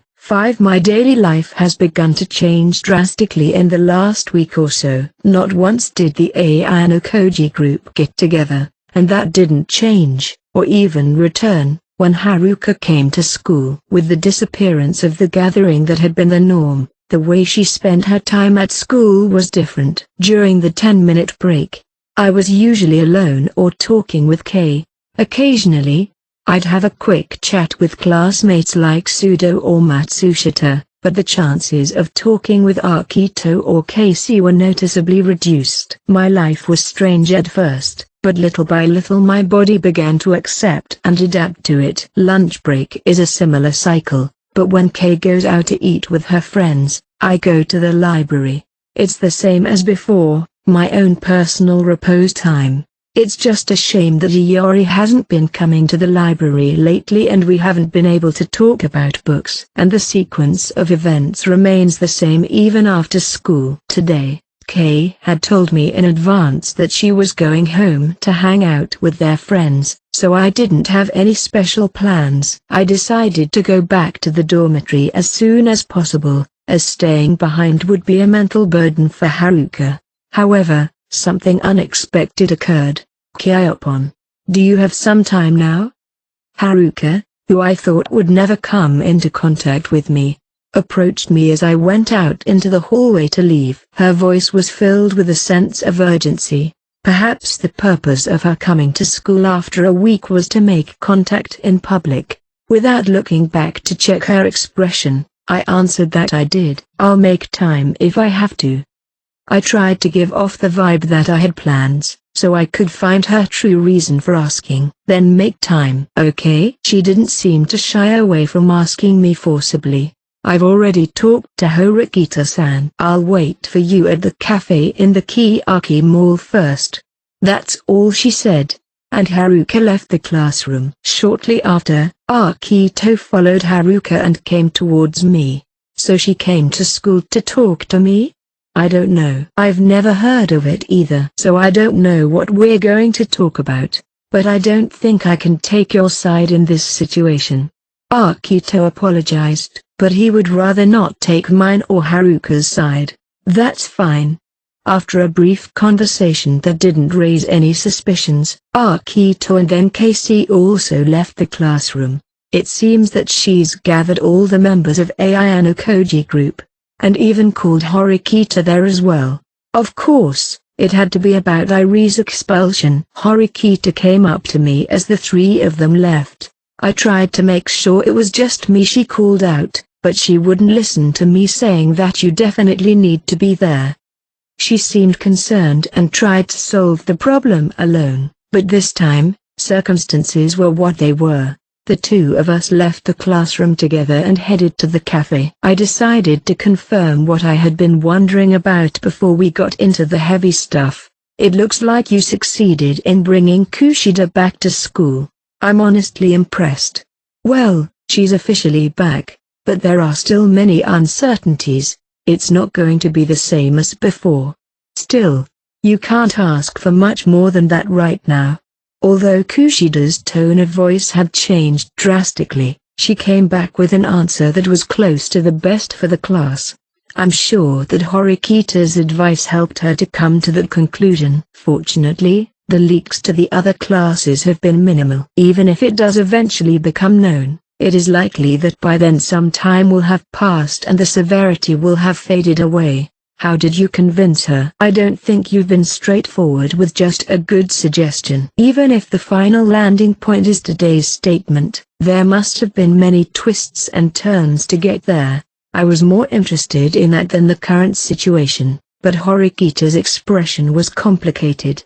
I'm too mature to do something so childish as to bribe her or something, but I've done more than I'd like to say. From the way she avoided talking about specifics, she must have done something she really didn't want to talk about. She didn't seem likely to answer if I pursued it too deeply, so I had no choice but to give up. But considering the person I'm talking to, I might have made the right choice. She replied, lightly stroking her cheek with her left hand, as if remembering the details. Anyway, it took a week, but we managed to get the whole class together. Come to think of it, the girls' troubles have calmed down as well. I had told Yosuke to rely on Horikita, so she was definitely involved. Shinohara and the others' case was initiated by Hirata-kun, and we gathered at Kiyaki Mall on Sunday. You were also present. I was. On top of that, we agreed to let bygones be bygones regarding the exposed secrets. Shinohara-san was protesting strongly for a while, but I-kun appeased her, and that was a big thing. She replied with a bare face, like it didn't mean much. The way Horikita was talking, it was clear that Ike had played the role of boyfriend. So many different students are growing up without even knowing it. You don't seem happy about that. I'm happy for them, you know. It's just that it makes me look relatively pathetic. I get anxious about whether I'm growing or not. It is easy to evaluate others, but difficult to grade oneself. If you want to be lenient, you can be as lenient as you want, and if you want to be strict, you can be strict. I'm sure a third party will eventually give you an answer. Sure. She needs to focus on getting the class back on track first. Her own reputation will follow on its own after that. I heard that you were the one who helped Wang-san. She was one I couldn't reach. Thank you. I was just giving her some advice. Even if I hadn't done anything, someone would have rescued her eventually. You helped me get back on my feet as soon as possible. I feel like I've been confronted with the fact that I can't do anything on my own. She speaks in a rather light tone, even though she would normally be depressed. Oh, that's right. I'd like to give you a message from the Student Council President, Negumo. A message? You seem to be acting like a messenger these days. What? Is it out? He said that he's open to suggestions, otherwise to accept the offer. Take the offer? I don't know, Kiyotaka-kun. I was just instructed to tell you. Fine. I'll go to the student council room later, and I'll figure things. This sports festival, I still haven't decided if I want to participate or not, but now that the deadline is a week away, I guess I'll just have to say yes. I'm sure Negumo would mind if I don't compete with him in some way sooner or later. Now it's just a matter of Hasebe-san. I honestly can't read too much into what she's going to say. Judging from the way she's been acting all day, I wouldn't be surprised if some rude words came out of her mouth. Just don't be caught off guard. Mi-chan and Kushida came to school after overcoming their assignments, but the waves would be different for Haruka. It is highly likely that she will now stand in the way as an obstacle. While I was waiting to meet Kushida-san, I also lightly felt Make-kun and Yukimura-kun a few times. I didn't realize that she was paying attention not only to Shinohara and the others, but to the Ayano Koji group as well. Hasebe-san was the one who had the hardest time with the special exam. Following you is inevitable. Still, the expression on Horikita's face as she walked beside me didn't clear up, probably because she hadn't achieved much at all. The only time I've talked to her was when she showed up at my door, but she didn't tell me anything. Miyaki-kun told me to leave her alone, so I decided to give her a week. So that's what happened today. I guess Horikita didn't expect Haruka to come to school. Either way, Akito-kun was able to bring her to school today, so I suppose something should work out. I hope that's the case, but that might not be true. Since the two of us were summoned in this way, it is normal to think that something is going on. It's not like she's going to be working hard again from now on. I'm the one who nominated Irie for expulsion at that moment, and I'm the one who pushed her into it. All you have to do is listen to what I have to say. That's not how it works. I was of the same opinion, so I'm equally responsible. No. It's all because I made a promise that I failed to keep. I have to take it all in. She seems to have more room in her heart now than she did then, but I'd be worried about her getting too worked up. It's important to take care of Haruka, but you also need to shift your mind towards the sports festival. We've already spent a week trying to resolve our class issues. In the meantime, as long as we're starting to focus on Class A and our efforts to win, we can't afford to miss the boat on this one either. Right. Of course. We're thinking hard about how we're going to compete in the sports festival. I think we've got some ideas of what we're going to do. While backing up Kushida, Shinohara, and the others. She seems to be on top of that as well. Then let's hear it. What's the goal for the sports festival? I asked Horikito about her goals in order to succeed. I'll go for first places, naturally. No, I will definitely take first place, I have to. Confidence peeked out from Horikito's profile as she stared ahead.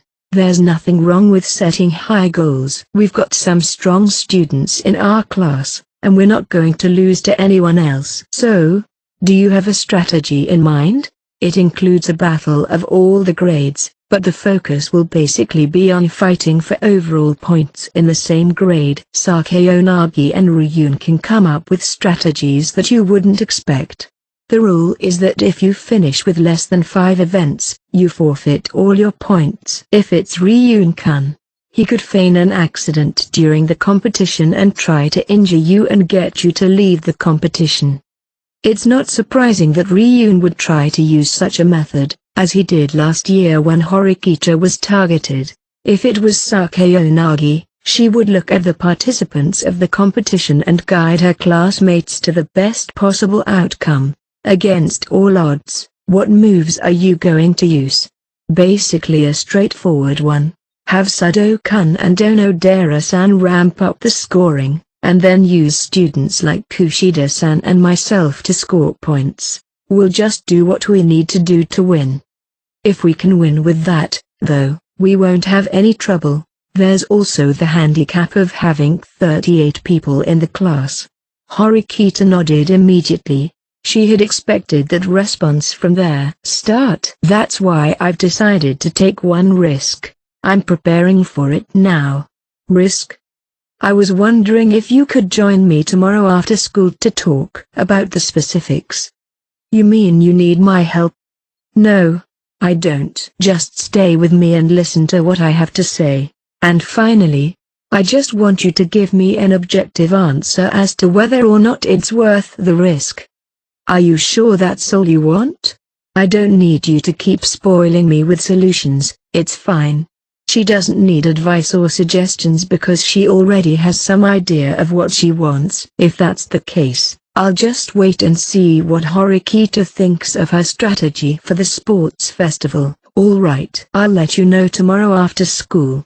When we eventually arrived at the cafe, the 3 members of Ayano Koji group were seated and waiting for us. Table. There was no sign of chit-chat, and 3 drinks were placed on there.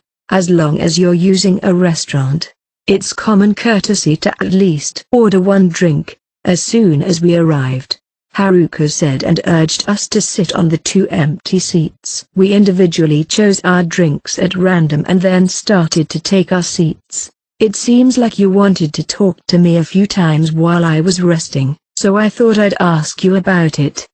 Haruka cut to the chase nonchalantly without looking at either Horikito or myself. It seems like both of them wanted to ask questions, but right now Horikito was on the stand. Well, the problem has sort of been solved. You were out of the school, now you're back. You mean you were worried because you might lose your reputation in class? Of course, that's not the only reason. There's a good reason why you missed a week, don't you think? I'm not feeling well. That's what I told the school, so there shouldn't be a problem, right? Miyake told me that there might be a penalty if I miss another week, so that's why I came to school today. What's wrong with that? Without showing any joy, anger, or sorrow, Haruka answers calmly. Indeed, but the reason you were absent wasn't because you were just sick, right? How can you be so sure it was? It could have just been purely physical. Without denying it, Haruka took a sip from her cup. Whether the absence was due to health problems or not, that was just the preliminary stage of the problem. No matter how Horikita answered, Haruka would never be satisfied. I know you're doubting me, but it's true that I've been sick. It wasn't sickness. I just had a hard time mentally. I couldn't sleep, and because I was so stressed and tired I just couldn't find the strength to come to school. Akito and KC seemed to be listening calmly, but that was not the case. They understand that although they are suffering as well, their suffering is far from Haruka's, so they can only listen in silence. Why don't you stop playing with lame words and say what you want to say? Rather than resorting to subterfuge, Horikita takes a strong stance. That attitude usually has the opposite effect. But Haruka is unfazed. It's as if she has kept his emotions bottled up deep inside. That's the impression I get from her. By her side, Horikita felt the same thing, which is probably why she used excessive expressions. Are you satisfied with the fact that you got more class points from the special exam? Haruka coldly asked Horikita. I'm not satisfied. No, there's still over 500 points separating us from Class A. Besides, if possible, it would have been ideal to aim for Class A without missing anyone, which was the goal, but there's no point in talking about it now, is there? No one wants to drop out of school, only appointed Irie for a compelling reason. I've already had that validation. My best friend was a victim of Horikita-san's selfish decision. Are you aware of that? For the first time today, the words that Haruka wanted to say come spilling out. Yes. It's been more than a week since the special exam ended, and Horikita has been fighting against her own judgment. You don't have to ask her that directly, but you can tell by watching her every day. But such things have nothing to do with Haruka. She won't forgive her because she is working hard or if she gets results. You're a great leader. You don't care what it takes to get your class to win. I'm not there yet. You know I hate you and detest you, right? Of course, I know. Where's your promise to cut off the students who were the traitors? I'm afraid I didn't look far enough ahead on that one, but since we can't pretend that the special exam the other day didn't happen, we'll just have to make use of it next time. There are some mistakes that can't be forgiven. I won't deny that either. You're right. Kyopon. Do you think it was the right decision to leave Kushida-san in the school? I decided it was the right thing to do, so I left her, ready to face the backlash. I guess I'll have to repeat myself. Yes. Horikita didn't show any change in her composure, and her speech intensified slightly. I'm not going to make a lame apology. No matter how much you argue with me, the fact is that I changed my mind and decided that Kushida-san should stay. It's natural for you to hold a grudge, and you may suffer a painful reprisal someday, but I decided that the person who could be a more valuable asset to the class was Kushida-san. I'm slowly becoming more and more convinced of that. Even if Kushida-san was brilliant, there were others who were incompetent. It didn't have to be her. There were other people to cut. With Horikita in front of her, who couldn't come to such a conclusion, Haruka continued. I don't approve. No matter how many people recognize Horikita-san in the future, I will never recognize her. Saving her emotions as much as she can, Haruka shows no signs of trying to forgive. I guess I'll just have to try harder to get you to admit it. I told you I won't approve. I'm responsible for Sakura-san's expulsion. I won't deny it. I can't deny it, but that doesn't mean I should go about reprimanding it to everyone who's affected. Are you now asking me to expel you from school or something to make you feel better? It's not like that would bring Irie back. The 100 class points she had sacrificed for the class would be wiped out by that act. Or do you want me to get down on my knees? Would that make you feel better? Bullheadedness. A competitive spirit. That's what it looks like, but it's not. Horikito is suffering. She's suffering, but she's facing Haruka with an air of defiance. As I sat next to her, I was able to peek into the true meaning of her wavering eyes. Give me back Irie. I can't meet your demands if you ask me to do something I can't do. That's all I want. I don't care about class, I really don't care. She grabbed a few strands of her own hair and tore them out as hard as she could. I made the wrong decision back then.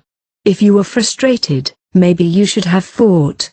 Immediately after those almost provocative words were released, Horikito followed up with more. But it's useless. Even if you had fought, there would have been nothing you could have done to resist. That's true. You're right.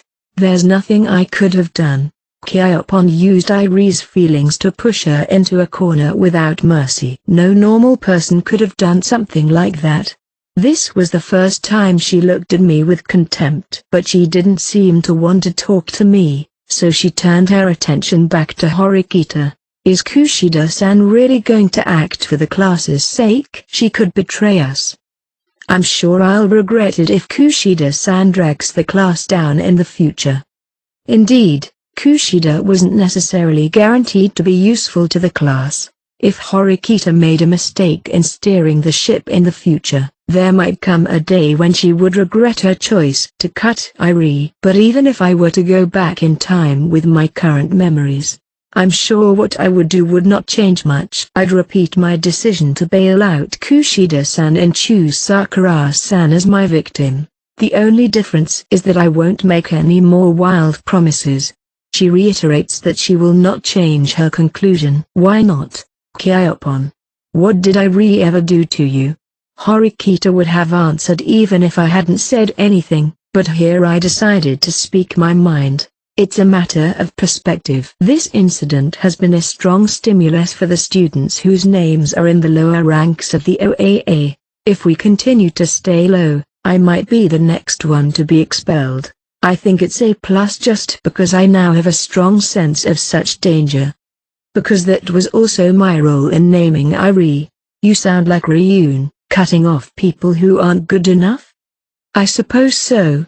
I don't know what kind of policy Ryun's following right now, but it's true that it's almost autocratic system. Up until now, the class policy has been too vague and lax.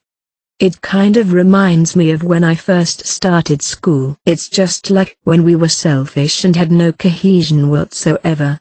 She may believe it's similar, but it's not the same thing. The situation is different from that time. Preventing damage that doesn't need to be released is a necessity, but minimizing the damage that needs to be released is what we did this time. But here, for the first time, Haruka raised her voice. It's Kushida, but Horikito came to that conclusion because she felt that the effect she would get when she became an ally had the potential to be far, far greater than Irie, and because I could see that future as well. I respected Horikito's opinion and decided to give her a helping hand. Basically, there is no such thing as a definite future. We can only imagine and act to grasp the future we see. People are not all powerful. Irie is gone, but I've noticed the class is back to its usual routine. I understand your frustration, but did you feel the same way about Yamauchi-kun? That guy got what he deserved. This is a different case. It's the same. You're just angry at your friend's sacrifice. What's wrong with that? There was no clear goal to this discussion. Strictly speaking, there is no solution other than for Haruka to snap. I can't accept such reality. I can't accept it. And if Haruka doesn't break, then there's a big problem waiting for her. Kushida-san may indeed have been a threat. Maybe she's ostensibly reformed now and is going to act for the good of the class from now on. But do you think I'm going to take that seriously and cooperate? Yeah. When you took a week off, I felt it was going to be a longer lasting problem than anyone else. Horikita said that while Kushida needed to be dealt with quickly, Haruka was prepared for the long haul. Having lost Irie in the exam, Haruka was not afraid now. But you came to school. If you just wanted to talk to us, you can do it even if you're still not going to school, isn't that right? I was grateful for the faint hope that Haruka had submitted herself to come to school. However, the world is not so naive. I just came here because I don't have an answer yet. Answer? I came to school to look for the answer that I couldn't see when I was locked in my room. Akito and Casey heard those words, and their eyes fell down. I'm looking for the answer to how I can get back at Horikita and Kyopon. Haruka said coldly, the coldest she had ever said. The words that escaped from her slightly dry lips were different in nature from any kind of threat or bluff. You're serious, aren't you? Horikita was also reminded of the weight of those words. Because that's what I wanted to tell you today. I'm going to make sure you regret expelling Irie. Without even touching her own drink, Haruka left her seat. Akito followed behind her. It was not only Horikita who looked away in dismay, but also Casey. I don't think Horikita or Haruka are wrong. It's a sly way to put it, but that's what I really feel. At the end of the day, I'm fundamentally of the mindset that as long as I can save myself, that's all that matters. As if Casey is ashamed of himself, he still comes to tell the truth without hiding it. It's the same for everyone. It's not strange that you want to save yourself. That's why I can't understand what Haruka is feeling right now. But that doesn't mean I think I have the right to tell her to stop, even if it's to prevent trouble for the class. He tapped the table with his fist forcefully, and Casey also left his seat. The group is already half destroyed. Still, I'll be useful to the class as I am, as long as I can't play an active role in the sports festival. I'll study harder and contribute to the class. If I don't do that, there's virtually no chance that I'll be cut. Even though he is good at studying, Casey is lagging behind in terms of athleticism and social contribution. When it comes to the number of friends he has, it's clear that he's at a particular disadvantage. Chapter 4, Agreement. I came to hear the rest of yesterday's story at a karaoke bar in the Kiyaki Mall. Indeed, this is one of the best places to have a private conversation except for the dormitory. When I stepped into the room, there was no one in sight except for me and Horikita. If we're just going to talk, we don't have to come all the way to the karaoke bar, do we? Since we have a history of going into each other's rooms, we have no problem talking to each other in one of our rooms. In other words, the fact that she chose this location means that there are going to be other people joining us. I don't go too deep and just leave it to Horikita's initiative. We have a little time before our scheduled time, so, do you want to sing something? She takes the microphone that was on the table and holds it out to me. No, I'll pass. Why don't you sing, Horikita? I'll at least give you a hand to go with it. No. Immediate denial. You encourage people to do things you don't want to do. I'm studying. Saying so, she silently took out her notebook and took out her own reference book and began to study. At school, tablets and other equipment are now used in many of the classes, but I guess independent study is still easier to learn by directly opening a book and notebook. The room is quite quiet when no songs are playing. The strange atmosphere was caused by the odd and bizarre exchange, but I decided to sit quietly on the sofa and wait for the time to come. It was after 5:10 p.m. Horikita, who had been checking the time on her cell phone every few minutes since before 5 o'clock, looked up with a sigh. I'm sorry. This may turn out to be a longer game than I thought. I didn't ask who she was meeting with, but I can assume that they were confirmed to come late. Although the meeting time was 5 o'clock, the lack of communication suggests that there are compelling reasons for the delay, that the person is a bit loose, or that the person is late on purpose. I thought of various students and repeatedly checked them off, then waited for about 15 minutes. The door to the room, which had not moved an inch for a while, was slowly opened by an outsider. The person who appeared there was someone I had not expected, the first-year D-class student, Katsuragi Kohai. At first glance, he seemed to be a stickler for punctuality, but I was surprised. "Sorry I'm late." "No, I don't mind. You must have gone through a lot of trouble yourself, Katsuragi." Somewhat muttering this, Katsuragi urged the figure lurking behind him to enter the room. Another person appears. "Yo, Suzune, I appreciate that you want to have a date with me, but it looks like you have a lot of extra people." It was Ryun Kakeru, the man who pulled Katsuragi, once the leader of Class A, out of his own class. "Even if I met with you alone, it would be difficult to have a constructive conversation." Despite his wry smile, Ryun shows no sign of relaxing his keen observation of Horikita. With the Kushida incident settled and the distractions removed, Horikita has regained her conventional composure. And since there has been little direct interaction since moving up to second grade, it is not surprising that he senses a change in Horikita even at this stage. "I wonder if you were intentionally late and trying to take mental advantage? I wonder."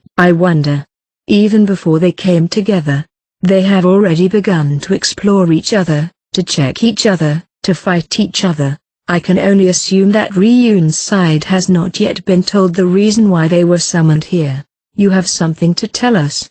Let's hear the details. Can you have a seat? I wouldn't bother to call you out if it was something that would take a minute or two." Ryun gave me a quick glance, but sat down proudly on the sofa, grabbed the charging tablet and began to operate it, completing his order in a familiar manner, and then tossing it messily onto the table. Horikita, seeing this, reaches for the tablet and picks it up. "Katsuragi-kun, what will you be having?" "Can I have some oolong tea, please?" After listening to his wishes and completing the order on the tablet, she carefully returned it to the charging position. "I'll tell you why I called you here." She was about to start, but Ryun stopped her with a hand, as if to discourage her from starting. "Before that, I wanted to ask you something. How does it feel to get class points for cutting off someone who is slowing you down? Does it feel good?" He asks in a matter-of-fact way what might be damaging to us. It would also be a way of trying to gain the upper hand in a situation where he doesn't even know what we are going to say yet. I have no doubt that Ryun is using his underlings to get to the bottom of the situation. It was a trick based on the assumption that the internal affairs problem had not been cleared up, but Horikita beside him was unmoved. It's certainly true that the issue didn't erupt, but too bad. It won't turn out the way you want it to. Most of the big problems have already been resolved. That's a lie. At least the wave regarding the Kushida issue has subsided, but it is uncertain when the bomb will explode. You're pretty brazen for a liar, aren't you? In the sense of playing coy, Ryun also asserts that it is a lie, but Horikita does not care. "If you think I'm lying, do what you want. You're not the kind of person who easily believes anything I say in the first place. Isn't that right?" "Well, I don't know. Maybe I trust you more than you think, huh?" "It's not funny, whether you mean it or whether you're joking." Horikita dodges provocation. Katsuragi slowly crosses his arms, looking at Horikita as if analyzing. "What was the matter with you? I thought you were going to expel someone. Aren't you worried about not having your friends around? Because you're probably the only one who made the wrong choice. 3 out of 4 classes protected their classmates." He tries to create the impression that it was only Horikita who committed the atrocious, negligent mistake. "It's too bad we were the only ones who chose the right answer, because we did get a step ahead in the Class 8 competition." That's enough for the moment. As Katsuragi restrained Ryun, there was a light knock at the door of the room. The waiter showed up and brought out the oolong tea and orange juice that Katsuragi had ordered. The drinks were placed in front of Ryun. Horikita and Katsuragi gazes were caught by the discomfort of the combination. Incidentally, so did I. Ryun and orange juice don't match each other. What is the meaning of this call? While everyone was poking around in their minds, Katsuragi encouraged Horikita to start the conversation. Horikita nodded, then began to speak, looking at Ryun and Katsuragi respectively. In order to defeat Sakayonagi's class, I propose a cooperative relationship at the next sports festival.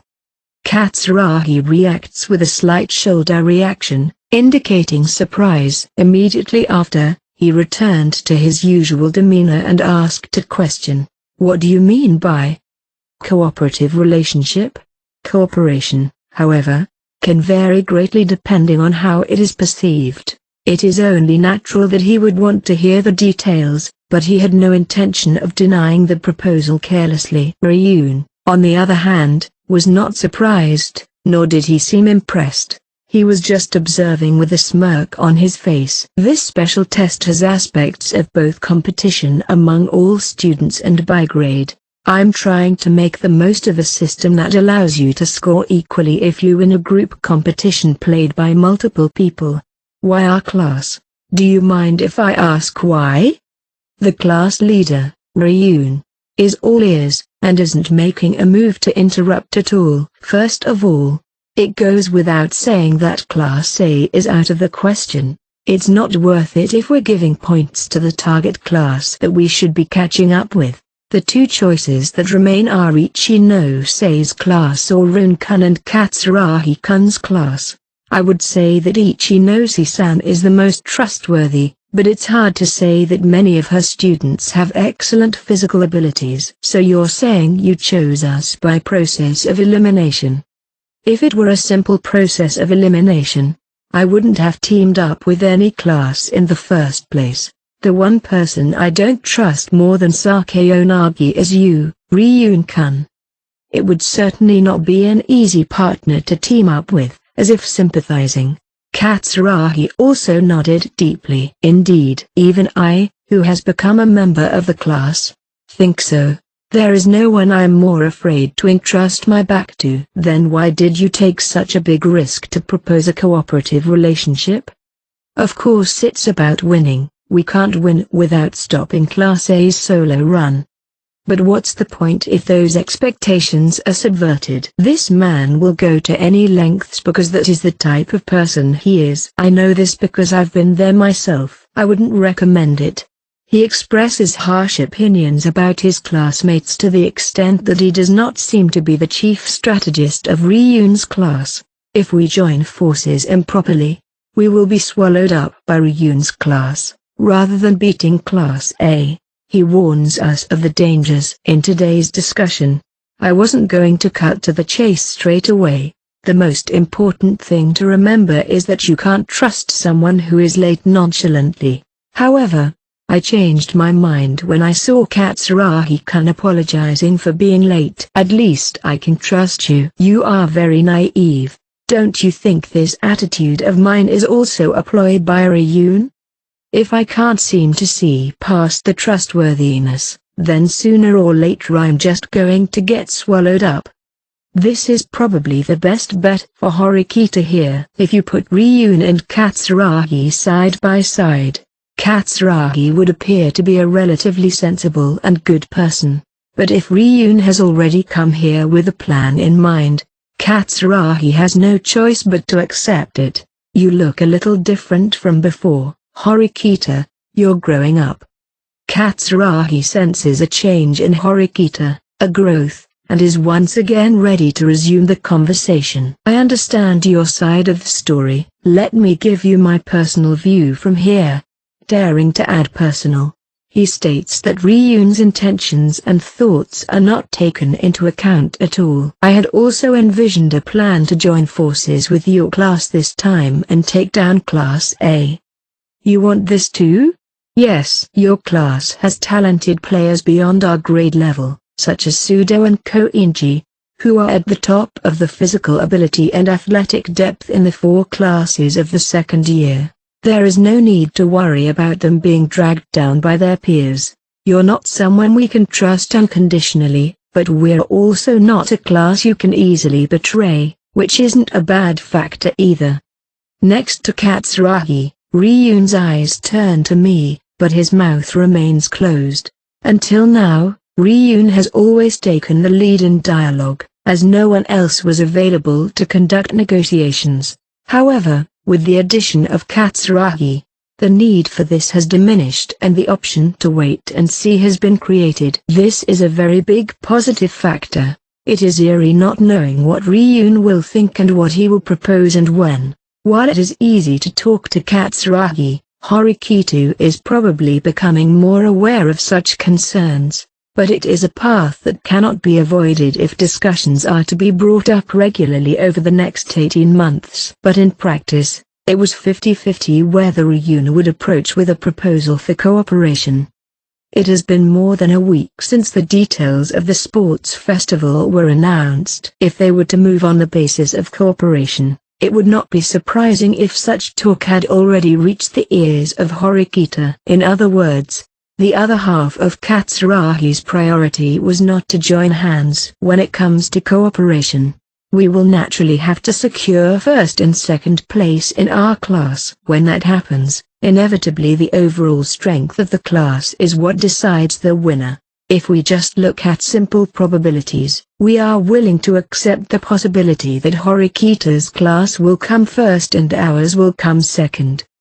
Outsmarting Sakeonagi and Ichinose classes by cooperating with each other is in effect creating a Horikita class versus Ryun class scenario. That is why Katsuragi answered that it was 50-50, because he could foresee it. Even with the talkative Katsuragi, it doesn't mean he'll give his approval to a cooperative relationship in 2 words. Negotiations with Ryun can only begin if the hurdles in front of us are overcome. What will Horikita do? So our class is seen as a threat to you. Of course, things are very different from a year ago. Unlike a year ago, when you were being ridiculed as a bunch of defectives, you are now in Class B. And that's after once dropping to 0 class points. Most recently, in addition to Konji's solo victory in the deserted island test, you made the harsh choice to cut off one of your classmates in the unanimous special test and earn 100 points. There is no doubt that you are undeniably strong opponents. It's not my achievement, but I don't feel bad that you rate me that way. But if we don't cooperate and we go to the sports festival separately, the worst case scenario is that Sakeonagi-san's class will win first place. The important thing is to defeat Sakeonagi-san's class. Am I wrong? Indeed, that is also true. Ryun, what do you think? Here, for the first time, Katsuragi asked Ryun for his opinion. If you want my help, you'll give me something in return, yeah? I wonder if you've misunderstood something. It is true that I was the one who suggested the idea, but that doesn't mean I have to pay for it. Rather, you should understand that you are in a position where you can enter into a cooperative relationship with the class of first-place candidates. Don't make me laugh. I'm in a position where I could win without your help, but if you ask me to help you, I have no choice but to lend you a hand. If you don't like it, you can leave. Do you know how to get home? Go out that door, turn left and you'll be heading the right way.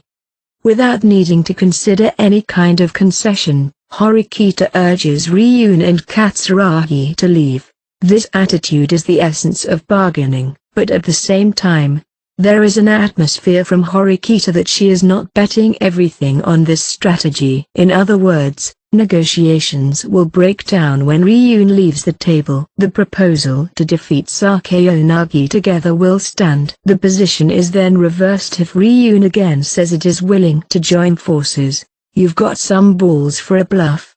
What are you saying? As Katsuragi-kun said, our class is a reasonably competent class in the sports festival. Do you think you can beat Sado-kun and Konji-kun in a head-to-head competition?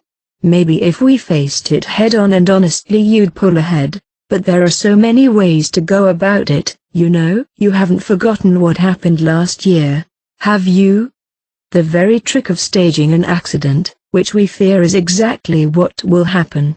It is clear that the statement reeks of this. This year there will be a guest of honor, and the rules of the sports festival, by their very nature, will be closely monitored.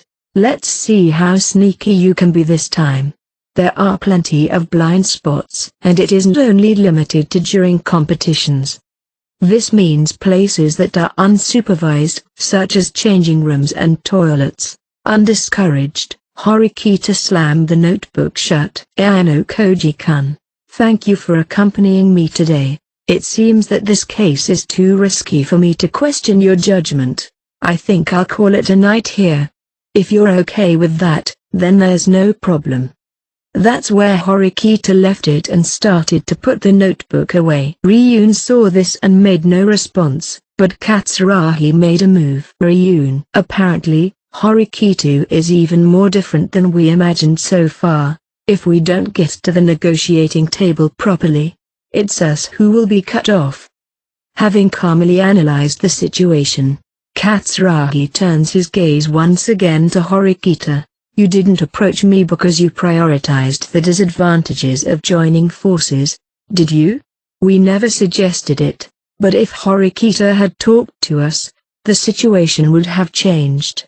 Besides, I had a feeling that it would exceed my expectations. The updated data they attained has resulted in a slight increase in Horikita's class evaluation. In other words, the class was re-evaluated to one that was suitable for cooperation. I'm bluffing, but that's all fake from my point of view. It's natural to try to spin things to your advantage. I've become a bit more articulate, but the only reason it seems to be working is because Ayano Koji is by my side. After she said so, Ryun picked up a glass filled to the brim with orange juice in front of him, and without hesitation, aimed it at me and splashed all of its contents. I immediately evaded the attack by sidestepping from my seated position and avoided being hit. A large yellow stain spreads and fragrances the place where I had been sitting until just before.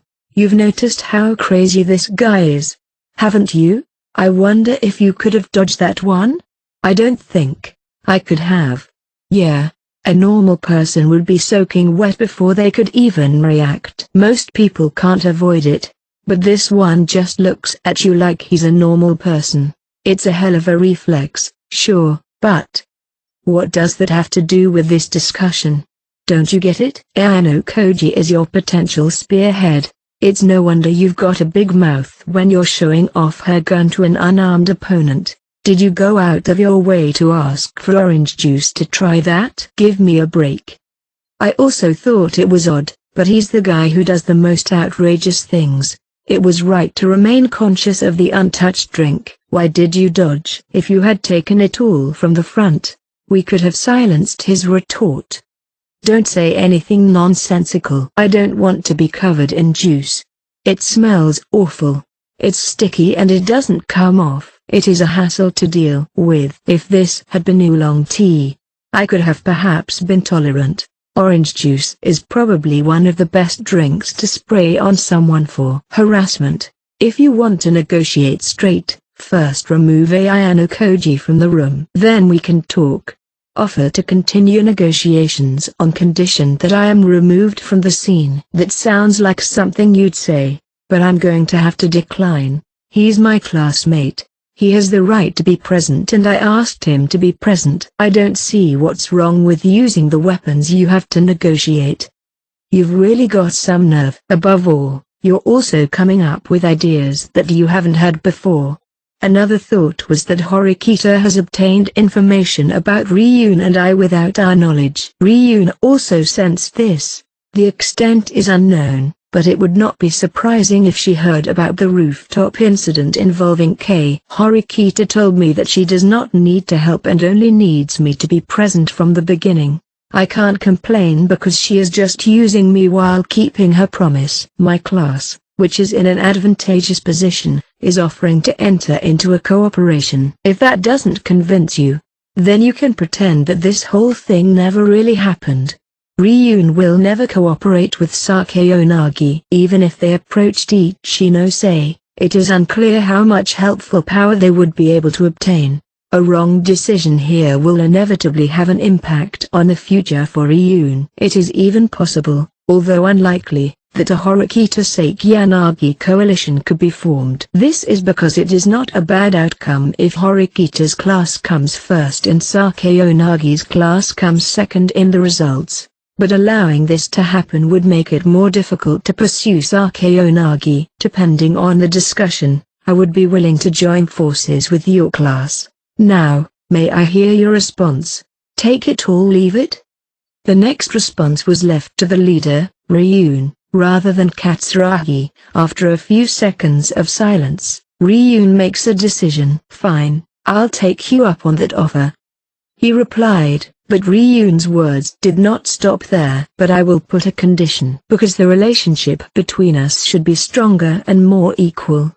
If either my class or yours, in no particular order, achieves the goal of first or second place, there will be a 100-point difference in class points earned. To make up the difference, the one who takes first place will compensate the other with private points, which will be awarded by March 1st, before graduation. Add that commitment.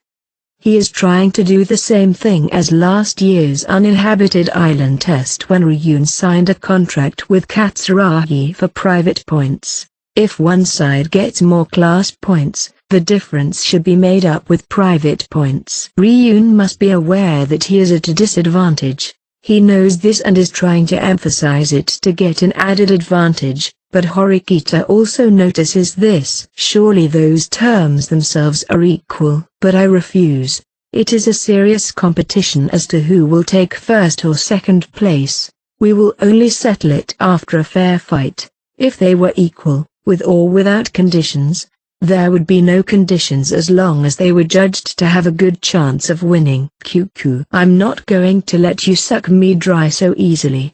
Am I? But that doesn't make it any better for us. It is difficult to extract consensus from Horikita. I think we're about to tie our hands on a firm deal. Katsuragi shows a flexible attitude toward Ryun, who is not yet ready to formally sign a contract. That's not enough. If you're going to ask me to help you, you're going to have to show me more sincerity. Sincerity? Isn't it the same for me? If the strategy brings us to the top of the table and brings Sakayanagi's class A to the bottom, it will be minus 150 points. There is plenty of room to consider this strategy of tying hands. But we're taking a risk here, too. As if to rebut, Horikita continues. The doubt that has been swirling around me all along. It's whether or not I can trust you guys. If you focus your main forces on team competitions in order to form a strong team, it is inevitable that the individual competitions will be neglected. It is quite possible that Ryun will instruct his class to betray and cut corners in the competition, or even not show up for the promised competition in the first place. It is doubtful that all the competitions will be monitored, as Horikita and other leaders will be at the mercy of the competitions on the day of the event. They cannot bring in cell phones or other devices, so they cannot coordinate from afar. Trusting you, who is untrustworthy, taking that risk is the maximum concession and cooperation we can offer. We will not concede a single millimeter more. This is all a bit of a nearfall for Ryun. Even if there is an attractive competitive force in the class, Ryun cannot be trusted, and that is the basic premise of the project. Horikita accepts that, so she tells them to shut up and cooperate. It's a good argument. I didn't trust you the way you did. I guess we'll just have to accept it here. I never wanted you to trust me. While laughing it off, Ryun still relaxed his shoulders, as if he was convinced by Horikita's words. Can you really trust me? The enemy of my enemy is my friend. I'll take your word for it, a handy phrase invented by our forefathers. It is difficult to be in your element if you form a coalition with doubt. In some cases, they will turn their attention more to their backs than to fighting their enemies. I don't approve of everything you say, but one thing is for sure. It's not a good idea to keep letting the Sakeonagi class take the lead. To Ryu's remark, both Katsuragi and Horikita agreed, nodding their heads without hesitation. To let Class A win. That is an act that cannot be tolerated any longer, no matter what. Even though we have a direct confrontation with them coming up at the end of the school year, we won't be able to overturn the class points with just one of those. In the meantime, they want to capture it within range. The idea seems believable. I've had you listen to me in silence, but it's time for me to hear your opinion, Ayano Koji-kun. Horikita's idea, its risk. Objectively, do you accept this strategy or not? Cooperation in interest is not a bad story. There will be some objections, but everyone understands that the target to defeat is Sakeonagi. I'm sure Yosuke and Kei will follow up on this. Horikita is once again confident in her idea, but Ryun waits for her. I'd like to make a contract, but it's not ready yet. Still, do you think you can extract any more concessions? Let me check one last thing. Was it you, Suzune, who brought up this proposal? Or was it Ayano Koji who was observing the situation with a clear face? Which is it? Cooperation with the Ryun class. He strongly inquires which one is the initiator of this idea. If it was not initiated by Ayano Koji-kun, would you accept this talk? There seems to be a relationship between you and Ayano Koji-kun that you can't let anyone else hear about. So Horikita says with implication. I know firsthand that we recognize each other's abilities as enemies, and that I'm out of place. Did I say one word about that? I'm just asking you to answer which is which. Ryun, somewhat irritated, hurried his words to Horikita in the form of a glare. It's me. I only asked Ayano Koji-kun to be present this time, and I didn't even let him hear about it until we talked about it here. If he knew I was leading the charge, Ryun might refuse. When Horikita, embracing this resolve, speaks honestly, Ryun laughs. I see. I'm relieved to hear that. If that's the case, I'll accept your proposal. That was the deciding factor, and Ryun formally accepted to join forces. Why? Why? I don't know. You'll have to figure out why yourself. Then he brushed off the answer. It would be better for both of us to have a proper contract in place, just in case. No, especially for you. Of course I will. I'm going to have Chabashira-sensei, and Sakagami-sensei in between.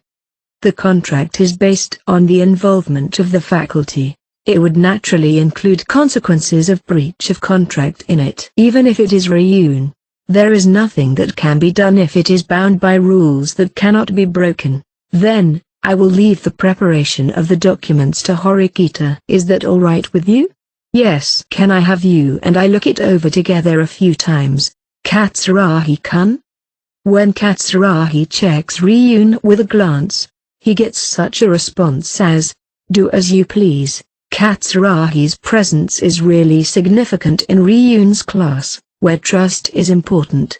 He is smart, trustworthy, and able to express his opinions to Ryun without any hesitation. The degree to which Ryun entrusted Katsuragi with his job and the way he selected him, was nothing short of brilliant. It was truly worth the large sum of money that was spent to bring him in. Okay, let's formally exchange a written agreement and then work together in the gymnasium. Thus, it was decided that Horikita's class and Ryun's class would fight together in the gymnasium. The top priority is the victory of the classes, and the aim is to work together within that context. However, this was not the end of the story, and Katsuragi changed the subject. It is good that we have reached an agreement to cooperate with each other, but then there are some things we should think about. It is quite conceivable that Sakeonagi and Ichinose could join forces, but what do you intend to do about that? A coalition against a coalition. That development would be quite possible. No problem. Even if Ichinose cooperates with Sakeonagi in this gymnastic festival, our unity is better. Besides, Sakae would have to give up even the third place. Just as you feared second place when you teamed up with Suzune, Ichinose would have the advantage if they teamed up as well. Sakae class has 38 members due to the withdrawal of Yahiko and the transfer of Katsuragi. With Sakae non-participation also confirmed, there are 37 members in the class. Ichinose class has 40 students, a surprisingly large difference of 3 students. The athletic ability values as a class are almost even. If this is the case, the difference in the number of 3 classmates may determine the winner. But it's Sakae. She'll come up with a strategy to just cover the number of people. Didn't you see the rules this time? When you don't participate in the festival, you're on standby at your dormitory. And since you can't even use your cell phone, that means your A-class head is completely non-functional. Of course I read the rules. Yeah, it's true Sakae can't exercise satisfactorily because physical condition. However, she can participate in the event and earn a total of 10 points, including 5 points for the 5 points she has and 5 points for the participation prize. As long as she meets the minimum requirements, she will be able to stay outside and continue to send instructions. I don't want to see Sakae acting like she's hopeless. As long as she wishes to succeed, it is inevitable that Sakae will stand out. It's not that convenient. The right to abstain from competition is a given right. If you participate formally and abstain, you won't be shamed. Does this fall under a compelling reason? If you're participating with an understanding of your own physical condition, you're required to justify it. I have to finish the 100-meter race with a cane in my hand when everyone else has finished running. I don't think she'd make such a spectacle of it. Certainly. Normally she would not participate because of her personality. However, if she knew that we had teamed up with each other, Sakae would consider the risk of losing. I'm saying that it's a problem to assume her absence will be a sure thing. I am saying this lightly, but I see a percentage chance that she will not participate. Give me a serious answer. 90%. 90% based on your unfounded and unfettered assessment. If that's the case, the appropriate value is even lower. 70% to 80% at best. You should be happy with that number. I can't do it. If I want to be sure, it needs to be 95%. Forgetting about us, Ryun and Katsuragi engaged in a debate. That's nonsense. But if you want to be more sure, there is a way. I'll thoroughly hang up Sakae before the gymnastic festival. If she participates, the whole class will expose her during the competition. That way we can reach the 95% you're talking about. They should succumb to the threat of trampling on personal dignity. Ryun says that's not an acceptable story from an ethical standpoint. I agree. I don't think the school will stand idly by and watch. But both Horikito and Katsuragi denied that they would accept the practice. If by any chance Sakae joins in, I'm going to smash her to pieces. Man, remember, we are sinking in the lower classes because it's not easy to overthrow Sakae-san. If Sakae functions as a command center, it is certainly impossible to read what kind of moves they will come up with. Whether she participates or not will have a great deal to do with the victory or defeat of this athletic festival. If we can ensure the absence of Sakae, on the contrary, it means that victory is at hand. Horikita, are you including my contribution to the class victory? Basically, I try not to think about it. You're the only one who remains in a special position. She tells me that's convenient to hear. If the presence or absence of Sakae participation is casting a shadow over this cooperation, I may be able to help. What do you mean? Interested. Katsuragi stopped talking to Ryun and turned around. If you leave it to me, I'll make sure Sakae doesn't participate in the sports festival. What? Horikita shows surprise. and Ryun is impressed. And Katsuragi listens in silence. However, for making sure Sakeonagi does not participate, I don't want you to rely on a single point from me at the sports festival. Not just Horikita, but Ryun too. I didn't include you in my calculations from the beginning. If you want to seal up Sakeonagi, it will save us a lot of trouble. I can't even imagine what kind of a move he will use, but if Ryun and Horikita believe in what Ayano Koji has said and leave it to him, I have no intention of saying anything more about this matter. If Sakeonagi is not participating, it won't be hard to sink Class A to the bottom of the list. But can you really do that? Oh, there's a good chance you'll get some rest without me doing anything, but you can leave it to me. And I've been thinking, it's not every day that Horikita and Ryun get together and cooperate with each other like this, is it? There's something else I need to talk to you about, okay? I was thinking a little differently than the three of them during this discussion. I wonder. As I begin to utter my suggestions, Horikita and Katsuragi look at each other and Ryun listens in silence. As soon as I finished my explanation, the ice in Katsuragi's glass melted and clinked. That's an interesting idea, though. Horikita looks at Ryun, perplexed, unsure whether to accept that. It's certainly not impossible according to the rules. But you don't like my proposal? Even for the agreement related to the sports festival. If it had been a proposal from me, there is a possibility that they would have refused. Yeah, I don't like it. I reject it. Ryun had denied it, but Katsuragi interrupted. Your personal feelings can wait. It's honestly not a bad idea. We may have to go over the details and the rules again, but no. It's Ayano Koji's plan. I'm sure he's made sure of that. There is no problem with the rules. We can make a more powerful development if we have students from Ryun's class cooperate with us rather than just our class. Don't you agree? Yeah, sure. Horikita herself is well aware of the problems we have at the moment. If we can procure assistance from elsewhere, we can alleviate some of the anxiety. Take it on, Ryun. We should now proceed with preparations for a direct confrontation with Sakeonagi. Listen. Ayano Koji, after crushing Sakeonagi, you're next. If you reach that point, it's inevitable. Perhaps those words were decisive, as Ryun also accepted my proposal. Katsuragi, you should organize that as well.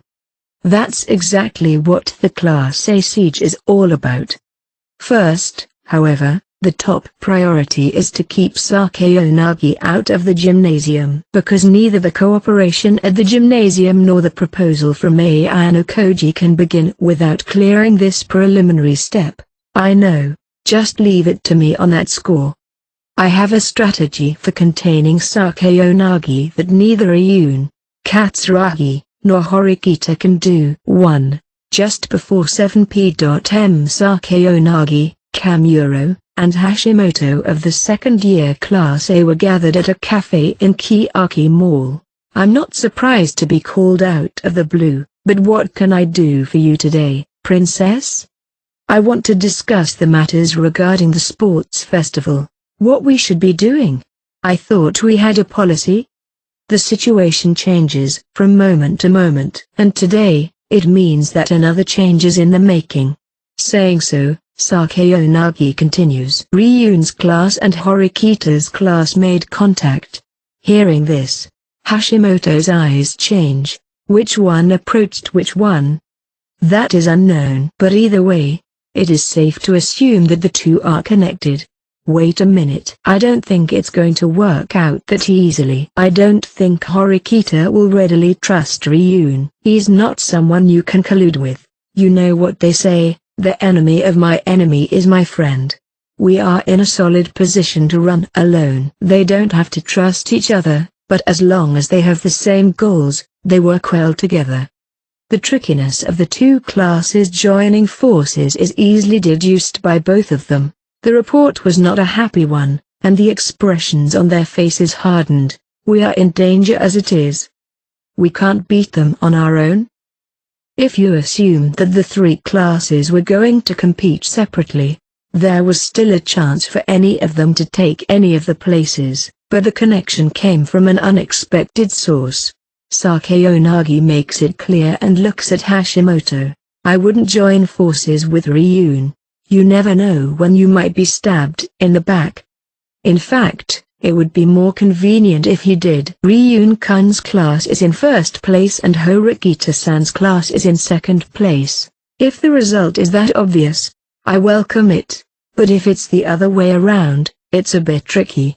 Sakeonagi is more wary of Horikita's class than Ryun's. Sakeonagi's comment, which could be taken as such, causes Hashimoto's faint smile to disappear. And I'm pretty sure they're on a roll right now. I thought it would be impossible for anyone other than Ryun's class to come in and grab 100 points, expelling the small fry. Has Horikita grown up, or is Ayano Koji also working from the shadows?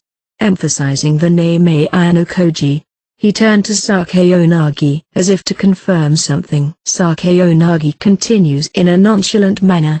He's really stepped up his game lately, she said. What's going on? I think he's hiding more than just Toei. Well, Ayano Koji isn't the only student like that.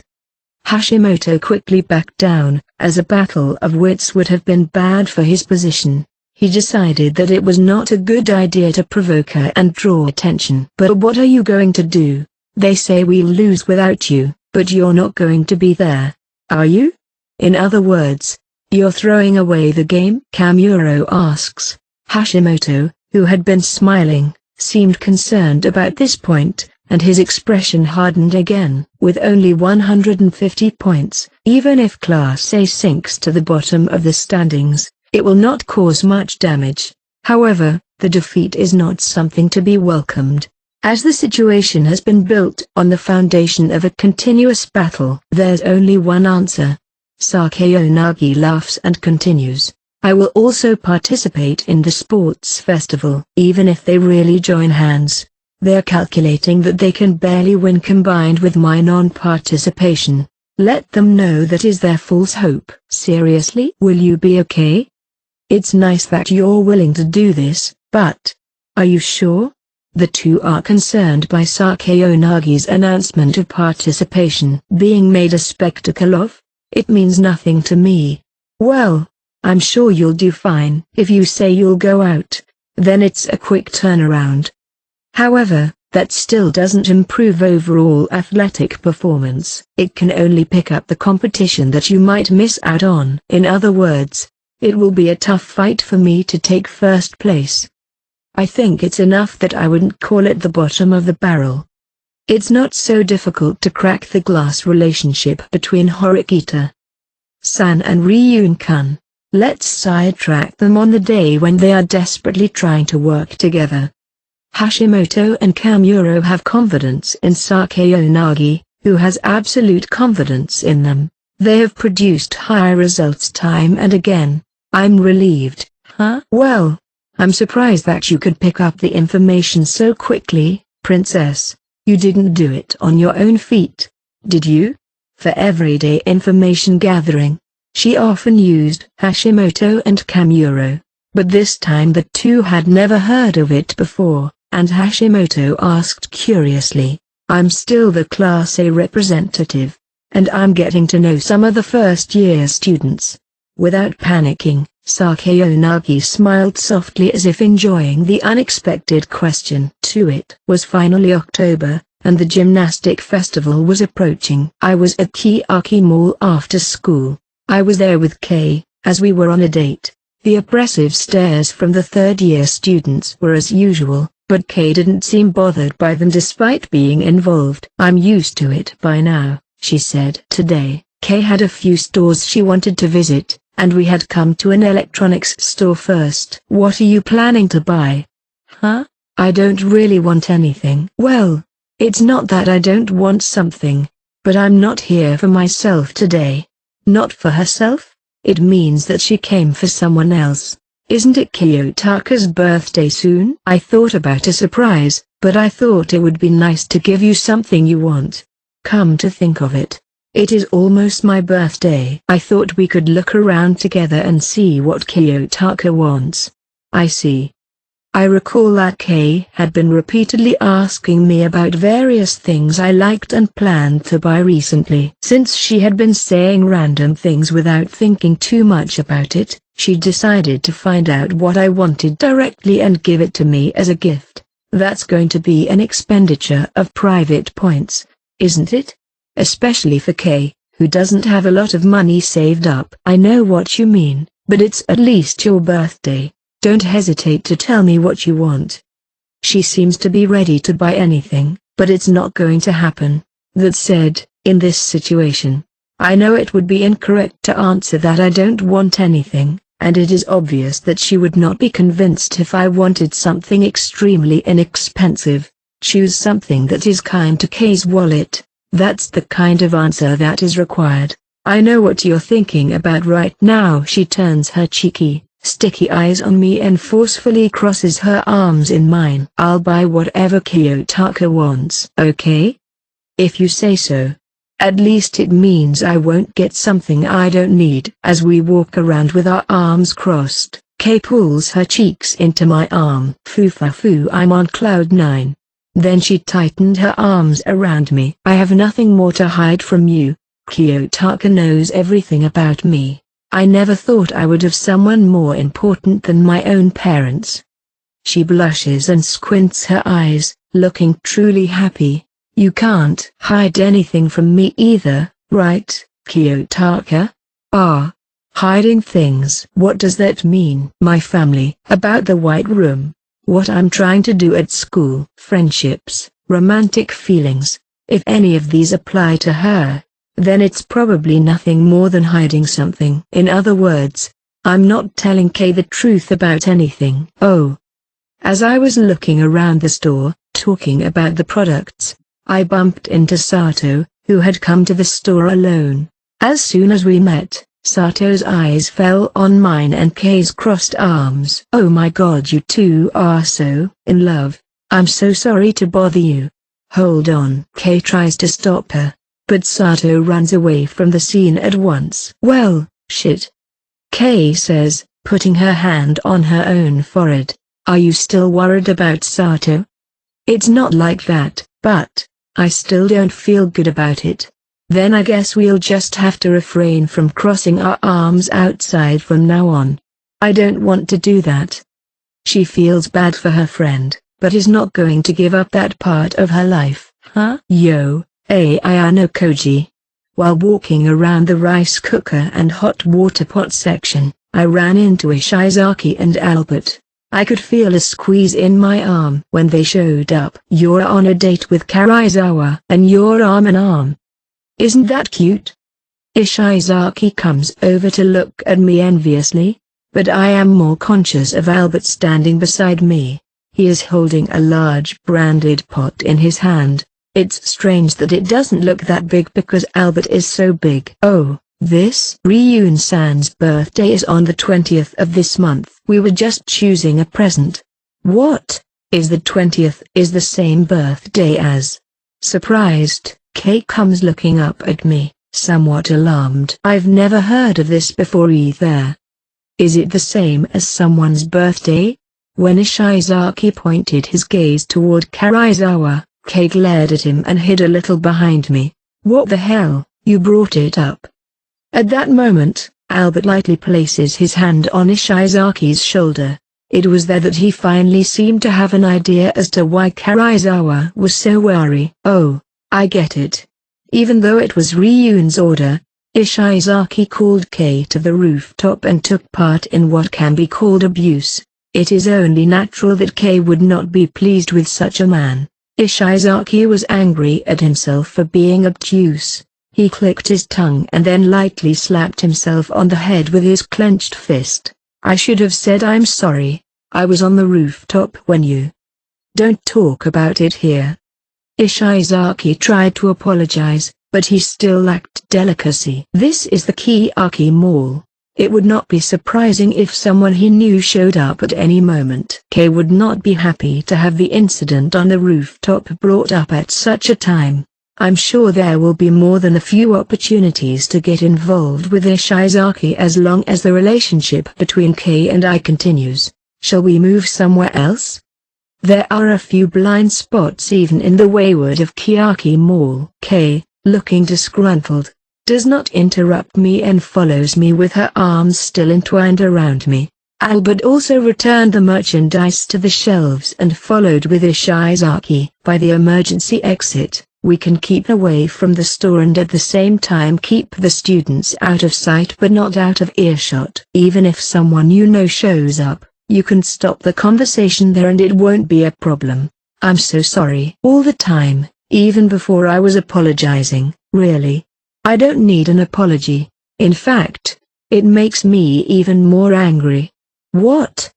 You people were beaten to a pulp by Kiyotaka. You lost, so you're just apologizing because you had no choice. No, that's not.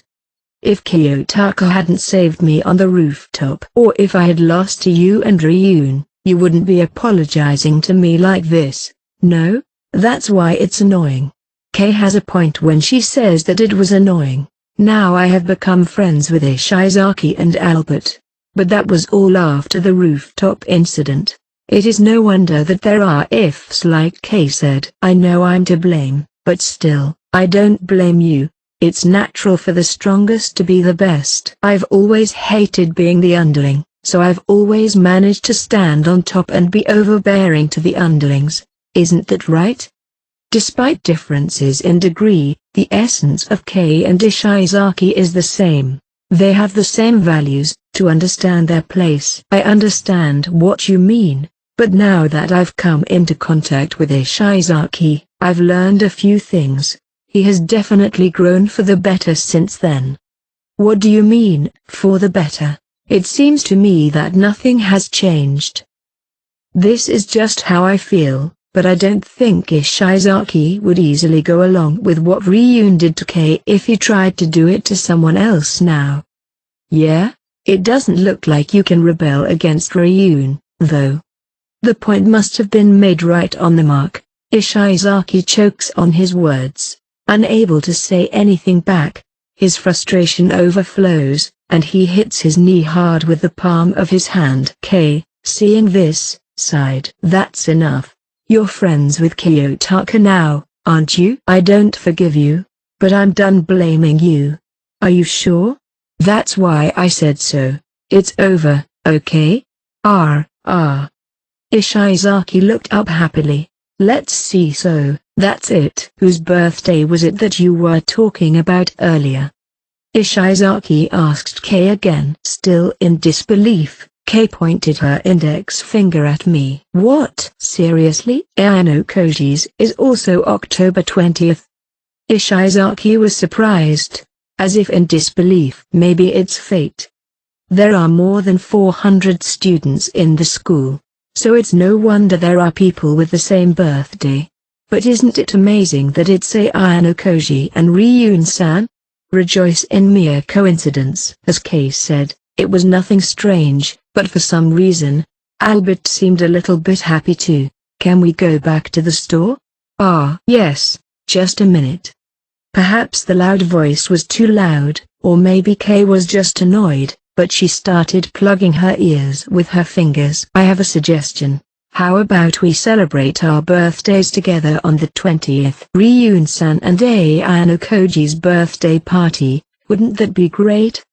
No, I didn't think it would be great the moment I heard the idea. I tried to imagine it, but I can't visualize it well. If you say he's going to apologize, that's fine.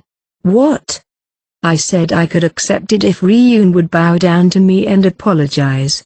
That's a good return for an excuse to refuse. Ishizaki opens his mouth wide, then realizes how difficult it is to do something like that, and his mouth turns into a pout. Ryun won't apologize to me, right? Yeah, that's never going to happen. It would be impossible for Ishizaki to even advise Ryun to apologize. Ishizaki froze, but then, as if he had made up his mind, he opened his mouth once more. If the two of you say yes, I'll make the proposal to him myself. Will you ever give up? If he did so, Ishizaki might be met with an iron fist sanction. I know Ryun very well at this point. I'll do something about it. If I ever get an apology, it'll be your birthday party. Well, if that really happens, I'll think about it. Ishizaki is overflowing with enthusiasm, but his cheap shots may lead to his own downfall. I should clearly reject this idea. Certainly. Ishizaki has recently shown a stronger sense of self-will. It is also certain that some change in his thinking is beginning to appear in Ryun, as he did not expel anyone from the school after the unanimous special examination. However, this should not be interpreted as instinct or true feelings. People do not change easily even if they want to. Ryun is not trying to change, but to evolve. A man who until now has fought only with evil as a weapon has only begun to use good. He is beginning to freely control the two sides of the coin. If Ishizaki is misreading that, you shouldn't do that. Kei stopped him, but Ishizaki's resolve was unwavering. If Ryun-san says he's sorry, it's okay, right? But, you know. Okay, plus, let me apologize again. I'll get you something more thoughtful than Ryun's gift, I promise. Kei reluctantly admits that she was defeated by Ishizaki's high level of enthusiasm. Fine, whatever. Ha! It's decided. For now, let's go pick out a birthday present for Ryun-san. Albert nodded his head and Ishizaki went back to the mass merchandiser a step ahead of him. As expected, they seem to understand that they can't go with the two of us. Why did you accept Ishizaki's proposal? I thought you were going to say no. Although she heard his honest feelings and accepted his apology, I have to admit that I didn't think she would choose to face Ishizaki regarding my birthday. Well, I'd prefer a birthday alone with Kiyotaka, too, but you bet on the possibility that Ryun will apologize? No, I doubt that's possible. It's just that. Kei turns and looks behind her at Ishizaki, who is happily talking with Albert. I could feel that Ishizaki-kun likes you as a friend. I'm sure Kiyotaka needs friends too, you know. I knew immediately that she was referring to the disintegration of the Ayanokoji group. Kei, realizing what I had guessed, blushed and looked away. Besides, Ishizaki-kun wants to apologize to me again. I just thought it would be okay to accept it. The fact that she is not being honest is very Kei-like. However, I still don't think it will happen. It would be better to keep Ishizaki's proposal as a half-baked idea. And so the days leading up to the sports festival pass by. Sato, who ran out of the electronics, catches her breath in front of the women's restroom. Why did I run away? A dear friend of hers went out with someone she loves. There is nothing wrong with that. Although she knew that, when Sato saw her arms around him she felt an unspeakable urge. I don't know how I would have behaved if I had stayed there. So she abruptly ran away, but felt a strong sense of guilt about it. Sato sat down on the spot and hugged her knees. I'll have to try not to panic next time. Kei-chan seems to hold back in the classroom, but I'm sure she would have liked to get even closer to him. Just as she stood up with this thought, a shadow fell on her. Excuse me for interrupting. You must be Maya Sato, a senpai, right? Sato was approached by an unfamiliar student and is momentarily puzzled. Yeah. But who are you? You're a first year, right? Who I am isn't important right now. Actually, I have something I need to tell Sato-senpai as soon as possible. Could you please give me a moment of your time? What do you mean? She is confused when a junior she doesn't know tells her that there is an urgent matter to be discussed. Still unable to get the image of Ayanokoji and Karizawa in close contact out of her mind, she was restless. It's information about Ayanokoji-senpai. However, Sato's movements stopped after those words. Ayanokoji-kun. Yes, it's about him and his girlfriend, Kei Karizawa, another senpai. Sato couldn't help but think about the two names that were just now dominating 99% of her mind. A bit of nervousness ran through Sato as the distance between the two drew closer. "Can we talk somewhere where we can be alone after this?" "Huh?" The first year used Sato's light physical strength to get close enough to touch their lips to Sato's ear. "If Karaizawa-senpai withdraws from school, don't you think that would give Sato-senpai a chance?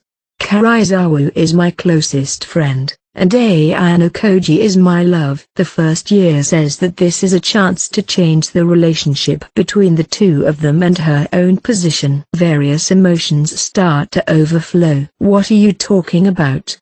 "I leave it to Sato-senpai's judgment whether to listen or not, but if you don't listen, you will surely regret it for a long time to come. If you're interested, you can come to my dorm room."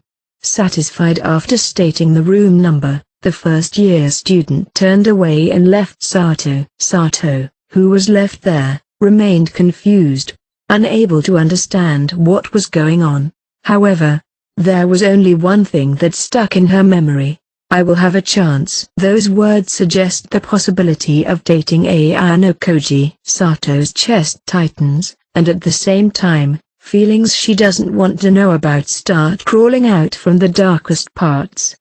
While some issues remained, the class proceeded with careful preparations for the athletic festival. Although some students objected to the idea of a joint fight with the Ryun, once the lid was lifted and practice began, there were no major disputes, and practice for the team competitions went smoothly. Even the classmates who had been negative at first began to cooperate with each other in order to win, and they practiced and trained day and night. Finally, the night before the athletic festival arrived. It was around 9:30 at night when I made a phone call to Horikita. "It's very late, isn't it?" I was about to go to bed.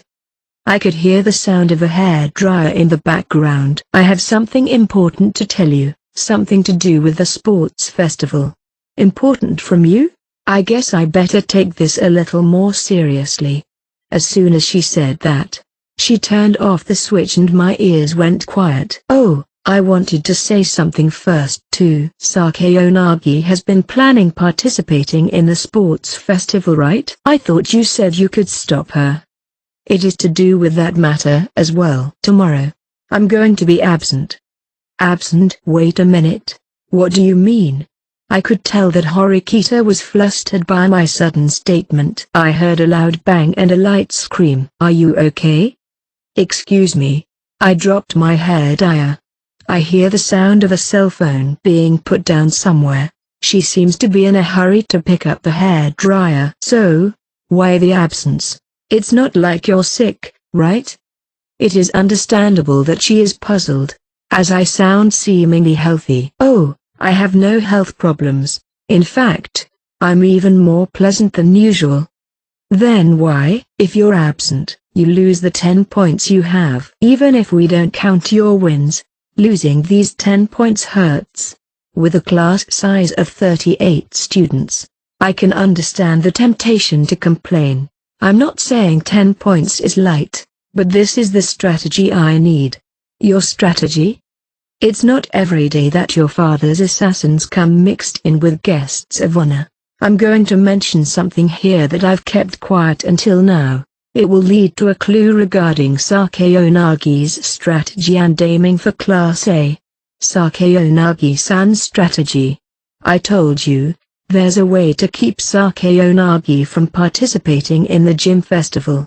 I don't know why your absence would lead to Sakeonagi-san's attack." Horikita was about to ask why, but quickly thought better of it. "There's no way I can understand what you're thinking right now. Besides, even if I try to persuade you, you won't change your mind about missing the sports festival, will you?" I'll call the school first thing tomorrow morning to tell them I'm not feeling well." "Then it looks like I have no choice but to trust you here."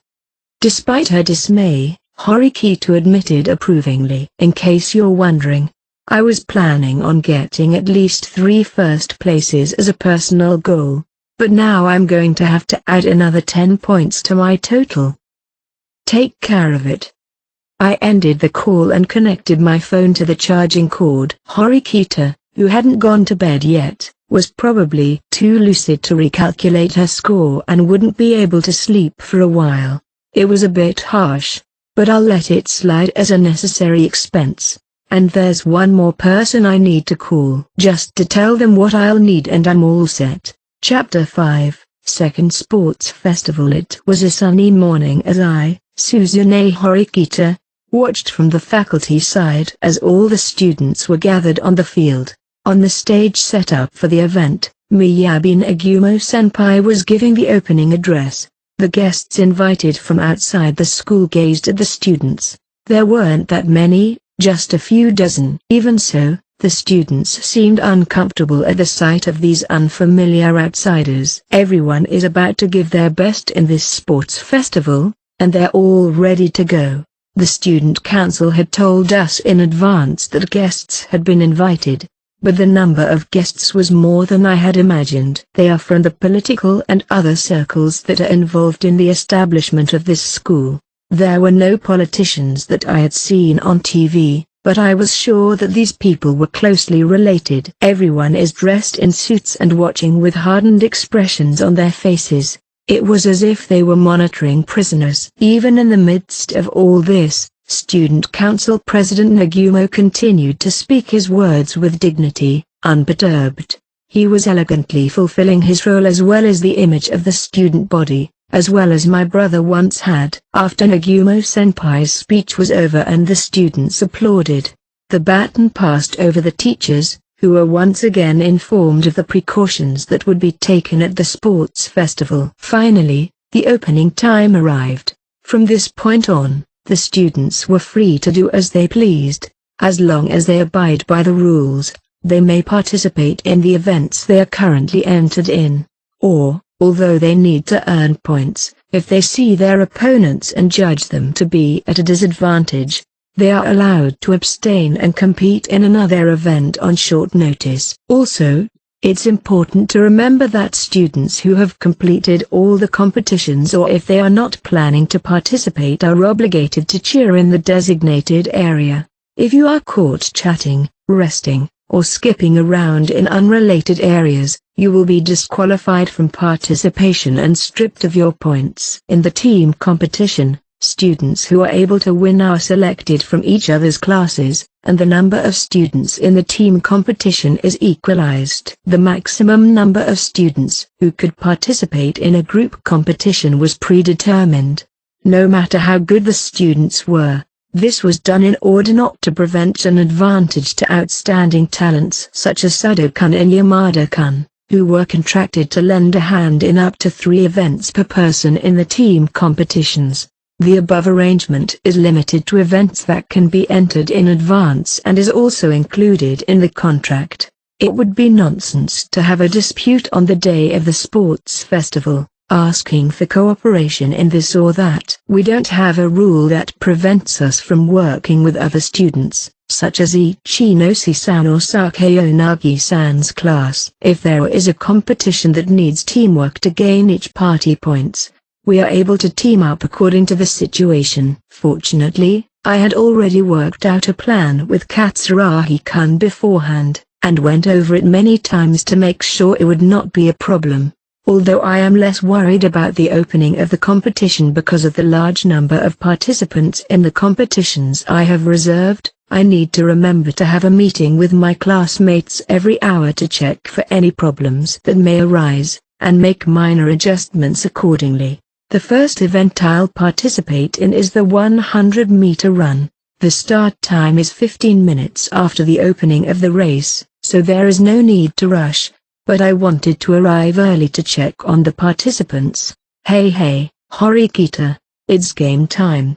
Immediately after the assembly was disbanded and were free to go, it was Ibuki-san who came running up to me at full speed. She was breathless and glaring at me. As usual. Are you an idiot? Huh. What is this all of a sudden? Are you afraid you're gonna lose? Is that what you mean? No.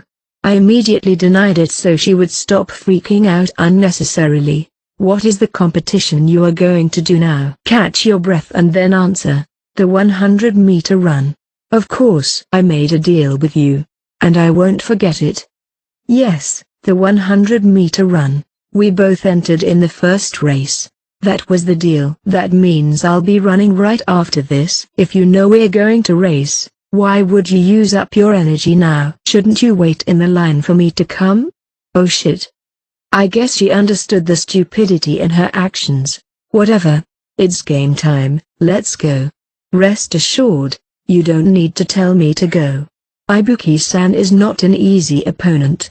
Last year, she won the 100-meter run by a narrow margin. If it were possible, I would avoid competing with her, but I am greatly indebted to her. If not for Ibuki-san's help, Kushida-san might not have come to school yet. Even then, I can't lose to her. I know she doesn't want that either, so I'm going to compete with her and win fair and square. Ibuki-san didn't seem to like walking side by side with me, so we put some distance between us and headed for the first entry together.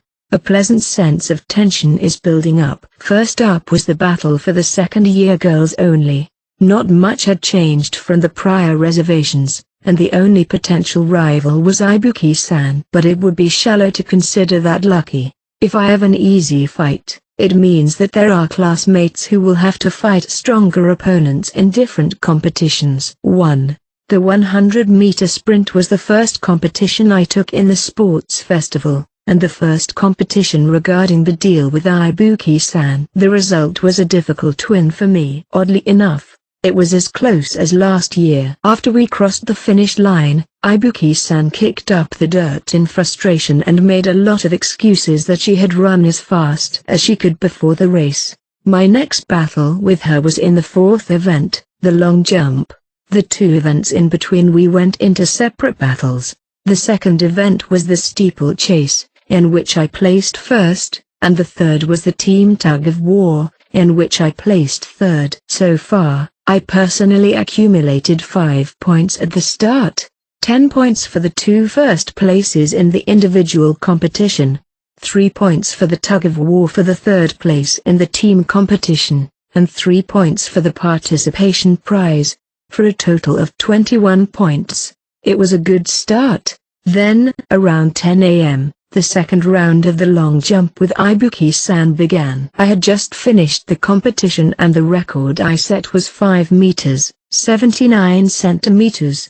Not bad. I think I almost set a personal best record in a situation where no mistakes were allowed. Ibuki-san, who was 3 places behind me in the lineup, was looking at the record and regulating her breathing. There were 3 jumpers left. By jumping into provisional first place, she was much closer to scoring points in this event. Yo, Suzune, I found you. As I was watching the next long jumper, I heard a voice calling me from behind. I turned around to see Sado-kun running up to me and Onodera walking behind him. They are the pair that I have high hopes for as the point getters in this sports festival. From the looks of it, you seem to be in good shape. Sado-kun has won 3 in a row in the opening round, and he was totally comfortable. Well, yeah, but you also competed in 2 events and won first place in both. Right, Onodera? I was a little lucky on my end though. Onodera, who has no equal when it came to swimming, also showed off her talent in track and field. When I first entered the school, I didn't have the impression that you were that fast. Where did it come from? I was curious about this because I always see her in gym class. I don't really like running, and I'm not interested in anything but swimming, so I'm just doing it at random, I guess. You said you never do long distances. It's super tiring, and I can't run that fast, and that's not a good thing. They have been practicing together every day since they decided to pair up, and it seems to be a much more natural pairing than I had imagined. It's true. Anyways, I really wanted to fight with Konji if possible. He participated in 3 events and took first place in all of them, and it looks like he's still going to extend his winning streak. That's no good. It's not a good idea to crush each other as classmates. You know that, right? Both Sudo and Konji have the potential to take first place. I understand their desire to compete in the same race, but they have to give priority to their class. I know. I'm kidding. Don't worry. I'll keep an eye on him. Right. The more I can leave Onodera-san in charge, the less I have to worry unnecessarily. I guess I'm not trustworthy. He seemed dissatisfied, but when I looked directly at him, he averted his gaze uncomfortably. That's a sign that he's reflecting on how he's behaved in the past. Sudokan and the others are going to participate in a series of bear competitions after this, aren't they? Good luck. Oh, I'm going to extend my winning streak all over the place. Those are encouraging words. And here the last runner stood at the starting line. I stopped talking with them and turned my gaze toward Ibuki-san. Well, sorry to interrupt you. Let's go scout the next competition. You got it. See you later, Horikita-san. Of course. I gave them a light sideways glance as my attention was on Ibuki-san, who had started to get ready for her turn. I fully understand that her ability is close to mine. In other words, it is conceivable that she could surpass the record I set. Two emotions were wavering. One is that I want her to fail, and the other is that I want to compete fairly with her at full strength. She should be under a lot of pressure, but her movements were agile and graceful. She leapt, landed on the dirt and fell forward with dirt on her face. Her eyes immediately turned to the record keeper, 5 meters, 81 centimeters. A mere 2 centimeters, but still 2 centimeters short, and my loss was confirmed. I did it. Ibuki-san struck a gut-punching pose and was as excited as a child. She made a brilliant leap which barely passed my own mark. See, I won. You lose. I know she was happy to the point of persistence, but it's a little irritating, as one might expect. I wonder if you had the advantage because of less air resistance. If there was no difference in our abilities, that is the only possible difference between us. Huh? Air resistance? Oh, no, it's nothing. Don't be a weirdo and admit defeat honestly. Don't get carried away. Now we both have 1 win and 1 loss. We're even again. Even though I warned her not to get carried away, Ibuki-san had a scowl on her face the whole time. I guess I should regret missing first place on my part, but when she is so pleased with herself, I can't help but feel that I have no choice besides beating her in the next round. I win. I won and you lost. Sigh. I think my mental stress has gone through the roof. Now I have 1 win and 1 loss. I'd like to go for the third match right now, but there are several high-scoring team competitions coming up after this, so I'll have to wait until the competition this afternoon to settle the score with her. The sports festival began without Daiano Koji-kun. An electric bulletin board was set up on the ground so that one could always see which classes were doing well and how they were doing. Ryun-san's class started off at the top of the second years, but soon after, our Class B took first place and has been holding on to that position. Ichinose-san's Class C is in third place, and Seikanagi-san's Class A is in fourth place. An ideal ranking. I hope things will continue to go on like this without any upheaval until the end of the event. I had a lot of time to kill before the next competition, so I moved to the cheering section. My. I just wanted to congratulate you, Horikita-senpai.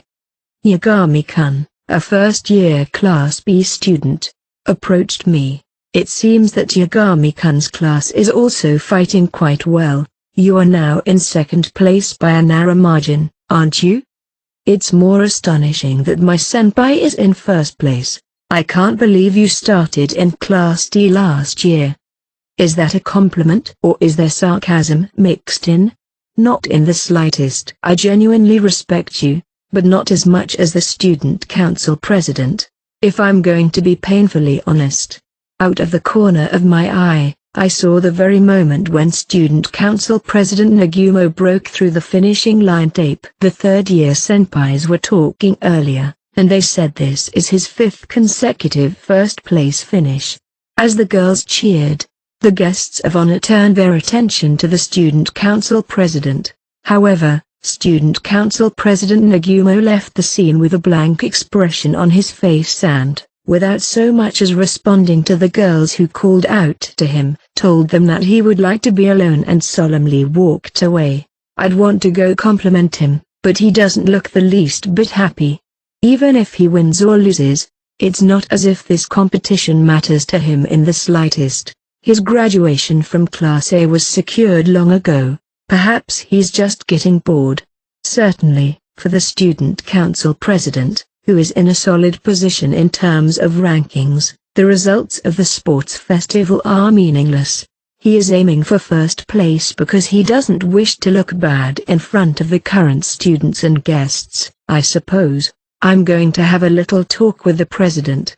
I see. I have another competition, so I'll leave you now, senpai. After exchanging a few words with Yagami-kun, I decided to approach the Student Council President. Beside Nagumo-senpai, another third-year girl called out to him. Karyuin-senpai, a third-year Class B student. She is someone I have heard rumors about from time to time in my interactions with third-year students. I know that she is an exceptional student on the OAA. Since I couldn't interrupt the conversation, I decided to stand by and wait.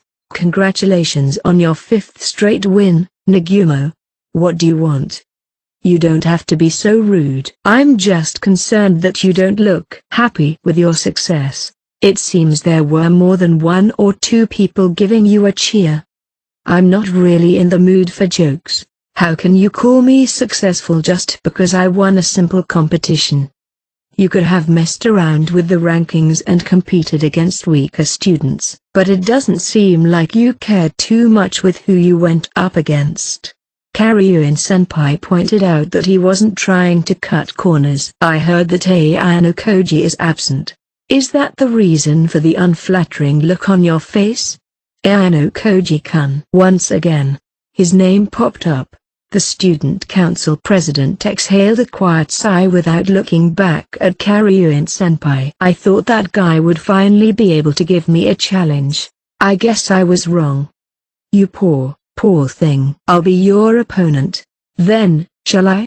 At such provocative words, Student Council President Nagumo gave a sideways glance at Karyuin-senpai, the first time he looked over. However, seeing the fearless smile on her face, he turned away again. That's a cheap lie. Even if I wanted to, I can't imagine you'd ever compete with me. HMPH, I guess I've been found out. Karyuin-senpai says so as she stands next to Nagumo-senpai's shoulders. One more event and I have fulfilled my minimum obligation. After that, I plan to relax and watch the games. I'm sure you will. You should no longer be concerned with juniors. At least you've dominated your grade level and secured Class A. You're the Student Council President. That's enough.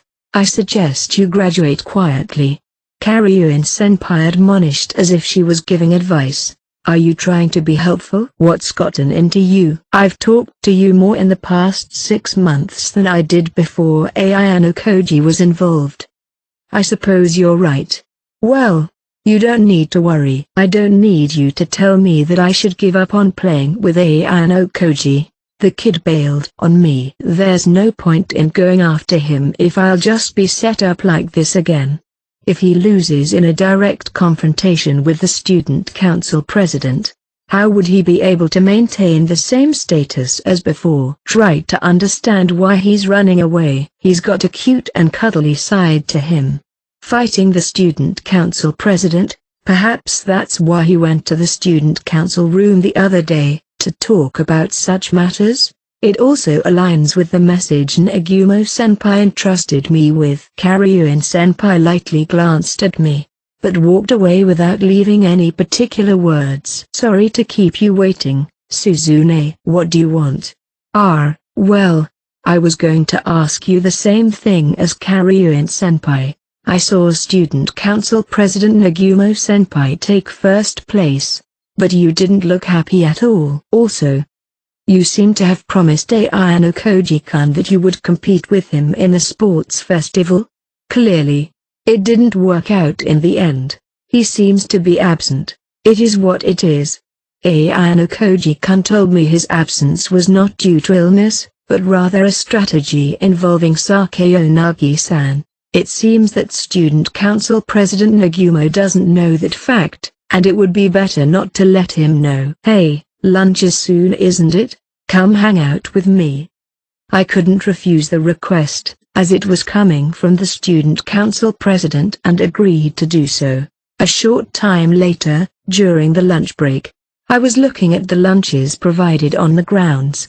I could choose what I wanted from this array of meals, sandwiches and other light meals. The lineup was diverse, ranging from a variety of dishes such as pork cutlet served on top of a bowl of rice to more stamina and strength-enhancing dishes. I was both impressed and appalled by the school's thoroughness and attention to detail. Moreover, the prerequisite is that the food must be consumed, and you can take more than one. Most of the students just picked one, but I observed that there were some boys who took more than one. I saw a large student who happily carried 3 or 4 of them on his chest. If so, you're either still underestimating this school or you're a very big boy. Yo, thanks for waiting. I was just reaching for a light meal when I was approached by Student Council President Nagumo-senpai. No problem, senpai. However, I have a meeting, so if you could make this quick, that would be great.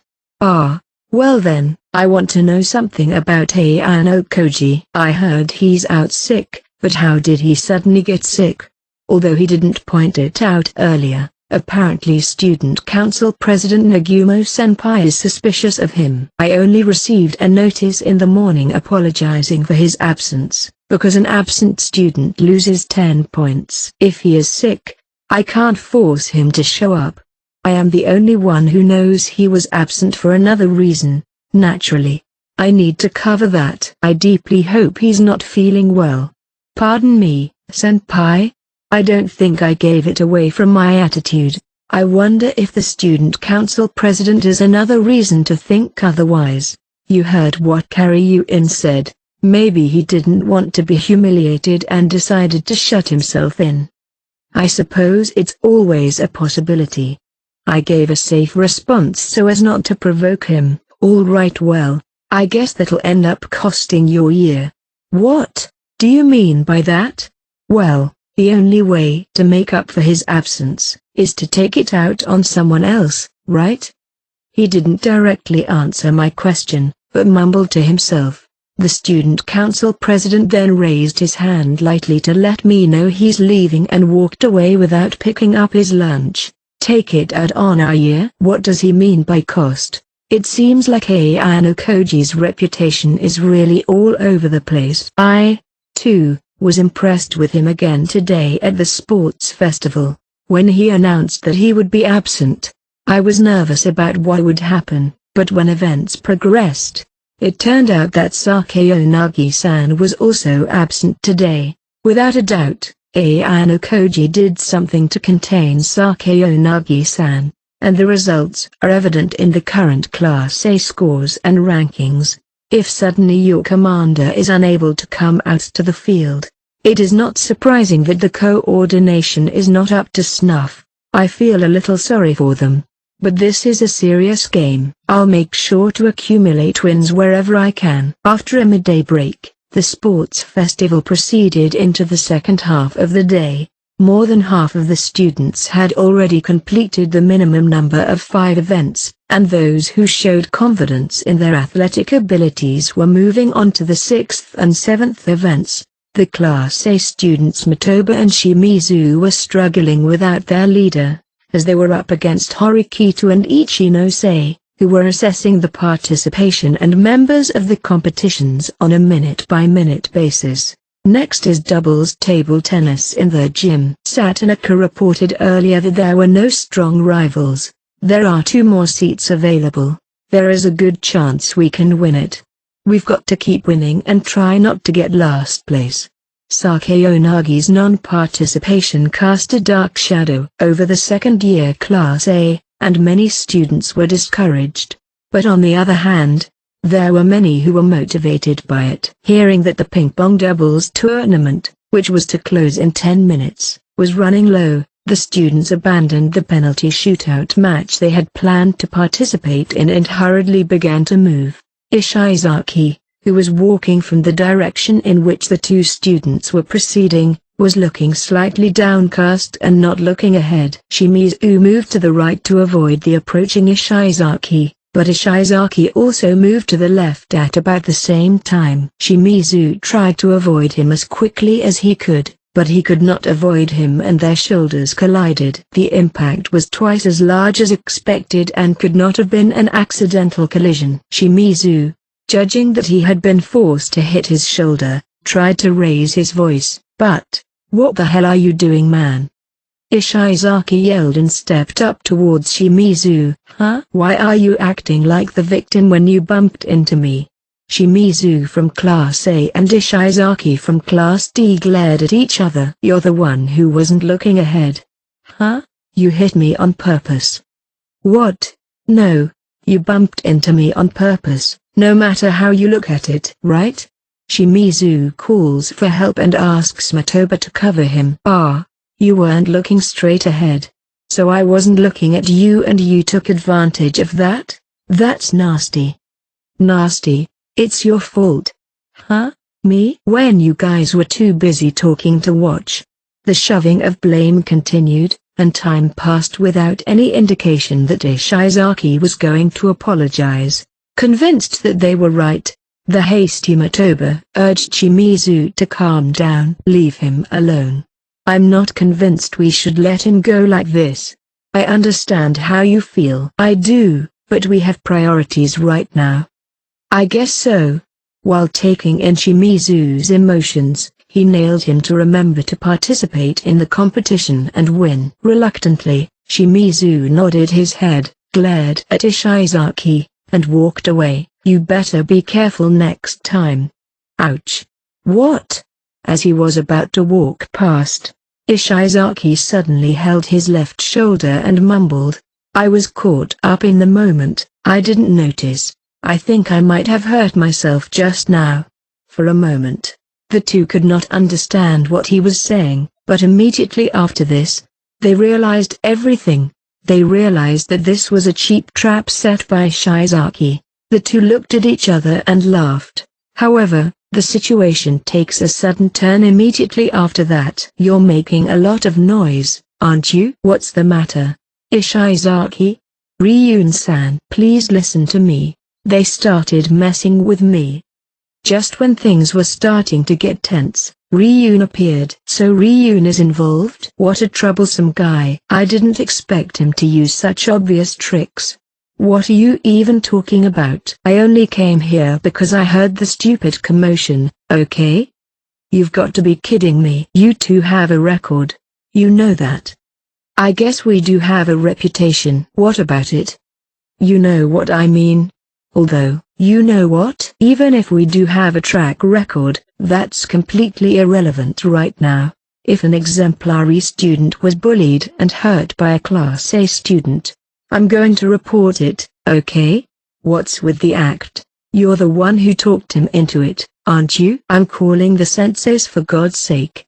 "Cuckoo. Of course, you call the teachers when you're in trouble. That's pretty funny considering we're the victims here." "I'll explain it thoroughly, don't worry. Isn't that right, Ishizaki?" "Yeah, I'm the victim." "What are you a victim of? You clearly aren't even taking the sports festival seriously, so does it even matter to you?" "Go call sensei." Matoba decides that it is unavoidable and gives an earful to Shimizu, and sends him running somewhere. Soon after, Shimizu, who had gone to call the teacher, came back with an unflattering expression on his face. "What's wrong?" "Where's the teacher?" "I didn't." Shimizu didn't bring back a teacher but Hashimoto Masayoshi, who was in the same class. "I saw Shimizu running all panicked so I asked him about it." "If he called the teacher, The commotion would get bigger if you decide to turn it into a situation. You might not be able to participate in the competition, but I know. Don't forget that's what Ryun wants, to make a big commotion. Don't play into his hands. Instructing him to relax, Hashimoto placed his hand on Shimizu's shoulder. I'll talk to him for now. I understand. Deal with him swiftly please. Matoba, who had no choice but to leave the situation to Hashimoto, watches from a short distance away. Please take it down a notch, Ryun. Hashimoto, who heard the story, approaches with calm steps amid the commotion. The hell do you mean? It was you guys who set us up. We're just buying a fight that was sold to us. Sure, but if you don't back off, we'll both be in trouble. We're the breadwinners of the sports festival, and we're still holding back the main force. I'm sorry to say this, but Ishizaki can only go so far, right? Hashimoto exploits this point and tries to hold Ryun back so that he cannot come on too strong. Don't be arrogant. Ishizaki has been working hard for this day to show that he has the potential to compete on equal terms with the breadwinners you speak of. Isn't that right? Geez. Hashimoto, who had seen Ishizaki playing around on a regular basis many times, could not help but be stunned. Damn, you always push things to the edge. Hashimoto knew that he could not compete in a proper debate, but he couldn't resist scratching his head. But this makes it clear, you're really going to try to crush us in this sports festival, and that's why the elite first years are sticking around like freaks, right? It was noticed early on that the physically gifted first-year students were being followed around to match the competitions in which the talented students of the second-year Class A were competing. However, there was no way to stop the entries once they were noticed, and so far they have only achieved less than expected because of the princess' absence on the day of the competition. We're pretty desperate to avoid the bottom of the standings. If we make an enemy of you two, we won't stand a chance. Let's just call this a painful split. Painful split? Ryun's attitude, which had been relatively friendly until now, changed drastically, and his smile disappeared. I don't know what's going on in Class A. I'm in Class D. I'm doing everything I can to crawl up from the bottom. You're making a big mistake if you think you can just interfere with it and get rid of me easily. Hashimoto's expression, which had been smiling thinly, froze for a moment at the spirit that seemed to be attacking him. Then what should I do? Am I supposed to apologize unilaterally to you? You knows that's what I'm talking about. I'm not trying to get money from you. I just want a sincere apology. Right, Ishizaki? Sure. The pain in my arm has subsided a bit, so that's good enough for me. What hurts more than anything is the loss of more time. After confirming that no special money or other demands would be made, Hashimoto decided to swallow the idea. Give me some time to persuade Shimizu. Hurry up, we have another competition coming up. More than 5 minutes have already passed since the altercation began. It's almost too late to apologize now and run to the gym in time. You heard me. I know you're not convinced, but you should apologize honestly here. Don't be silly. You said you would take care of it, so I kept my mouth shut and listened. I'm not going to go along with it. So it's okay if we don't win? You might be able to protect your pride by being stubborn and sticking up for yourself here. But will this convince you when you lose by 5 or 10 points? Well, that's what matters now is that the class wins, right? You stepped into some shit, so apologize and get over it. One word of apology and you can head right back to the competition. Hashimoto urged him to do so. Damn. Why do I? Shimizu, who showed great irritation, finally cooled down and reluctantly agreed and stepped forward to apologize to Ishizaki. Wait, Shimizu, Matoba is just as guilty as you. Claiming I was looking away and all that. Matoba. Okay. The two students have no choice but to stand side by side and bow to Ishizaki, albeit only slightly. We're sorry, Is this okay? They quickly raised their lowered heads and were about to leave, but Ishizaki quickly stopped them. Ryun-san, are you seeing this? What the hell is this? It's like they're spitting on you. I don't feel like he's received a full apology. You don't have enough sincerity. Are you insane, Ryun? I won't back down any further. Previously, Hashimoto had tried to negotiate for Shimizu's sake, but at this moment he had also decided that this was as far as he could go, deciding that there was no other way but for the teacher to intervene. Hashimoto jogged over to the teacher. Within a minute or so, he returns to the scene with the teacher. What in the world is the matter here? Actually, I accept your apology. Hashimoto was about to tell the teacher what happened, but just before he did, Ishizaki declared that the apology was accepted. I'm sorry, Ryun-san, you stood up for me, but I wasn't mature enough to say that it's just a tiny bump on my shoulder. So, I think I'll make it up to you later since these two apologized to me just now. Is that okay? If you're okay with that, it's none of my business. As soon as the teacher had arrived, Ryun and Ishizaki cut the conversations short. Hashimoto, who had brought the teacher along because he knew Ryun could not turn his back on the teacher, was also confused. The teacher, seeing only this situation, came to a conclusion. You two bumped into Ishizaki and apologized, and he accepted it. Is that correct? That's not it. Shimizu tries to speak up as the problem seems to have been solved, but Hashimoto stops him. Apparently so. It has been resolved. Good then, avoid further trouble during the festival, okay? Hashimoto pushes the two, who seem to be about to explode in anger, away from the scene. Go quickly while the teacher is watching. They turned round several times to glare at Ishizaki and Ryun, but eventually they blended in with the crowd walking towards the gymnasium. Ryun and the others also dispersed at the same time. When no one was left around Hashimoto, he lamented deeply. Man, you do something like that in a huge crowd? You're not someone I'd want to make enemies with, at all. Hashimoto was chilled to the bone, but even as he said this, he laughed alone with joy. 3 p.m. With less than an hour left, the sports festival is finally coming to a close. We enter the final phase of the competition still in first place, with only 17 points separating us from the second-year Class D, who are closing in while in second place. The team's perseverance was beyond our imagination, and we had to assume that Ryun-kun's strategy was working. Still, there was no trouble among us second-year students, and we were functioning well as an alliance. However, if we don't score more points in the last hour, there's a good chance of an upset. Standing in a corner of the gymnasium, I stared at the remaining competitions, their rules and schedules. Then Ibuki-san, not even bothering to hide her annoyance, approached me. It's a stupid game. That's a very funny thing to say. I won by 2 wins and 1 loss. Isn't that how it turned out? I didn't participate. I don't care. It's your fault for not showing up at the prescribed time, isn't it?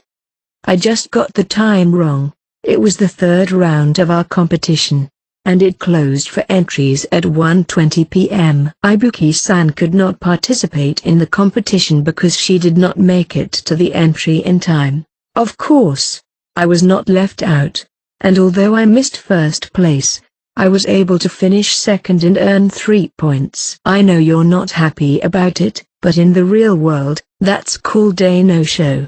1 win, 1 loss. It's not settled yet. She continues to fuss in my ear, and she has no intention of backing down. I participated in a total of 9 competitions. 1 more event is available. That's it. Tell me what you're participating in. If you want to ask me to play, you'll have to show me the right attitude. Ugh. Do you want me to play or not? Oh, please. Can you fight me? Ibuki-san asks, trembling with anger as if she is about to spit out flames from her mouth. Are you satisfied? Yes, I am. I guess you made me feel a little better. The situation is changing by the minute and the competition slots are filling up. Should I go with the original plan or aim for an even higher score? Now, answer me. What are you going to participate in? Could you please be quiet for a minute? I can't take this. Ibuki-san yells as she provocatively lifts up a certain finger in my face. I didn't want to deal with it, but ignoring it would only make it louder. I was planning on joining the shuttle run after this. Is the shuttle run the one where you go back and forth endlessly until you drop out? Yes, that's right. It's also called a round-trip endurance run. I remember doing this in middle school. It's good for the final battle. She nodded her head in satisfaction and tried to run out to the entry. Why aren't you coming? If you want to join, go ahead. No, you're in it too, right? It doesn't make sense if we're not in the same group. We're just considering it. I haven't finalized it yet. What? To be honest, right now the last competition I want to compete in is volleyball. Volleyball? Volleyball has 6 participants, right? From the looks of it there's no way you're going to get 6 people together now. One of the competitions announced on the day of the event. A separate competition for men and women with participation from all grades. We decided to forego the event in our class, judging that the need for 6 competent members would be a bottleneck, but the teams participating in the current volleyball tournament seemed unexpectedly weak, as if the other classes were thinking the same thing. With 10 minutes left to enter, we have a spot left to enter. The teams participating don't seem to have many strong opponents from what I've seen. If we can win this competition, it will be worth it to throw away the shuttle run. In a team competition, where teams have to improvise, a lot depends on the abilities of the outstanding students. If we can get 1 or 2 more students who are confident in their skills, we'll have a better chance of winning. So what about that one I asked for so desperately earlier? I'm afraid you'll have to give up. Ibuki-san was astonished. I thought she was going to get angry again, but it turned into disappointment and resignation. It all started from the fact that she had misunderstood the receptionist's hours. All right, then I guess the game is over here. You're not joining me in volleyball? We need 4 people. There's no way I can gather them. I'll pass. So, you don't have friends? Neither do you. I think I at least have classmates who would be willing to help if I called on them. Whatever, I wanted to settle it, but we'll have to save it for another time. For the record, I had one, but whatever. Are you going to join us for the shuttle run? All I'm interested in is settling this with you. I'm not going to go out of my way to contribute to reunion. That's convenient. The less points you score, the closer your class is to winning. I think it would be better to let this go on without provoking her. That's what I thought, but for some reason, Ibuki-san didn't want to leave. Is there anything else? If you don't have enough people for volleyball, aren't you going to join the shuttle run? The deadline for the volleyball is 2:20. The shuttle run deadline is 2:25. Ibuki-san noticed the part I didn't dare mention. Looks like I said something unnecessary. I didn't realize you had a brain to use. Shut up. So, I'm going to stick with you for a while longer. The worst case scenario is that if volleyball does not have enough people, Ibuki-san and I will have to settle for a shuttle run. Well, that might not be so bad. I looked to the girls in my class in the cheering section for available talent. However, there was no way I could find such convenient students right away, and time passed by without much thought. I noticed that Ibuki-san, who was sitting beside me, was yawning. You should just give up and play the shuttle run, she said. My, isn't that Horikita-senpai and Ibuki-senpai? I want to congratulate you both for your hard work, senpais. As we waited for a possible member to invite, first-year student Ichikumasawa-san called out to us. At that moment, Ibuki-san, who was sitting down, stood up and glared at her. Oh dear, you look a bit frightening today, senpai. Maybe having a bad hair day? Amasawa-san teases. But half the words didn't seem to reach Ibuki-san. If there are still slots available for you to participate, I'll give you a shot.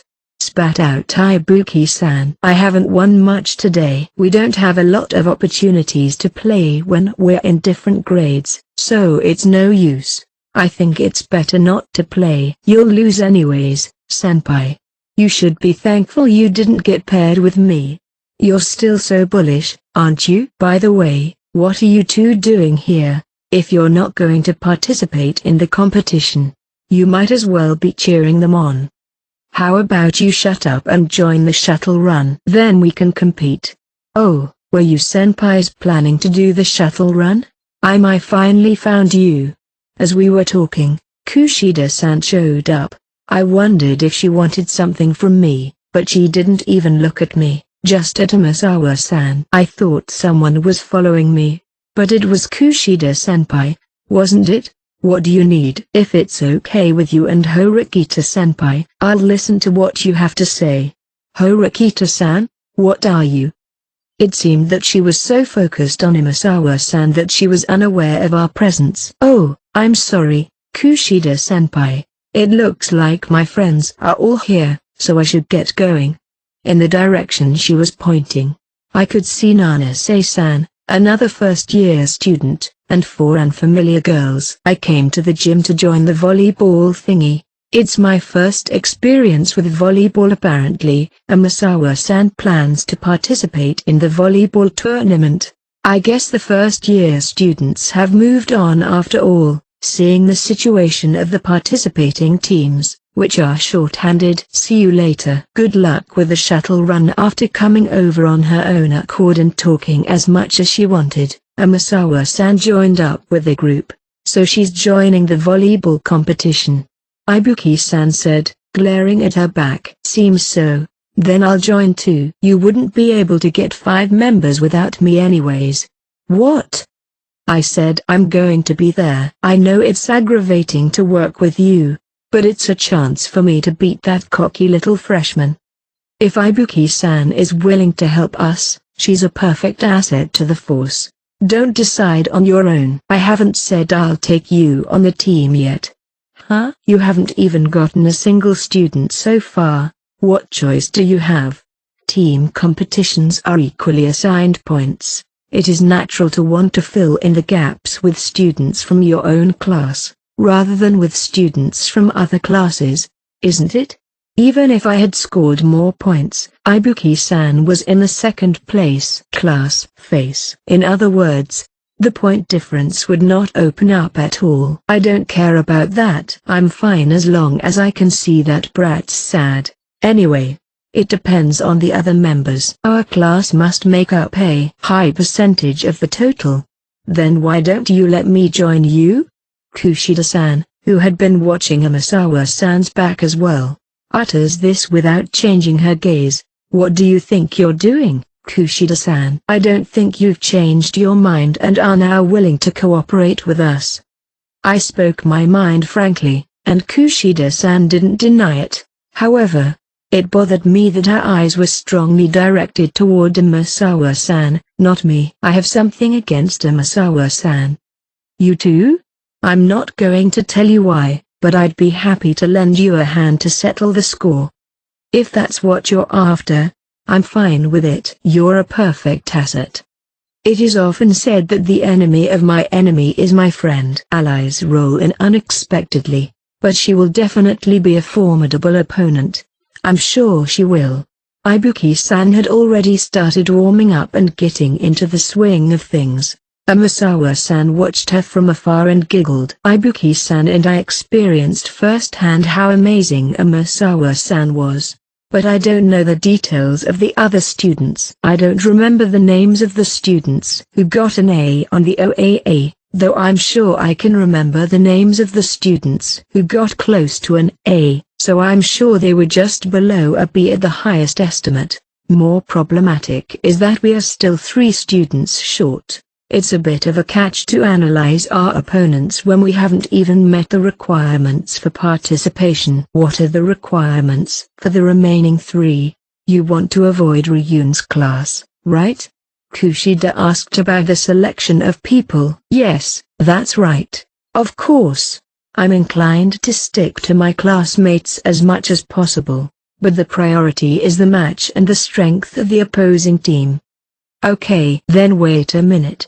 With that, Kushida-san left our side and started to walk away. Okay, but what is she going to do? We can't find help easily. Ibuki-san and I followed her as she went to Rokaku-san, who is in Class A. After talking with her for a while, the four of us went on to meet Fukuyama-san, who was also in the same class. Finally, we went to the gymnasium to see the students who were cheering for the other competitors. That girl over there is Himeno-san from Ichinose-san's class, right? The four of us talked for a few dozen seconds until Kushida-san returned with Himeno-san in tow. She's going to join us in volleyball. Himeno-san isn't a good volleyball player, but she agreed to join the five of us. Just leave the competition to us, and we'll take care of it, okay? Kushida-san speaks in a kind tone to Himeno-san. She's seemingly turned on her charm mode once again. I can't hide my surprise that the two Class A students in particular lent a hand so honestly. We're also in a hurry because we're about to lose, and even if we don't win at worst, we want to leave a record that we contributed. The two look at each other and nod. They want credit because they are in Class A, which is largely in last place. While seeing through that psychology, Kushida-san instantly recognized them as capable students. Even though I could not remember their specific grades at OAA, as a friend of Fukuyama-san and Rokaku-san, she had a firm grasp of how physically capable they were. This is a trick you will never be able to do, Ibuki-san. Shut up. You couldn't find anyone either. There were 5 or 6 students in the gym that I could still talk to. Anyways, I think this is probably the best group we can make right now. At any rate, the 6 members of the volleyball team, who had been in doubt about their ability to participate, were all here. The difference in the number of members from Ryun's class is only 1 person. However, winning the championship and gaining 10 points would be far more rewarding than competing in the shuttle run and only gaining 2 or 3 points. The fact that even if we lose, the gap between us and them will never close is also an advantage for us. The top 2 teams consisted of me and Ibuki-san, and the other students who were available, such as Himeno-san, Rokaku-san, and Fukuyama-san. Although there is a slight loss due to Himeno-san's lack of skill, we have enough strength to make up for it. We won the first round without any problems, and I noticed a few things watching Amasawa-san's team. Nanase-san took the lead in the match, dominating both offensively and defensively. Nanase was on point, but the brat isn't as big of a deal as I thought. I certainly don't feel like she's as good as I had thought. I assume the lack of volleyball experience was a joke, but it's possible that she's cutting corners on purpose. But from what I've seen, she doesn't seem to be. She's better than the students who can't move at all offensively or defensively, but they don't seem to be a threat. However, as the game passed the halfway point, the situation began to change little by little. Ibuki-san's eyes, which had been somewhat languid, began to turn serious. In less than 10 minutes of game time, Amasawa-san was visibly improving. Just as Amasawa-san was beginning to show glimpses of her ability, Nanase-san spiked the ball to end the match. The next time we play, she might be even better. Yeah, but they can't get so much experience in just a few shitty games. We can still win. Too much optimism was dangerous, but with Nanase-san in tow, Amasawa-san was able to have an upper hand on us without touching the ball too much. We went on to win. And at around 3:40, the final arrived. At a sports festival, there are many differences from the normal rules of competition. Volleyball was no exception. There is no rotation in the serve, but any player can serve, and the team with the first 10 points or the most points within 10 minutes wins. If time runs out and the score is tied, the team that is ahead will have the right to serve and the game will go into overtime. So I guess it's time to see your losing side. Ibuki-san yelled out to Amasawa-san from the other side of the court. Can you be satisfied with just winning and losing in volleyball? Ibuki-senpai. First, I'll beat you in volleyball. Then, I'll win the fight as well. Foo, I don't mind that kind of thinking. Amasawa-san's presence was eerie. But Nanase-san was the one to watch out for. Just like the last game, I'll be the attacker.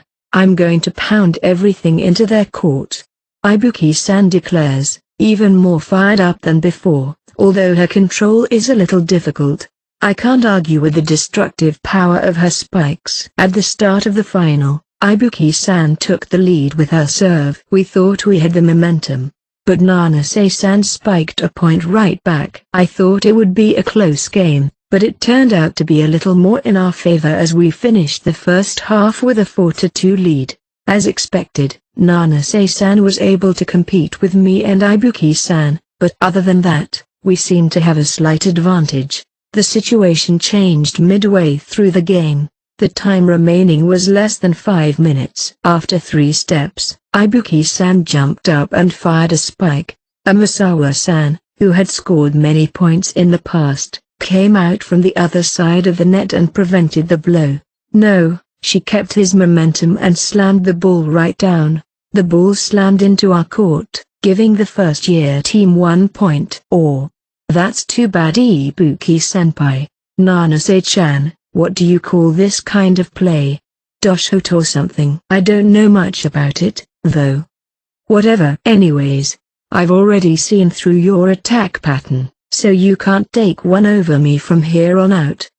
No, I'll definitely block it next time. Calm down. You just happened to get stopped once. Damn it, you'll have to pass the ball to me next time. Then, when the score was 5-3, I started to serve. It would have been easier if it had been decided, but because of the rule that if the ball goes out, the opponent is awarded a point immediately, I couldn't aim at an absurd course. If you hit the ball to a solid spot, of course it will be returned, but I'm going to defend well and pass the ball to Ibuki-san. This time. Sink it. She changed her rhythm, took 2 steps, soared high, and launched the best spike of the day. The 2 first-year students who jumped to block it couldn't touch it, and the ball fell in a straight line to the court floor. Amasawa-san blocked it, and as if she knew it was coming, she killed the momentum with a clean receive and sent the ball flying through the air. As her golden hair flowed, Nanase-san jumped up high and shot a spike towards Himeno-san. Kushida-san forced her way in front of Himeno-san, who was stiff and unable to move, and tried to receive the ball, but she could not control the momentum of the ball. The first-year team began to catch up, and in the final minutes of the game, our 2 teams were finally level. With only about 2 minutes left in the game, we could very well run out the clock at this pace. I'll do it again next time. Ibuki-san, who was twice prevented from scoring by Amasawa-san, was determined to do it next time. I instructed my teammates to pass the ball around, and the game resumed. As they exchanged receives, Amasawa-san was ready to spike the ball for the first time. No way you're getting past this time. Ibuki-san jumps up on the block, but then Nanase-san comes into view from behind Amasawa-san. Whoopsies. The smiling Amasawa-san was a decoy. It was Nanase-san's plan to spike the ball from the beginning. Caught off guard, Ibuki-san reached out, but it was unable to touch the ball. The ball was aimed at the court floor at an acute angle, and Kushida-san slid in to make a great receive. Ibuki-san.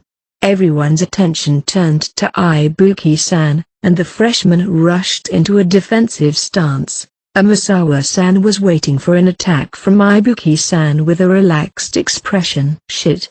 Even though the situation was tough, she tried to force a spike, but couldn't find a way. Although Ibuki-san wanted to spike it, She gritted her teeth and switched to a toss. I understood Ibuki-san's determination and released the energy I had been saving. I ducked under Emisawa-san's block and unleashed a spike that went straight to Nanase-san, who was waiting for me. Nanase-san, who was tired, was unable to scoop up the ball and went off course. If she had been in better shape, she might have been able to volley it in. It was 7-6, and we had a 1-point lead as time was running out. At the end of the game, which would end in about a minute whether I cried or laughed, we had the right to serve. Well, I guess it's time to get serious, huh? Amisawa-san said, as if she hadn't been serious until now. Nanase-san was wise enough to catch up and prevent Ibuki-san's serve. The ball, having lost its momentum, flew high into the air, and we all stared at it in awe. The target is.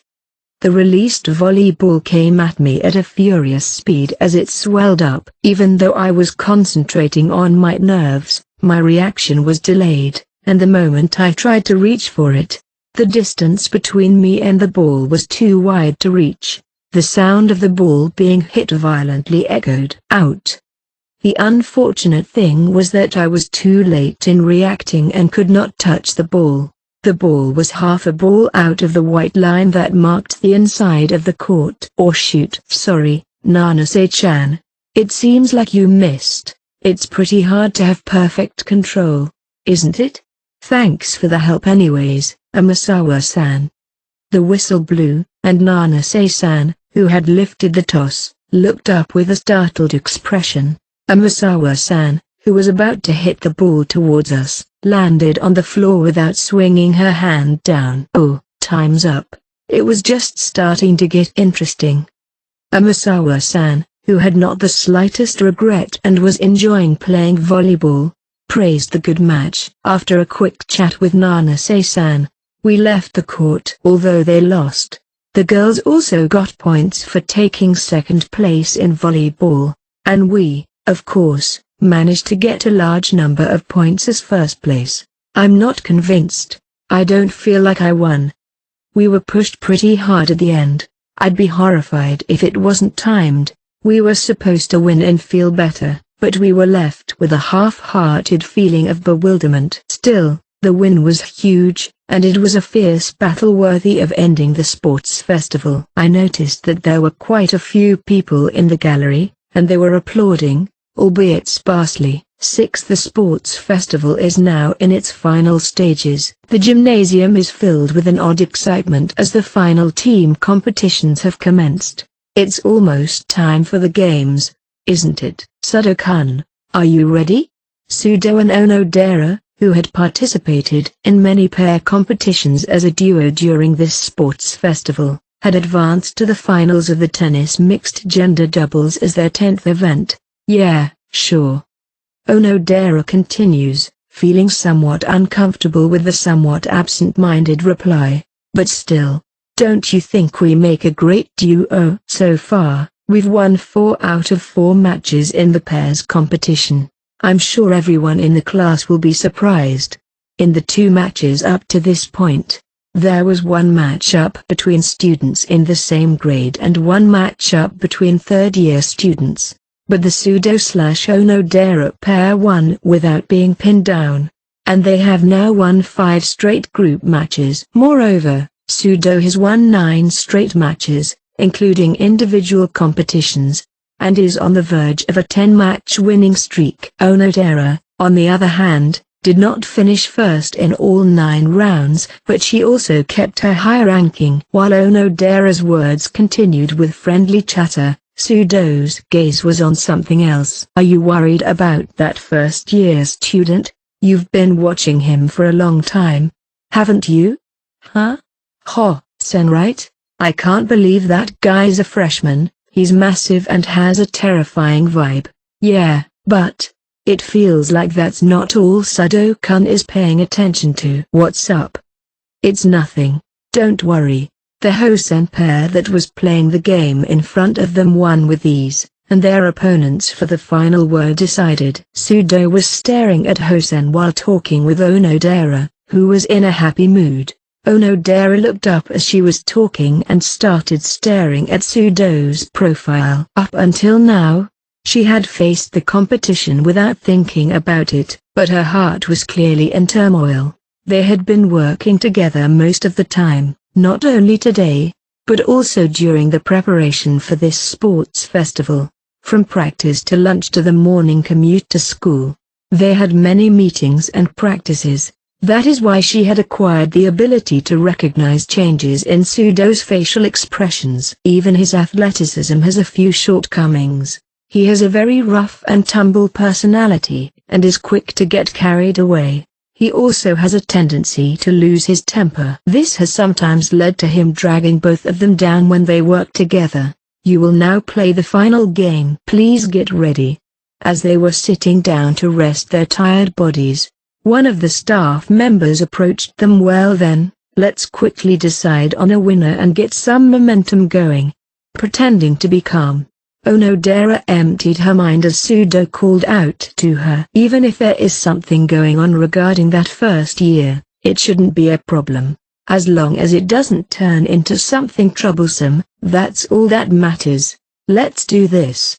Sudo grabbed his racket and threw one over to Onodera. One by one, their classmates begin to show up at the gymnasium to cheer on Sudo and Onodera. Perhaps because adults also have a strong interest in the finals, people would stop in their tracks to observe the competition. It's kind of a tournament atmosphere, isn't it?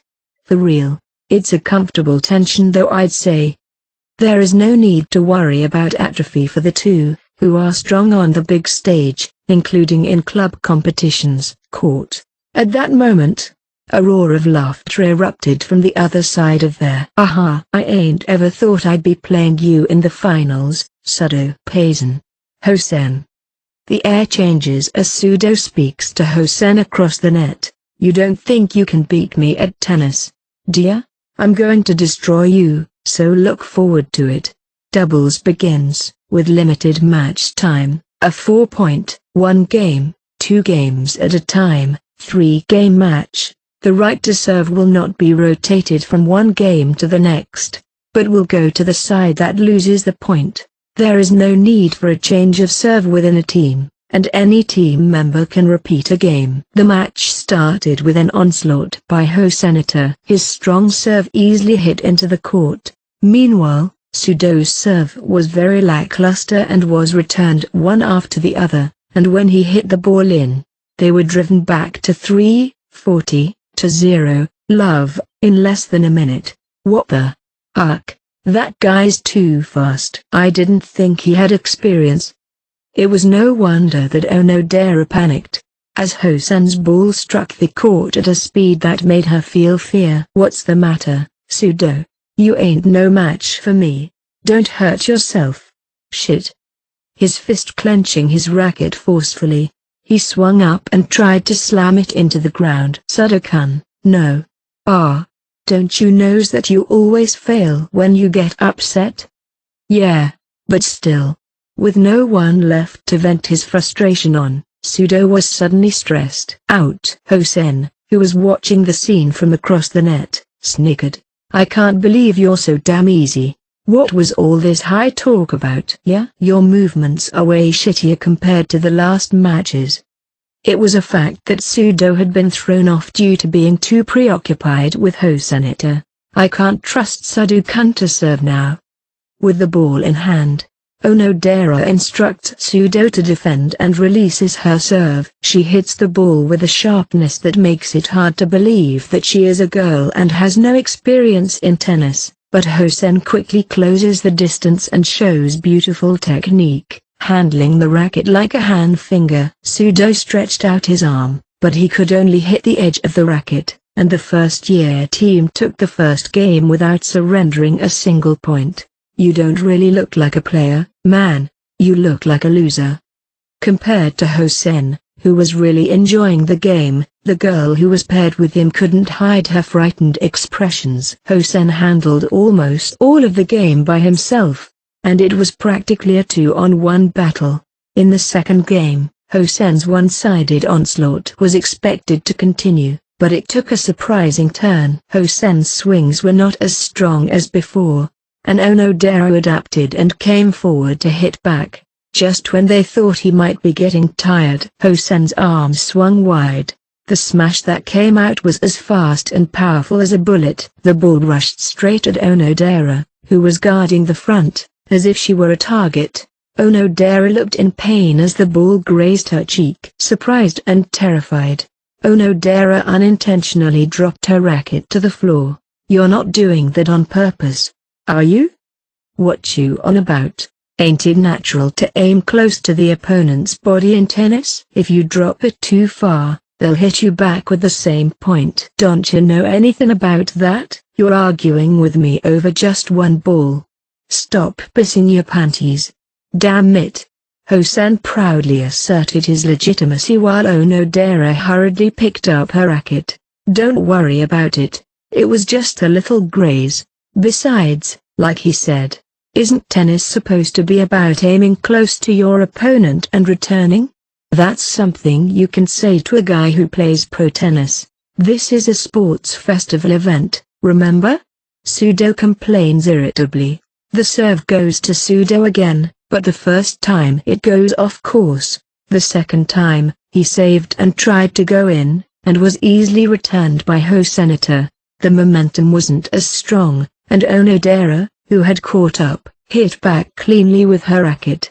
2 or 3 rallies followed, and that was when Onodera came to the fore again and hit back. Hosen, who had closed the distance, swung his arm down and the ball bounced back. Kaya.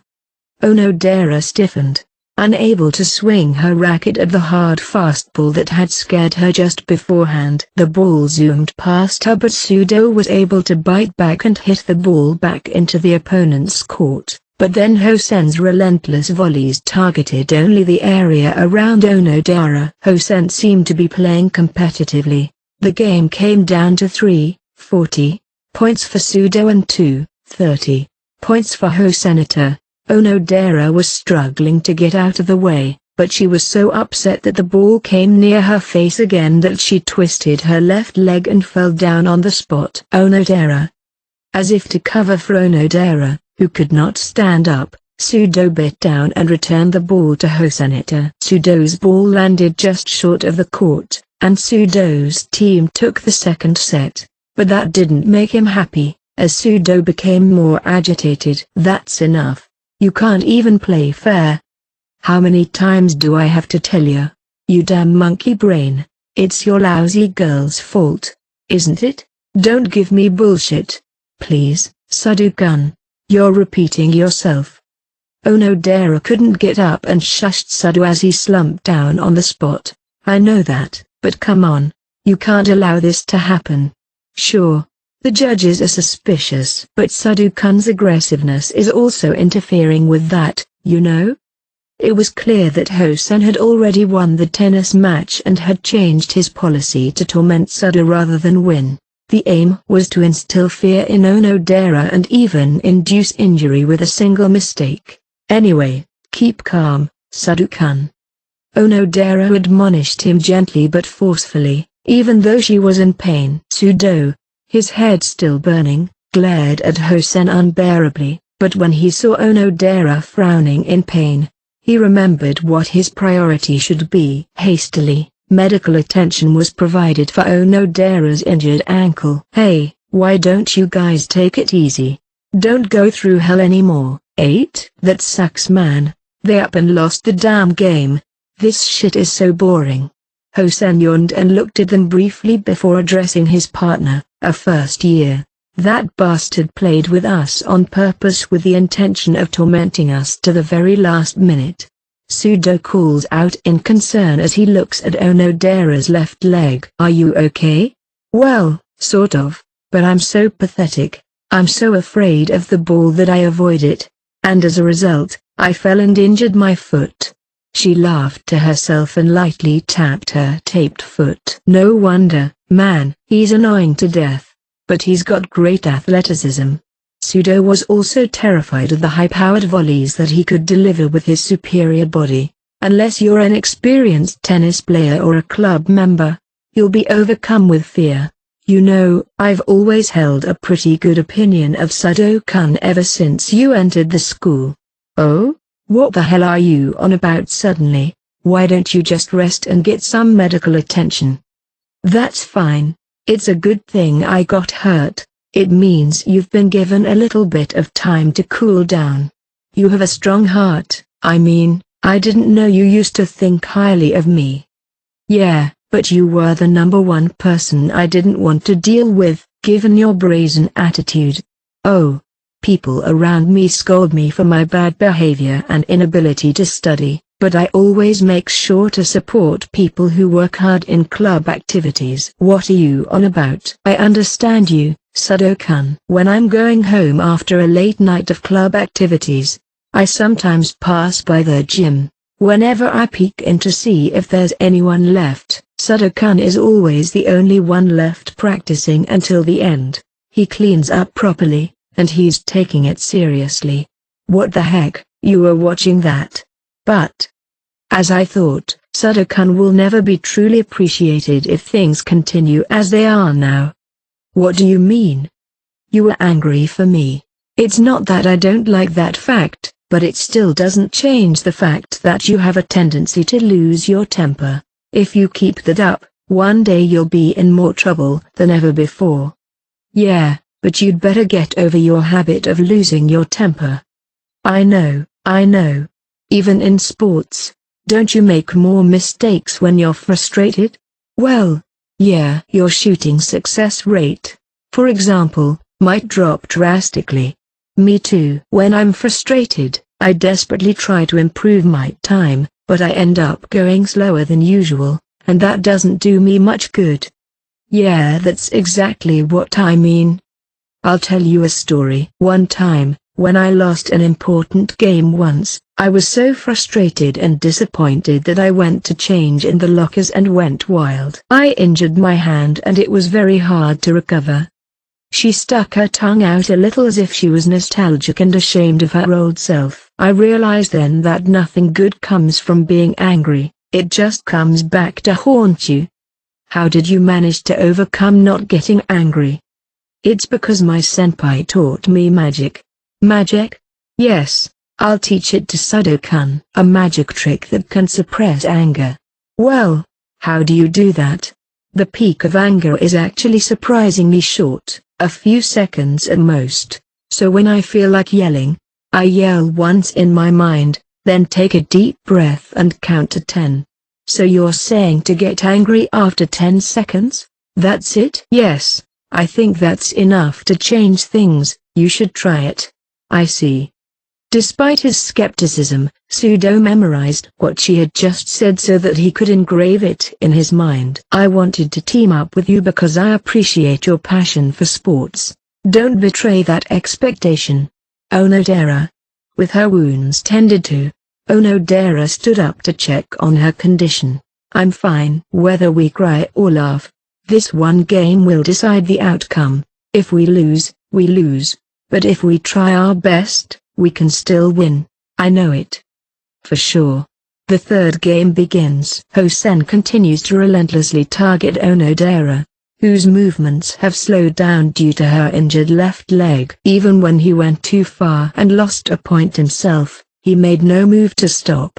The Sudo team leads by 3-40-1. 15. Hosen, who would have ended the match if he dropped the ball, fired another hard fastball at Onodera. This time, she couldn't avoid it and the ball hit her right arm. Onodera crouched there in pain. This isn't how the game works. You fucking freak.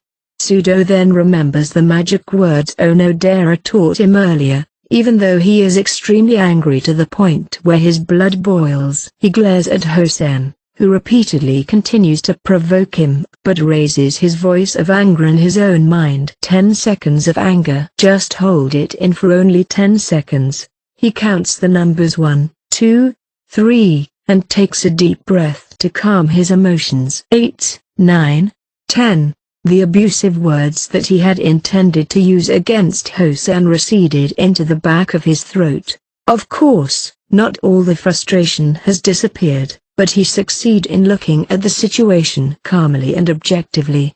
The suspicious eyes of the judges. Onodera's gaze. A game that must be won. Time remaining. If he lunged at Hosen again here, he would naturally be stopped. Onodera, do you believe in my power? Of course, I believe in you. That's why we're playing a match together. After catching his breath, Sudo threw the ball into the air and made the best serve of the day. Hosen, who had no time to lose, returned the ball as if to catch up, and from that point on, Sudo and Hosen began to battle it out in a rally. Both of them did not back down and continued to return strong blows, but Sudo, who did not miss the sweet return of Hosen, was losing his patience, and smashed the ball into the opponent's court. Ha! Gripping his racket, Sudo lets out a yell that echoes throughout the gym. Shit, shit.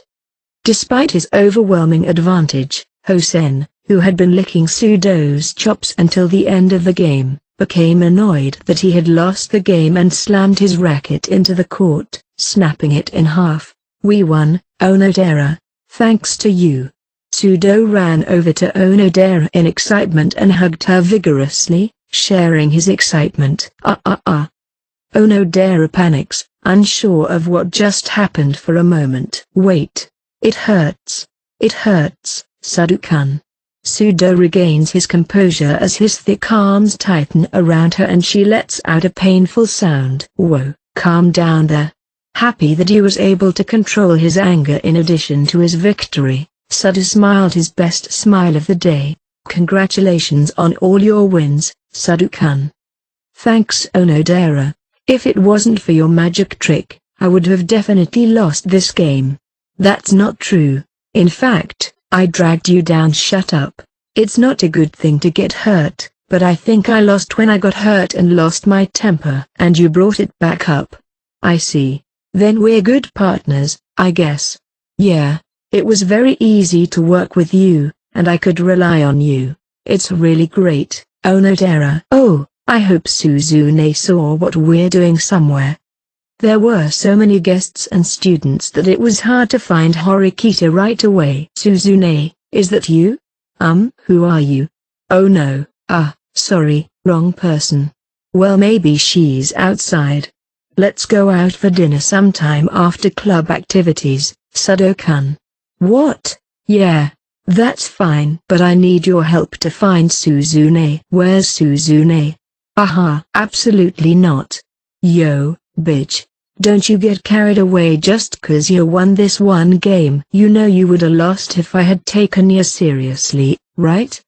Despite the fact that the match was over, Hosen approached him with a nasty look on his face.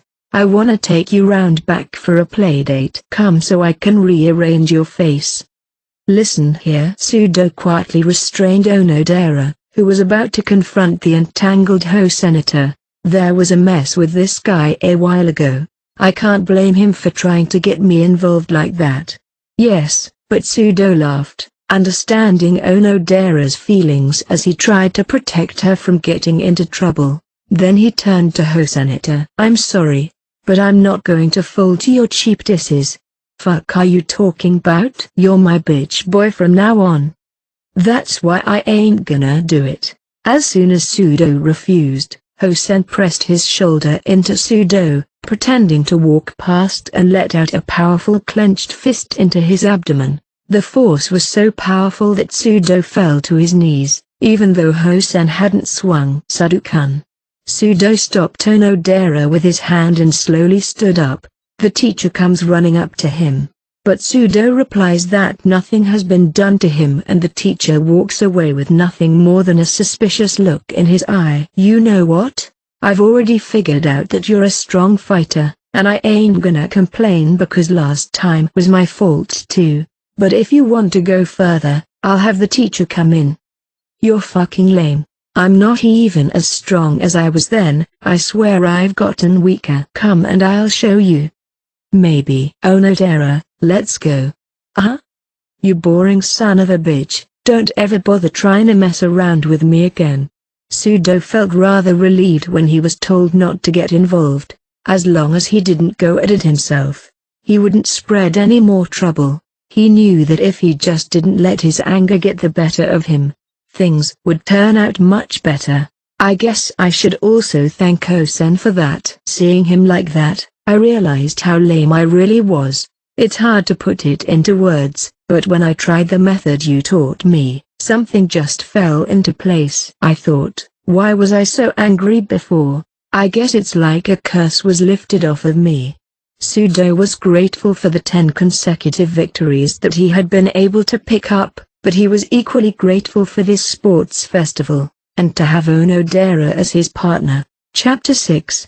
The Visitor. It was around 11 a.m., and I could faintly hear the cheers coming from outside the closed window.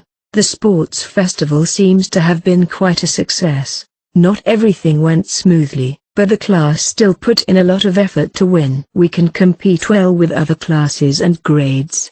It was because of this that I was able to choose not to attend the sports festival without hesitation. I've already made all the arrangements, so I'll leave the rest to Chairman Sakeonagi, although I don't necessarily have full trust in him.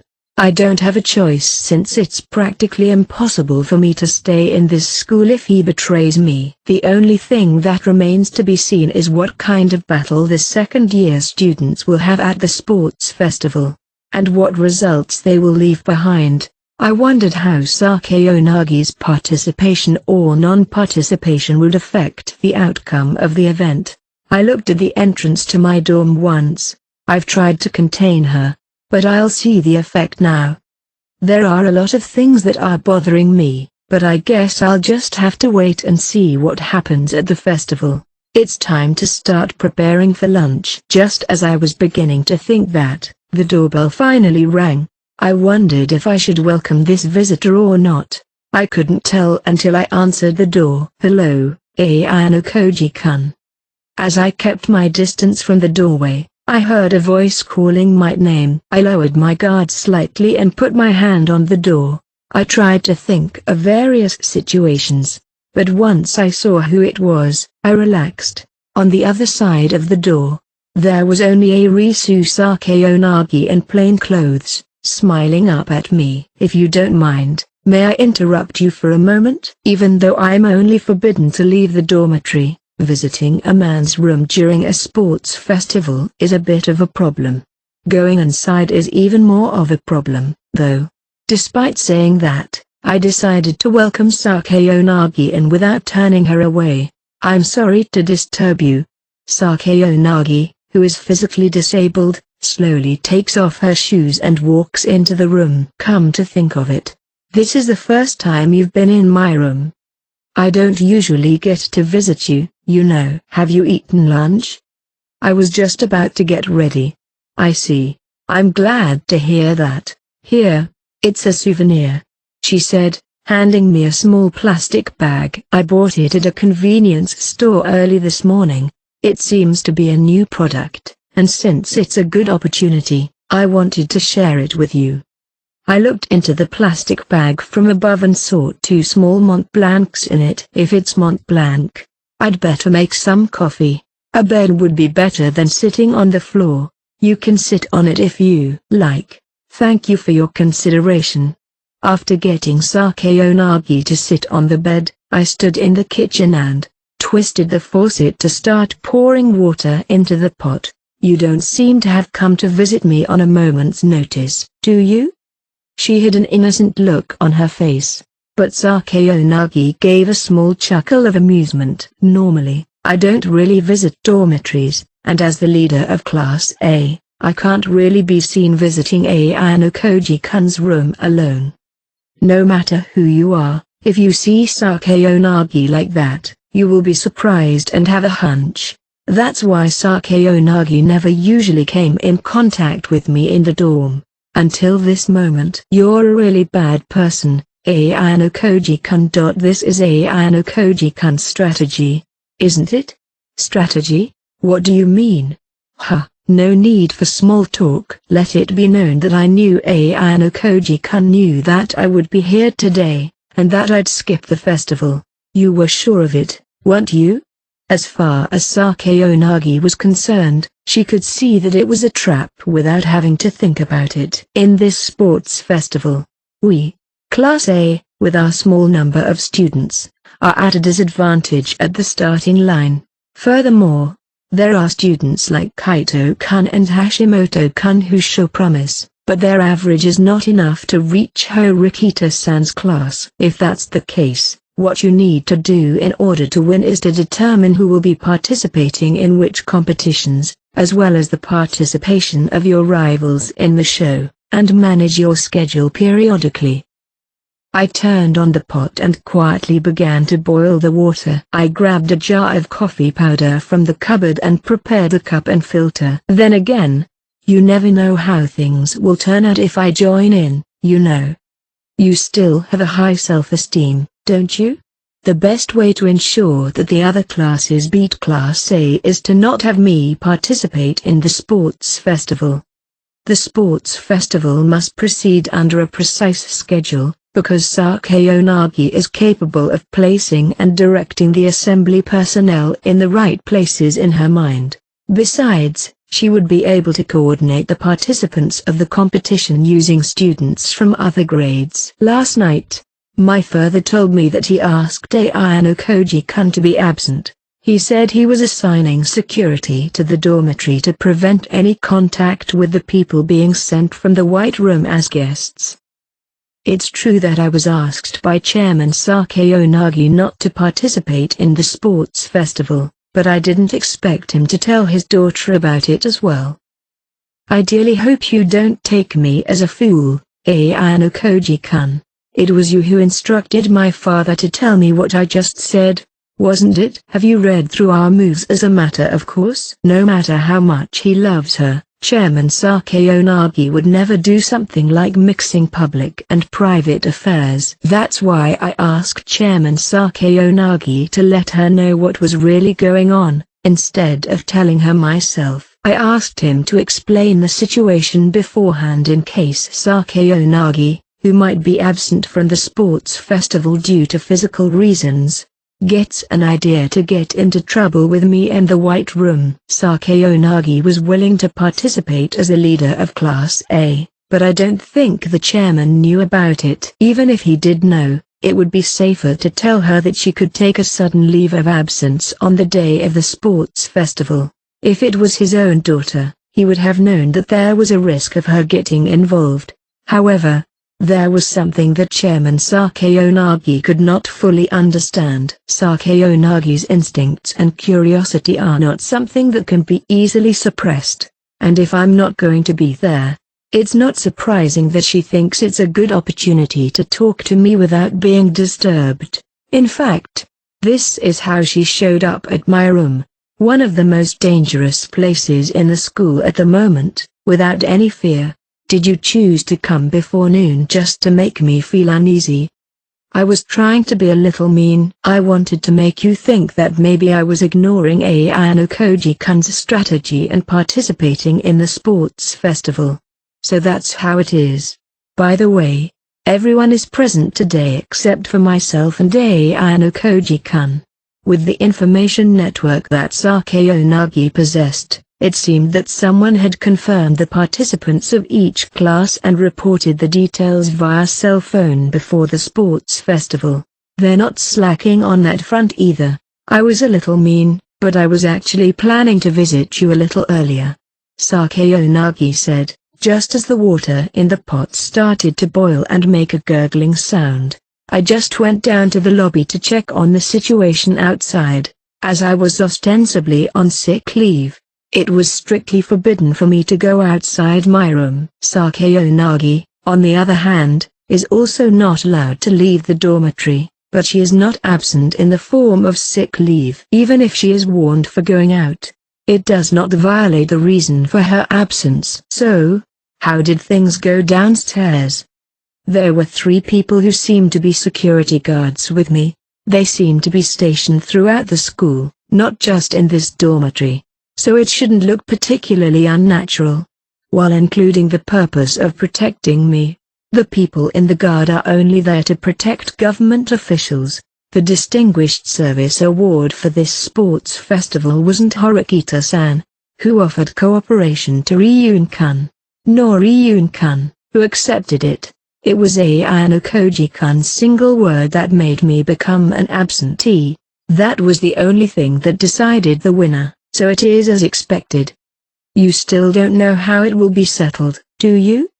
It's true that there are always upsets, but they are unlikely. By now, Class A is probably at the mercy of Horikita-san's class, who is fighting head-on, and Ryun-kun's class, who is doing everything they can think of. Even if you have excellent arms and legs, you can't do anything without a brain. That's the class I'm building, you know. Something similar could be said about Ryun, but that's the problem with too much power at the top. The fact that the leader solves all of the problems means, on the flip side, that nothing can be solved without the leader. Well, that's okay, because this time, I will enjoy my time with Ayano Koji-kun instead of claiming 150 points. She didn't seem as if she cared about the damage that Class A would suffer. You're not afraid of losing class points, are you? This school system is an extension of play for me. As long as I can maintain my Class A status to some extent, I don't have any problems. I took the Mont Blanc out of the pack and transferred it to a plate, and placed 2 of them on the table. Then I poured hot water from the pot into the filter with the coffee grounds. You're pretty good at this, aren't you? It's no big deal. At least this much. Is each of these preparations fresh and fun for Ayano Koji-kun? Sakeonagi could tell that this was something I would never do in the White Room. It's like everything else in school. I just wanted to do something normal, that's all. Still, Sakeonagi's words from earlier bothered me. You have a sense of purpose to keep Class A. Is that Sakeonagi's pride? I asked her about that as I placed the milk and sugar stick on the table. At first, I didn't have any commitment to Class A. But when I found out that Ayano Koji-kun was in this school, it turned into a goal. When Ayano Koji-kun eventually leads the class up to Class B, we might be able to fight for real. To put it simply, she'll wait on the throne. In the first semester of the first year, Class D gave up all of their class points. However, after a certain point, they began to increase their class points and eventually rose to Class B. The reason for this was, of course, the dark presence of Ayano Koji-kun. She speaks eloquently and happily as if she were bragging about herself. Picking up a plate from the table, Sakeonagi placed the Mont Blanc on her lap. Let's eat together, Ayano Koji-kun. She asked me to sit next to her, so I sat down on the bed without complaint. She stabbed the Mont Blanc with her fork and scooped it up, then held it out to me. Here you go, say R. What are you doing? Can't you see it? Please eat it. No, I can see it, but it's just me and Ayano Koji-kun now, and no one will bother us. I wondered if there was something behind this, but that didn't seem to be the case. I bite down on the fork into my mouth and the sweet aroma spreads. Surprisingly, it was the first time I had ever eaten Mont Blanc. Is it good? To be honest, I don't really like the taste that much. Personally, I thought a simple shortcake had a more agreeable taste, but I don't want to be stingy with my souvenirs. Of course. Sakeonagi smiles lightly as I simply tell her it's delicious. Then I'll have some, too. Without caring about the fork that I used to eat, she scooped up her own portion and put it in her mouth. It's not as good as the ones at the cafe, but as a convenience store sweet, it's passable. She nodded in satisfaction and held out her fork to me again. We easily finished the first Mont Blanc, as we both ate one cake at a time. I'll bring you another cake next time. Huh? Since Ayano Koji-kun's reaction was that it didn't seem to suit his palate very well, I thought I responded with a normal, delicious response. I'm proud to say that I still have excellent insight into this, especially when it comes to Ayano Koji-kun. I didn't expect her to be able to see through what I was feeling iffy about. You never show any gaps when you're really playing with your thoughts, but in this kind of private life, You're surprisingly hard to see past. Maybe it's because I'm not used to it after all. Huh, I like that part of you, too. I can't tell if she's serious or joking, so Sakeonagi continues. Please let me have my revenge next time. If I find a good cake, I'll bring it to you. I wish there was a time when I could reliably avoid the public eye like this. Regardless of weekdays and holidays, it's nearly impossible unless it's when people are out of the dorm. Or there's also the line of early mornings and late nights, but that also brings up its own issues. But what's strange is Ayano Koji-kun's change of heart. How is it that you not only occasionally help others in their school life when you were supposed to be quiet, but also started to aim for Class A in earnest? I guess there are some things you don't understand. I'm not a goddess, and because I know Ayano Koji-kun's situation, there are parts of it that I don't understand and my thinking hasn't been able to keep up. Could you please tell me about it? The genius, driven by the quest for the unknown, wants an answer. The main reason why Sakeonagi is not interested in the Class A or dranks is probably because she won't benefit from them after graduation. As the daughter of the school's chairman and a talented student herself, most things are within reach for Sakeonagi. She doesn't care because she doesn't have to use her Class A privileges to do anything. I'm sure I'll be back in the White Room after graduation, but I know that Class A privileges don't mean anything to me. It may seem strange. It's not so that you can play around with a lot of private points like Konji-kun, is it? Surely he's in a similar position to the rest of us, right? He is the type of person who grabs and holds on to his parents' power and his own talent alone. Konji, such as he is, occasionally contributes to the class on a whim for class points.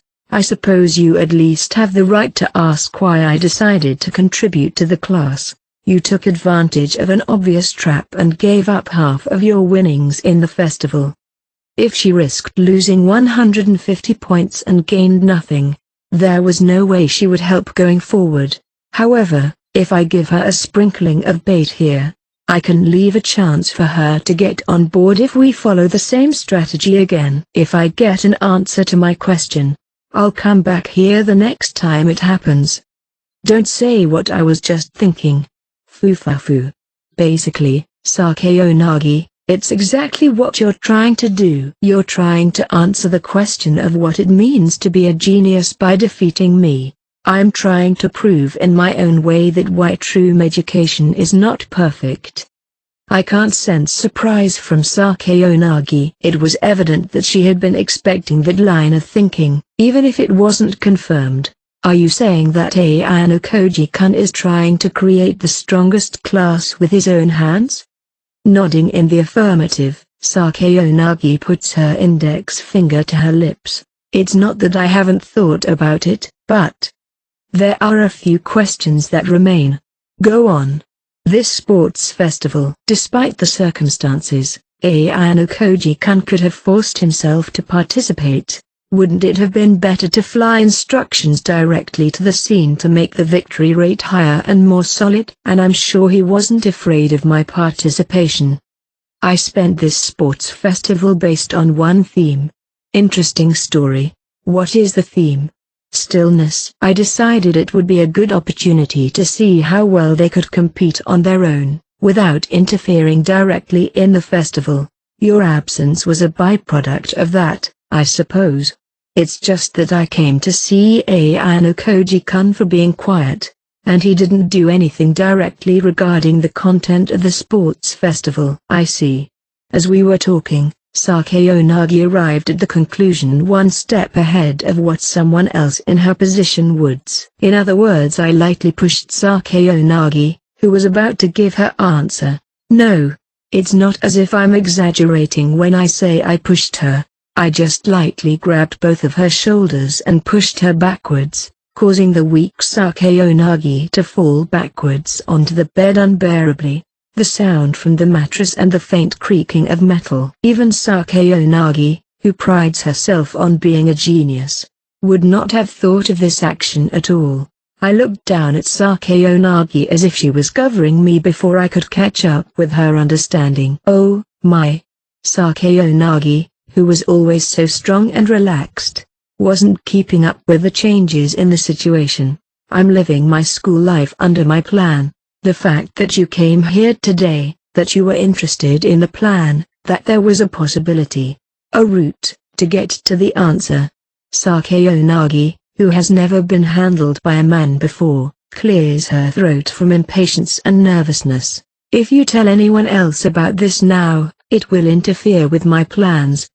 You think I'm going to tell anyone about? The chances of that are probably not zero at the moment. If you threaten me with a match with the conditional I don't want to be exposed, I can't choose any other option but to accept. I see, that's certainly true. But if you're willing to force a match with that kind of talk, can't you talk about the White Room stuff?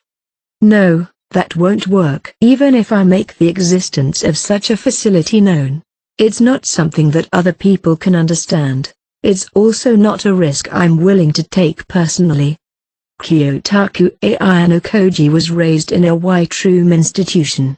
Most people would probably just nod their heads and shrug if they heard such a story. It's not something you can search up on the internet. It would create some confusion in Sakeonagi's case, but of course it would do nothing for me. I'm not at the stage where I want people to know what I'm planning to do. I can't let you use that as an excuse to extort me. I closed the distance to Sakeonagi a little, and the light from the ceiling combined to create a deep shadow. Well, now I have come to know. What do you want me to do about? A secret for a secret, a threat for a threat. The only people left in this dormitory right now are you and me. That means that no matter what happens here, no one will come to our aid. Even if you shout out loud, at best it will only be audible in the hallway. Are you going to commit a crime to protect your plan? Crime? You and I have an agreement to share our secrets. She pulls out her phone and activates the camera. Do you think you can escape? Sakeonagi is a cripple. No, even if both of her legs were fine, there was no way for Sakeonagi to get out. How could she answer in this hopeless situation? Do you think you can beat me? Can I win? I mean, if things were to go as Ayano Koji-kun envisioned here, would you really have the upper hand? I'm sorry, but you don't stand a chance. A slight difference in experience, for example, can be caught up with and overtaken by one way of learning. In fact, you might even learn that you've been studying the wrong way, right? Even though she was in a tight spot, Sakeonagi continued to think as calmly as possible. She must be in a hurry, but it's impressive that she's been able to keep it under control so far. I throw the phone down the bed and slowly move my hand closer to Sakeonagi. I grab her by the shoulders and bring her to the collar of my neck. Even so, Sakeonagi only averted her gaze. Shall we begin our special lesson? Smiling wryly, Sakeonagi closed her eyes quietly without resisting. You really are a mean person, aren't you? Maybe so. It had been about an hour since Sakeonagi had come to my room. So now there's a secret between me and Ayano Koji-kun that I can't tell anyone. That's a wordy way of putting it. The one who first caused the misuse of the word is none other than Ayano Koji-kun, isn't it? Indeed. Then again, this is the first time I've ever been in a man's bed. You were out in 10 seconds. It doesn't even matter. That's taking the girl's memorial lightly, isn't it? I show Sakeonagi the screen of my phone as I select and dispose of the necessary items. Perhaps because I slid it too far forward in the process, a picture of me and Kei was shown. It was a picture of the two of us at the Kiyaki Mall. It seems that your relationship with Kei Karizawa-san is going well. Well, I guess so. Sakeonagi continued, looking at the picture of Kei smiling happily. Ayano Koji-kun was attracted to her either by her appearance, voice, or personality. That's what I would normally think, but there are some things that don't quite add up. After that, Sakeonagi looked up at me and her eyes were sharp. as if she was fighting me. I've looked into her as much as I can, from how she spends her time after school to how she spends her days off. And now Ayano Koji-kun is in a situation where he can easily follow her. As long as the entire third year was monitoring me, I couldn't pay attention to every single thing. If Sakayonagi's secret agent was mixed in, it would be difficult to distinguish them. Even if it was Hashimoto, who had noticed the tail before, or someone else, there was no way to identify them. I have not been able to find out the truth about why Ayano Koji-kun chose to go out with her, but I have been able to see some things. The strong trust and love she has for him can be described as delusional. Is he going to use her to conduct some kind of experiment, or is he trying to save her? I guessed it was something like that. I don't remember giving them any unnecessary information. I don't think she knows the details, such as Kaori-yun. I don't know how she could have guessed so close to the truth in that situation. That's what your special lesson for me is about, isn't it? I'm getting tired of using the word special, but you're right. Unlike Kei, Sakayonagi and I are able to communicate without words. Ding dong. A dumb, tension-free chime sounded suddenly in the room. It was around 12:30, and the students would be finishing their meals by now. There was no one left in the dormitory. But suddenly a visitor appeared. Sakayonagi and I looked at each other and then at the front door at the same time. There were supposed to be 3 bodyguards waiting in the lobby, but did they force their way in? No, even if they had used their great skills to subdue him by force. The problem didn't stop there. They would not take their time to ring the doorbell. They would at least try to break in. The doorbell rang once more. Since I was supposed to be resting in my room, it would be strange to ignore it any longer. It is possible, though unlikely, that it is someone from the school. Who is it? I call out to the visitor, not moving from my position on the bed. Stay where you are and listen. The man replied, as if he could tell from his voice that I was sitting far away from the entrance. A young voice, not an adult, but the same age. That voice sounds familiar. But a figure did not come to mind. It sounded like a student, and even though I didn't recognize him, the voice was distinctly familiar. Of course, when you live in a school, you hear many unspecified voices. However, I immediately recognized the owner of this voice. You called me once, didn't you? I ask back, and the figure on the other side of the doorway remains silent for a bit. That's great, you remember my voice after hearing it only once. The fact that it was after my father had visited this school was also impressive. You didn't say what you wanted then. It was a good thing I didn't. But something inconvenient happened soon after. I haven't been in touch with you since then. But if you're wondering, it doesn't matter who I am, because I'm neither your friend nor your enemy. Then what are you doing here? You just need to get rid of Tsukishiro and then the White Room students, and peace will return. I came here to advise you because I thought you might have made that mistake. Oh my, that sounds like a very fun adventure. Would you be willing to let me join you? Arisu Sakayonagi, huh? The man on the other side of the door showed no sign of being upset by Sakayonagi's unexpected response. Rather, he immediately guessed who it was just by hearing her voice. Perhaps he had narrowed down the list of absentees for the day, or perhaps he knew Sakayonagi and recognized her voice. Anyway, be on the lookout if you want to stay in school until graduation. For a neutral, you've got a lot on your shoulders, don't you? Your presence is having a negative impact. I'm just trying to prevent more of it, he replied as his voice trailed off. Apparently, he didn't intend to stay long, and it could be assumed that he had left. That voice, I've heard it somewhere. Do you have any idea who the voice is? I can't answer that as clearly as Ayano Koji-kun, but I think I vaguely remembered the presence that came through the door. So it's something different from what I remembered from the voice. It's not a recent memory. It's a reasonably old memory, 5, 10 years anyway. If you're sure about that, then the possibility of a white room student seems infinitesimally small. Yes, if I've ever come face to face with one when I was little, then yes. His reaction to learning of Sakeo Nagi's existence was somewhat affirming. In addition to the fact that he wasn't surprised, he reacted like he would to someone he was acquainted with. But whether it's Amasawa or the other one, it's not something I care about, as long as there was no harm done to me at the moment.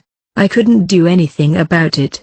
The sports festival, in which I was not present, ended in an almost ideal way. The class was excited by the final result, which was unthinkable in the past year and a half. The gap between Horikita's class and Class A had narrowed, and Horikita's class had been able to increase their class points through the Desert Island exam, the unanimous special exam, and the sports festival, which was undoubtedly a great asset. A few days later, it was the middle of October. The ranking of the sports festival was Horikita's class in first place, Ryun's class in second place, Ichinosei's class in third place, and Sakeo Nagi's class in fourth place. Of course, this was not due to any one person, but to the will and power of the entire class. In the individual competition, the pair of Sudo and Onodera took first place respectively. Konji also achieved first place in all 10 events, but because they were all individual competitions, he ended up in second place. That seemed to be good enough for him, and he never had any problems. Sudo and Onodera were then given the right to move to a different class, but he chose private points without hesitation. Although Sudo was unsteady, he was making his way up the ladder to Class A. Kei, who seemed to have an appointment with a friend, decided to drop by the Kiyaki Mall on her way home. As she was about to head home alone, I was approached by Horikita. "I'd like to talk to you for a minute, if that's okay. If you don't mind, we can talk on the way back." "That's fine." I guess it's not something that can be overheard by a lot of people since she approached me when I was leaving. "I've learned a great deal from the last unanimous special exam. Let's hear it, shall we?" The sports festival was over, but not all of the problems had been solved, and the class was starting to move forward, although it still left a precarious situation, one that Horikita was still struggling with and learning from. I wasn't wrong. I made the choice to keep Kushida-san, and I was able to recognize once again that the decision was the right one. In the face of the demand for results, Kushida also contributed to the sports festival by increasing her points. In her daily school life, she has once again returned to being a serious honor student, and although her social contribution in No AA was lowered at the beginning of October, it is probably only a matter of time before she regains it from here. If you want to make an unrelenting comparison, she has contributed far more as a classmate than Irie. Of course, it's not all merit. I know. I'm leaving a few uncertainties behind, especially with Hasebe-san. I honestly don't know what to do yet. But if there's another special exam like that, I think I'll be able to get around it better next time.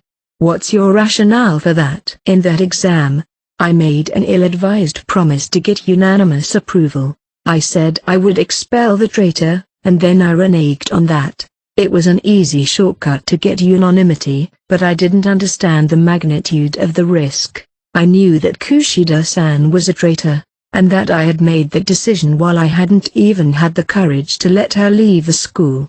That was a mistake. If there was a possibility of leaving, then surely an ill-advised promise would only hurt you later on.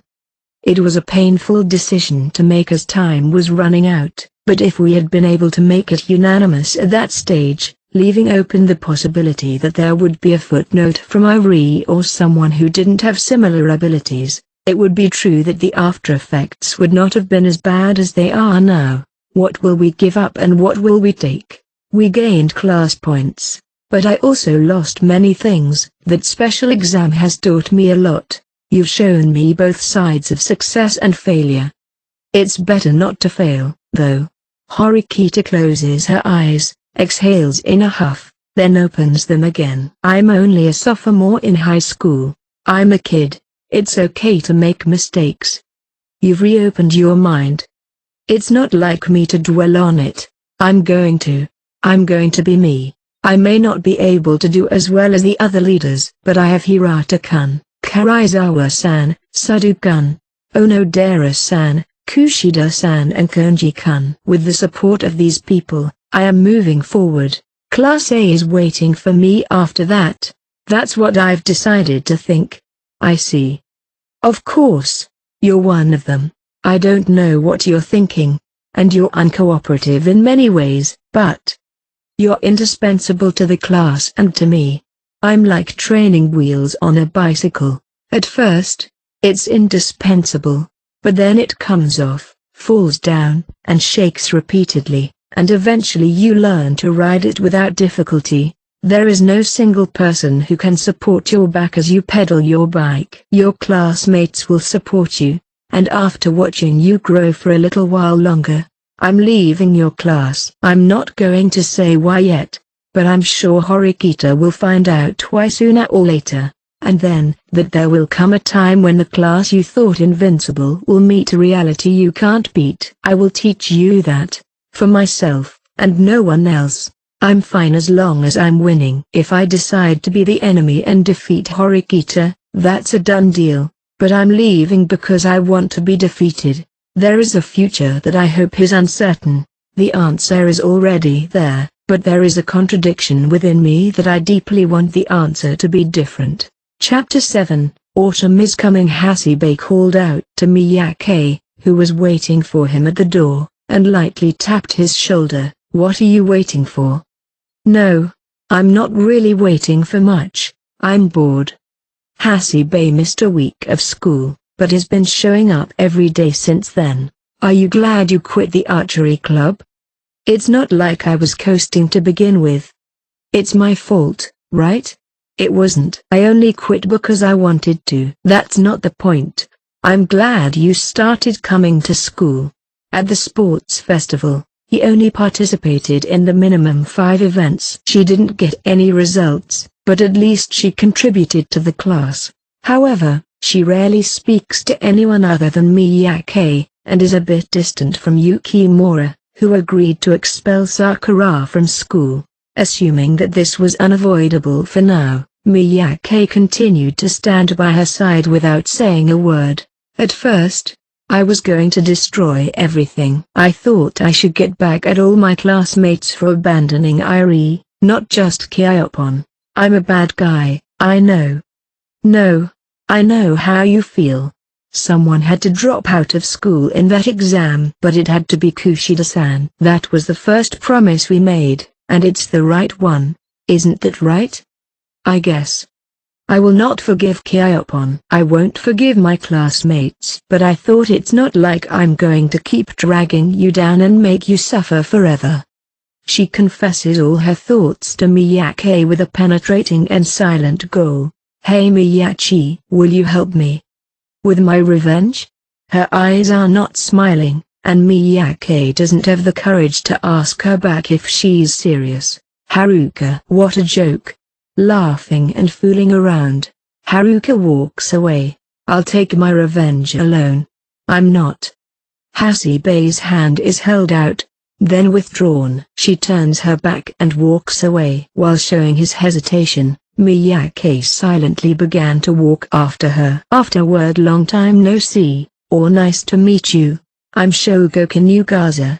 This is a serious postcard. I hope you have already noticed this, but after 5 years, Yuzutsu sequel anime has been produced and will be broadcasted. Although the story is almost impossible to put it into words, I can say a lot of hard work and suffering that went into the making of this announcement. More than once, I almost stopped writing. I thought I might not be able to turn it into an anime again. I was anxious like that. However, the reason why I have been able to continue writing this book without stopping until today is because many readers have supported me, even after the anime finished airing in 2017.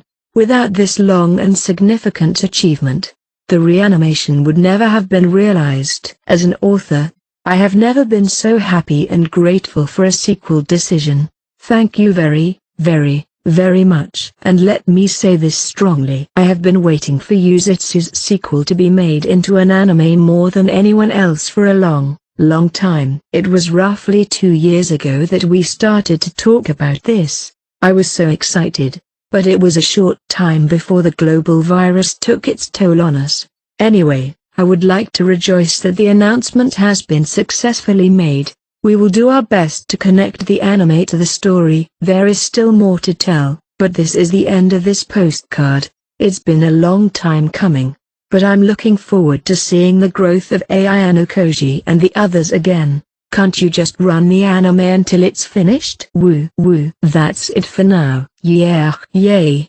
Thank you all for your continued support. Sakeo Nagie Risu SS. Complicated feelings. I was having a good time chatting with Ayano Koji-kun, who excused himself from joining the sport festival and was absent. I always had to be careful about what others until now, and today was the only chance I had where nobody could interfere. You were just observing, but even made me come here and visit you. You are not planning on doing anything during the festival either, right? I see. I pieced together all the scattered hints he had been giving me during our conversation. In other words, Suddenly, he gently grabbed my shoulders and pushed me back. Usually, this amount of strength was nothing to most people. But since my body was rather weak and I hadn't expected it, I fell backwards in a daze. It didn't hurt, of course.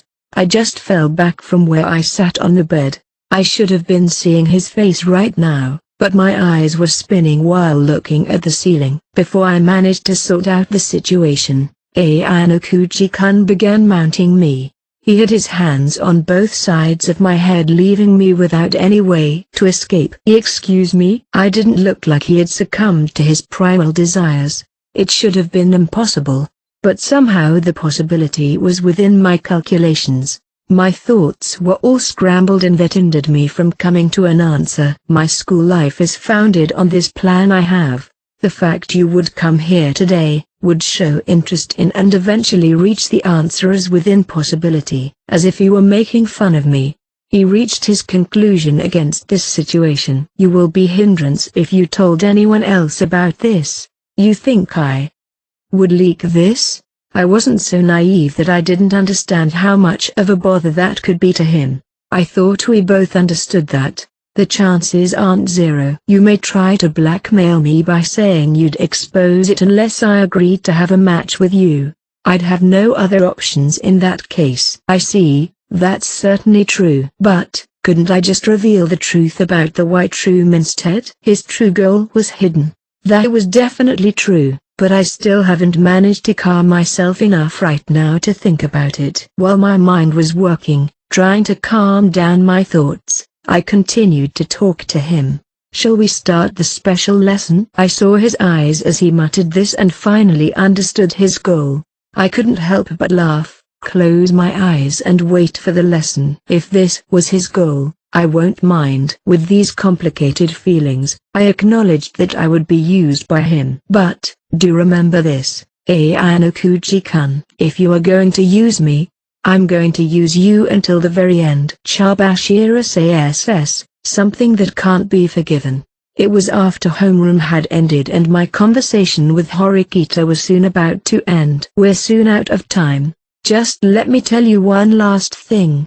Although it may look like I'm meddling too much, the most important thing is what you, Horikita, wants to do with Kushida. Think carefully about this. The focus was to make Kushida return to class, but this wasn't as important now. I'm not sure how useful my advice would be to her, but at least I hope it may have cleared her thoughts a bit. Thank you, teacher. I've decided what to do now. Don't mind it. As your teacher, this is nothing. It's surely something to be expected after all. After sending her off, I walked back to the staff room. After going down the steps and into the hallway where the staff room was, I heard someone running from behind.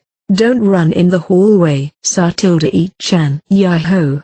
I planned on warning the student, but I knew it was a teacher by instinct. Is that you? Chie, how are you going to set an example if even you are running full ahead? But I saw you right ahead. Stop with that but. Just call for me like normal. There was no need to run up to me this way. By the way, you were taking quite a long time talking with Horikita-san. So you even heard that? When in the world did she start? There was a huge risk of this leaking if Chie heard about Kushida. From when I heard her say thanks to you when it was almost over. In other words, I can't exclude the fact it may have been a lie, but it was true. I didn't notice her before either. Looks like even the model student Horikita has lots of worries. She's just a child, right? But that's not what I wanted to say. She smiled as she walked right beside me.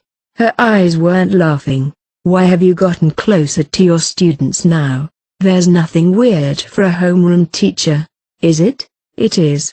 You are not that kind of a teacher. You have never been until now. Have you? That may be true. I won't acknowledge it. There is no way C-chan would ever act like a teacher. I know, I replied, but my reply never reached her. Amasawa Ichiku SS. The truth is, I've always, as I entered Senpai's room, I began searching with conviction, but as expected of him, he had cleaned it all in that short amount of time. But that wasn't my true goal. My true goal was to check if this room was being wiretapped or not. It did look too clean for it to not be wiretapped. Had he already made a move? I thought, but they should just ignore me and enjoy their school life. I highly recommend it to him who was fully enjoying his freedom. I, who was white room student, was just a nuisance. I know that. Yes, I agree as well. I think I should do that too, but that's why I want to expose Takuya and let them fight it out ASAP. If he could observe Ayano Koji-senpai from up close, touch him, feel him, he would understand. But senpai wouldn't bite. No emotions at all, as he was just waiting for me to leave. I wanted to upset him, so I faced my butt in his direction. From this angle, that could be seen, and I wondered if that would work. Drawn in by my underwear? How pithy. I am the one showing him, so what the heck am I saying, right? Sorry, I'm more worried about what else you may be doing if I take my eyes off you. Clever, but uninteresting. Our conversation would naturally return to just discussing daily topics, so I moved the topic back. I turned round and got closer to him, but he didn't even raise an eyebrow. I think they may have gone on a rampage by now. I feel like they have gotten their methods and goals all wrong. Instead of returning to the White Room, they are more focused on expelling you. What a bothersome topic. It didn't show on his face, but it was probably true that he thought it was a nuisance. That may be true for you. Yeah, I have been thinking this for a while. But how about I just reveal them to you and just let you do your thing? But didn't even bother getting to know. His premise was that I was untrustworthy and he didn't want to listen to unnecessary information from me. He didn't answer my proposal as he read his opponent's 1-2 steps ahead. The truth is, I want to be by his side. Even if I'm a nuisance, just being close to the person you look up to. But there is no guarantee that my school life could go on forever. Ono Dera Kayano, that's what I believe in. A hit with unbelievable power brushed against Hosenkan's racket. His rage was being transformed and brought into the game itself. My ideal form of sportsmanship. The scattering sweat sparkled like gemstones. Hell yeah! Seeing Suda yelling from his very core, I couldn't help but frolicking in this victory. We did it. Hosenkan, who we had been playing with, looked frustrated and smashed his racket to the ground. We won, Onodera, all thanks to you. Suda ran towards me, and I raised my hand for a high five, but it was met with air instead. I was embraced with both of his hands around me in a hug. A happiness followed by a surge of panic. But I was the only one flustered, as Suda just looked all happy and excited. He was starting to squeeze harder, so I tried to pull out. Ouch. It hurts, Suda-kun. He finally noticed my distress, and now he was the only flustered. My bad. We were trailing due to my injury, but turned that into victory. never giving up until the very end. Our beliefs and tenacity beat Hosenkan's by a mile. Congratulations, you won all your events, Sadukan. Yeah. Thanks a lot Onodara. If not for you, we'd have lost this match for sure. That's not true. I was probably a hindrance. Could have been a fluke, but when you got hurt and I just snapped, I thought we'd lose this. But you were the one to call me back. His eyes looking straight at me felt like they were sucking mine. I see, then we are a pretty good combo, right? Of course. Easy to work with and rely on. Yeah, you are the best Onodara. Maybe Suzune was watching me from somewhere too? His eyes that I felt I could watch for eternity withdrew from me and scanned the area around the gymnasium. Suzune. Right? I muttered. He reacted like a dog at that name and suddenly looked questionably at me. Where is she? Well, sorry, looks like it was another person. Shit. I see, maybe she's on the field then. I hate losing and that lit the fighting spirit within me ablaze. Yes, I have to admit it. I'm interested in Sadukan. I can catch up and show some results, no matter how far ahead he is. That's the sportsmanship that I believe in. Let's eat on our way next time after clubs, okay? Sure I guess. More importantly, help me look for Suzune. Where are you, Suzune? Absolutely not.